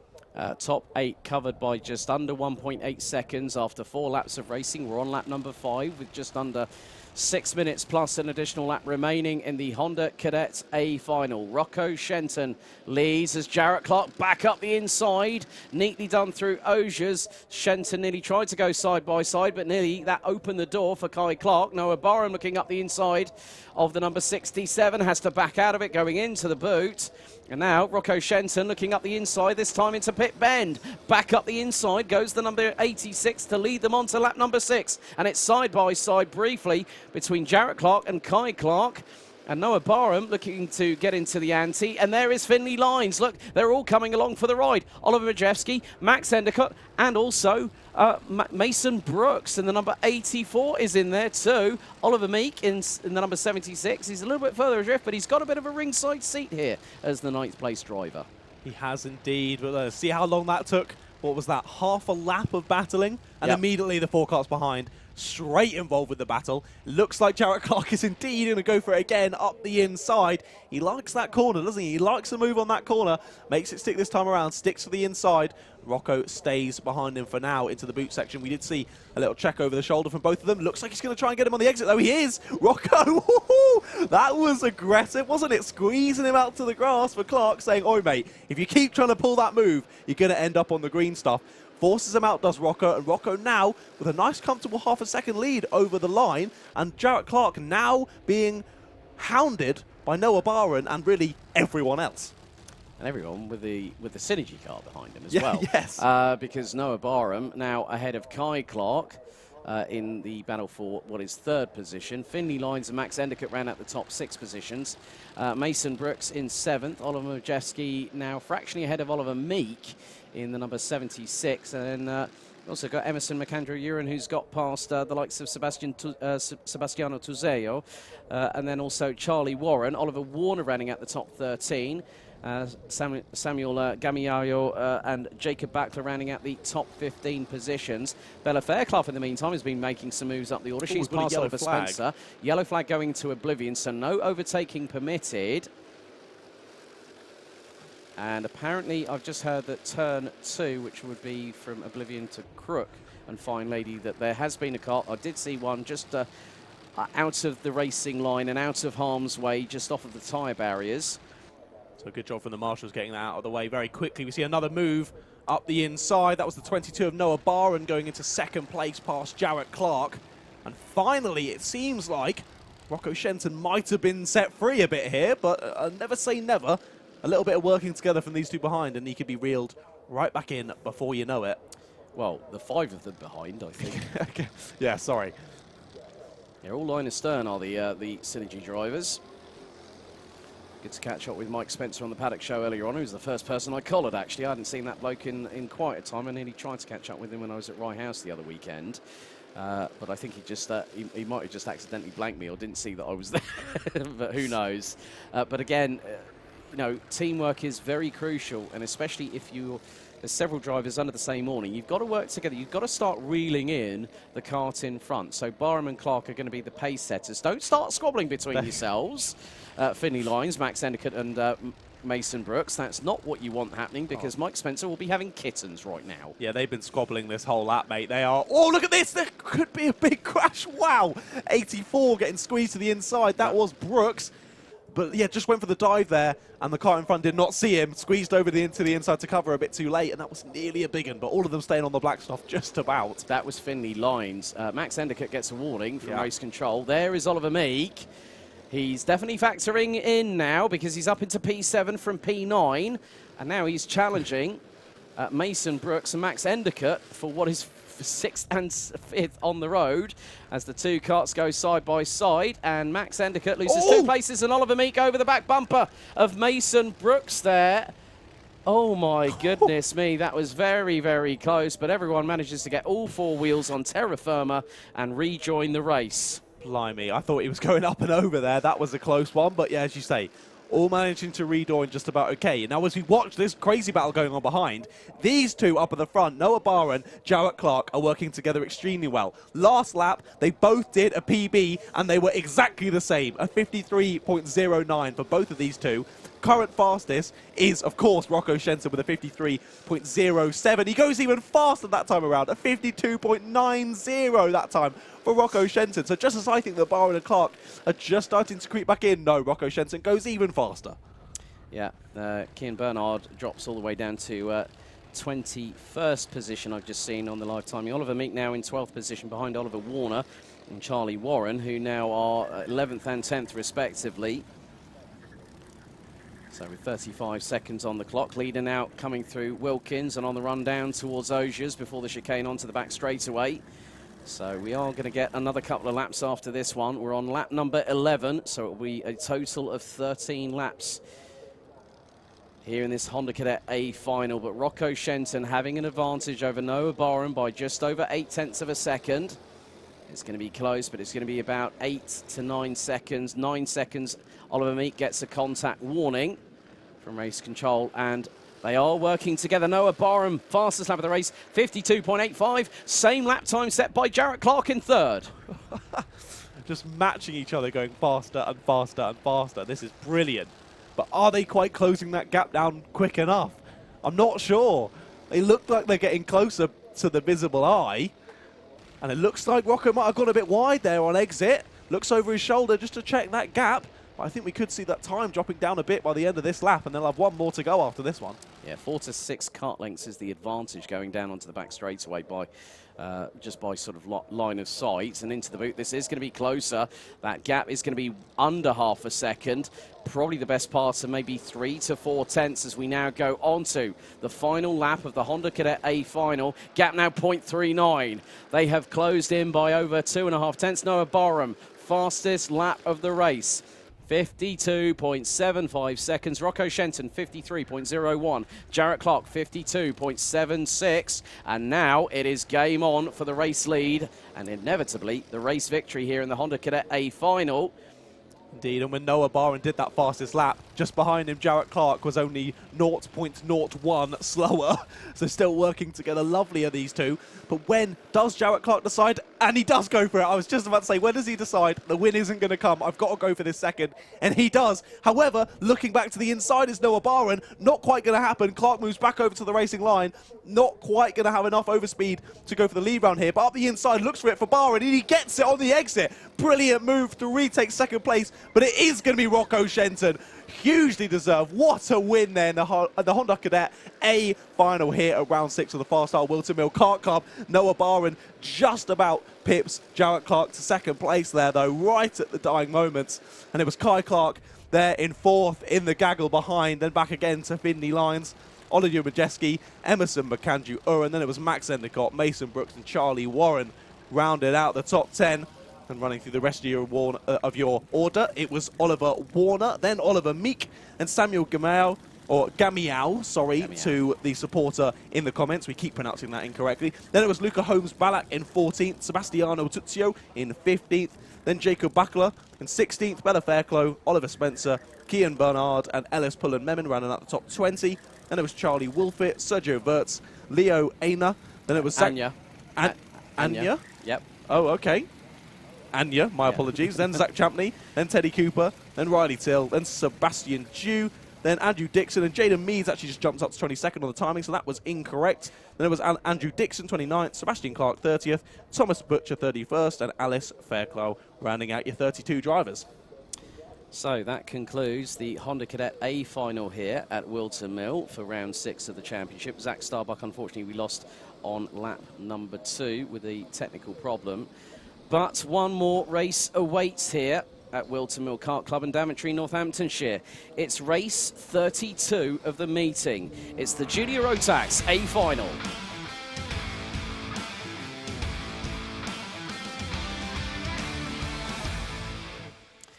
Well, just to think a few hours ago, we were getting things started here at round 6 of the championship. Here's your starting grid for the Junior Rotax A final. Sam Baker and Oliver Kerr, front row. Oliver Sano and William Antrobus on row 2. Bobby Rozier and Reg Hayward, row 3.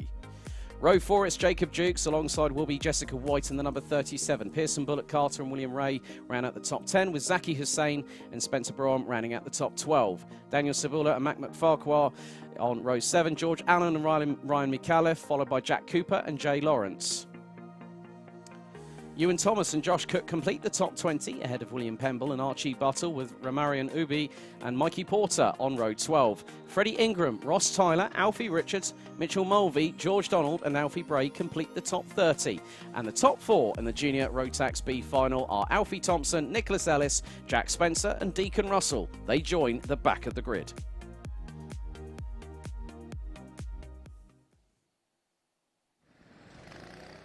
So the drivers now out on the formation ahead of 10 minutes of racing plus 1 lap.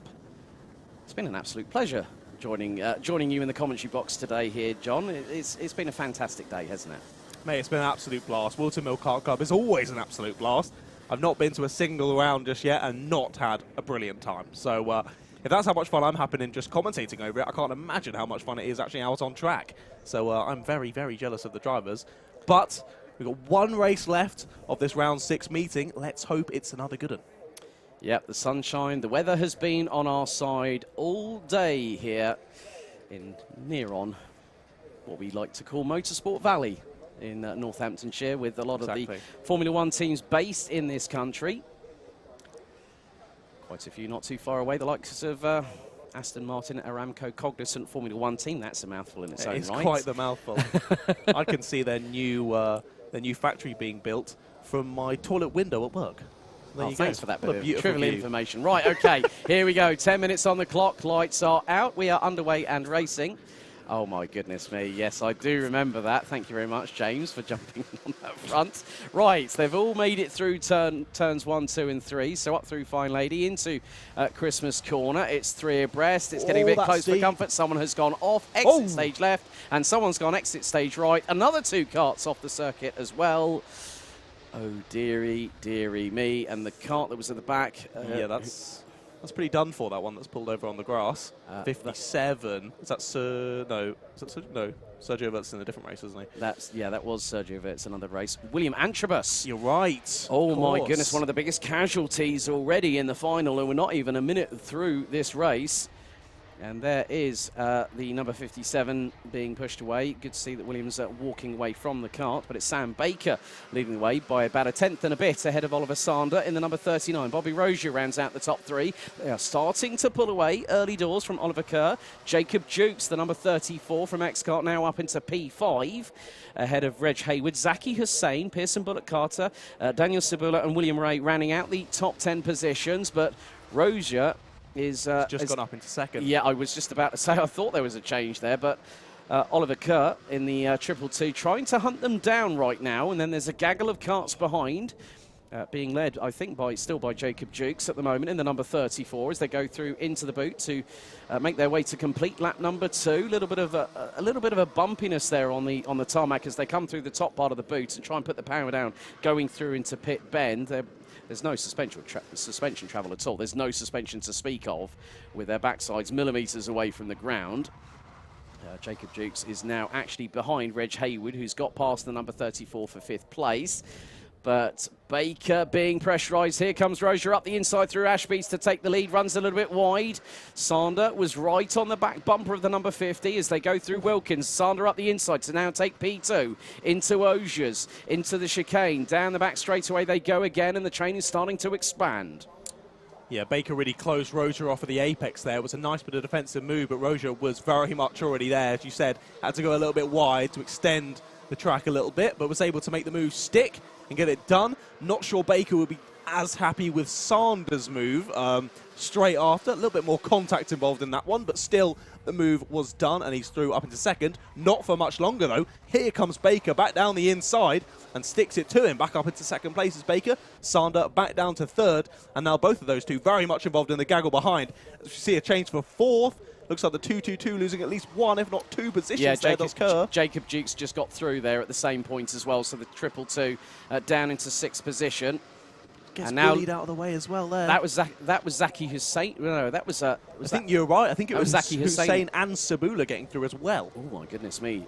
So Oliver Kerr having a bit of a difficult couple of corners there. But the top 5 starting to break away. Well, Rozier's up way into the distance, and he's nearly 7 tenths ahead of Sam Baker, Oliver Sander, Reg Hayward, and Jacob Jukes round out the top 5. Through into Christmas Corner on lap number 5 they go. Through the kink into the right-hander here at Inkerman's, and then down the hill towards the right-hander at Ashby's. Hayward getting a little, well, they are getting aggressive on the curb. Someone's gone grass tracking coming out of Inkerman's. And there's more attempts being made going through into Ashby's. Ashby's is a very sweet overtaking spot. If you can get a nice run going through the exit of Christmas into Inkerman's and you line it up nicely, you can really go through on the inside rather nice and cleanly, can't you? But now we see Hayward trying to challenge Sander for P3 up the inside through pit bend. There goes Jacob Jukes and the number 34. And he goes up. Yellow flags at Oblivion and Crook. So no overtaking permitted. And now Jacob Jukes looking up the inside, and he's got through. Up into P3, that is, now. So Jacob Jukes, and that's the 87 off the circuit. And that Mac is... McFarquhar. Oh, dearie me. James's best mate is out of this race. Is BFF? So I would say that, yeah. Well, 5.5 minutes still to go, and Rozier, I don't think is out of the woods yet, because I'm keeping an eye on the pace. Jacob Jukes, 45.89, 2/100 slower than Sam Baker in second position. So, and the gap between the top 3 now is a second. The yellow flag still waving at the moment through into Oblivion and into Crook and Fair Lady. So They have to wait until they get through and are able to clear that yellow flag before they can start going full pelt and trying to attack those in front. But Rozier still holding on. Oh, Oliver Sander getting a bit messy with Reg Haywood there. They both go off the track, and they still manage to keep a hold of it. I think Sander lost the position, but he's about to send it up. That's it. I think that might be Daniel Sabula who goes off the circuit. Oh, my goodness me, but well held Sabula. Just about keeps it pointing in the right direction, doesn't he? Rejoins. I think just lost one position out there did Sabula, and into the pits goes a driver from that top pack. We'll have to wait and see who doesn't come across the line. That's Sander. Oliver Sander out in the pits. I'm not too sure if there's something that's caused a problem for the number 39, but that's his final done and dusted. Jacob Jukes, in the meantime, keep your eyes on the number 34. He's closing in on Sam Baker. He took a 10th.5 out of the number 50 on the previous lap. Gap between them was 0.3 of a second. So Jukes is looking to line up for a pretty good end to the day. He is indeed, isn't he? He's reeling them in and pretty quickly. 4 minutes left to go in this one. And look at the waft he's got down the straight. He's going to go for it already. Up into second place is Jukes. With only about a second it took him to even think about that move, and he's already done it. Up into second place he goes. Less than 4 minutes to go even. And now the fastest lap of the race, a 45.62 for Jacob Jukes. Now he's just hunting down Bobby Rozier for this win. Yeah, so Jacob Jukes just under 0.6 of a second behind Bobby Rozier. And at the moment, Spencer Barum has got past Oliver Kerr, who's dropped to 9th place in the 222. George Allen rounds out the top 10. Running out the top 20, we've got the likes of Ryan McAuliffe, Alfie Richards and Ross Tyler, who occupy positions 18 to 20. Daniel Sabula still sitting in 7th position in the number 12. But now the chase begins. 3 minutes and 10 seconds, plus an additional lap. And look at the waft that Jukes has got. He's already pulled away from Baker to about 2 to 3 kart lengths. And look at the gaggle behind. I think that might be Haywood in 4th place who's leading it. There's further battles up and down the order. William Pemble gets a contact warning, the number 99, as that's Ewan Thomas I've just seen going through the shot. Contact warning for Archie Buttle as well in the number 44.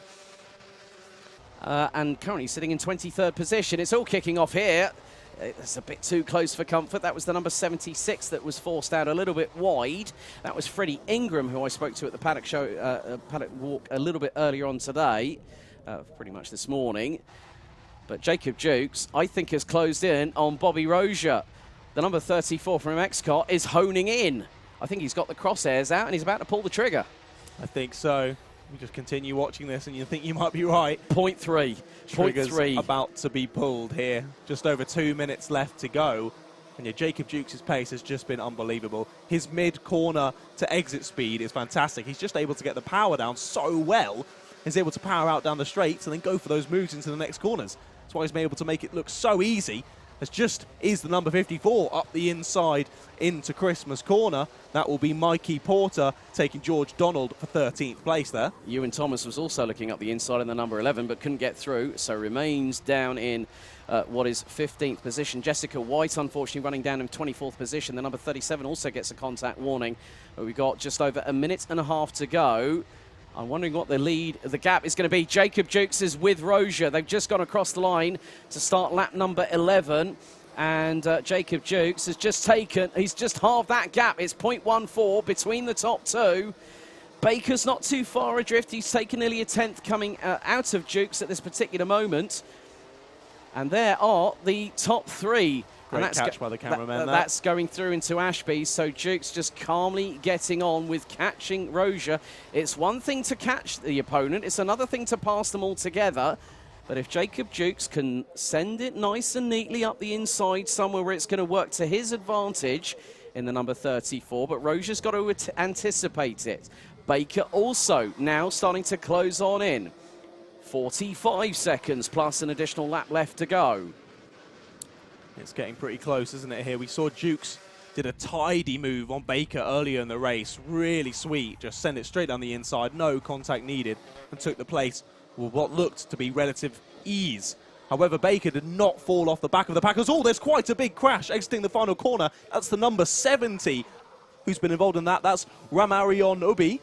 And then also the number 99 of William Pemble, I believe. Yeah. And that's a red flag. That is an instant red flag. With only 10 seconds of the race to go. So does that mean that we call the result, I think. It's past 75%, so Yep. that means we go to the last lap. We will wait for the timing to update accordingly.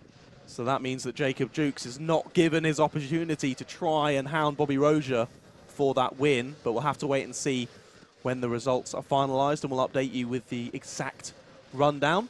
But of course, safety is very much paramount at a kart event. Frustrating to not see the crazy finish, but at the end of the day, we'll just hopefully make sure those drivers involved in that incident were okay. They looked like they were all up and out of the karts all right at the final corner, but you never want to see a side pod bending in on itself. That's Well, not very nice. I think, Jacob Jukes just got the wave pass, so no penalty for him, no penalty for Bobby Rozier. So it looks pretty good for them. All look good. Yeah, that's quite a heap of metal. Well, we were about to complete. We were on our way to complete lap number 13. The provisional results at that point, when the red flag was called, when we went on to, I think, what was the final lap of the race. Yes. It was Bobby Rozier that was leading Jacob Jukes by nearly 0.3 of a second. Sam Baker was in third. William Ray was fourth. Reg Haywood fifth. Daniel Sabula, Zaki Hussain, Spencer Barom, Oliver Kerr, and Pearson Bullock Carter rounding out the top 10 positions. That was when the red flag was called. George Allen, Jack Cooper, Mikey Porter, George Donald, Ewan Thomas, Freddie Ingram, Alfie Richards, Ryan McAuliffe, Ross Tyler, and Alfie Thompson were rounding out the top 20 drivers. So Ryan McAuliffe was the only one I saw there get a penalty going through there from 18th.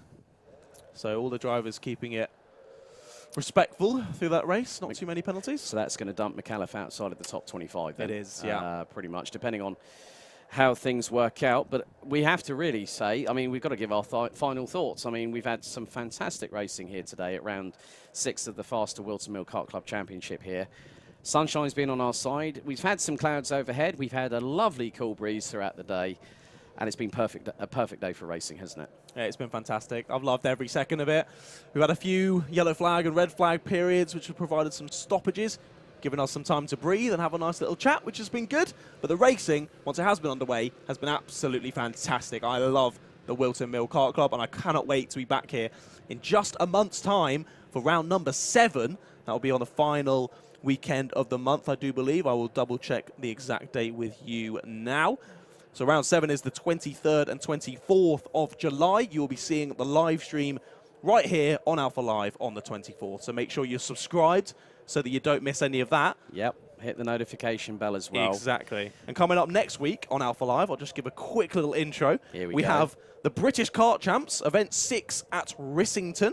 We also have the Super 1, round 8 at Fullbeck, and the CKC and JKC at Glannygore. So lots to come on Alpha Live, which means why haven't you subscribed yet? Come on. You better subscribe right now. Make sure you hit the notification bell as well to get informed of whenever Alpha Live goes live. A big thank you to the entire team at Whilton Mill Kart Club, from organisation, timekeeping. Thank you very much to the men and women in orange, the marshals, that have kept this event running smoothly. The medical crew, thank you very much for your assistance today. A big thank you to all the drivers, all the teams, all the parents, all the supporters here today at Whilton Mill. On behalf of Alpha Live, the first time I've been working with John Ratcliffe. It's been a pleasure, John. Thank you very much for being alongside me here today, and it's been a pleasure. Hopefully we get to do this again not too far in the future. Definitely, mate. I'm well up for it, as always. Can't wait for more Whilton Mill Kart Club rounds. And I look forward to listening to you off in Europe doing all Rotax stuff. That'll be brilliant. Well, you never know. I might be back to come back here to WMKC. On behalf of everybody here, this is us signing off. Thank you very much for watching. Enjoy the rest of your Sunday evening.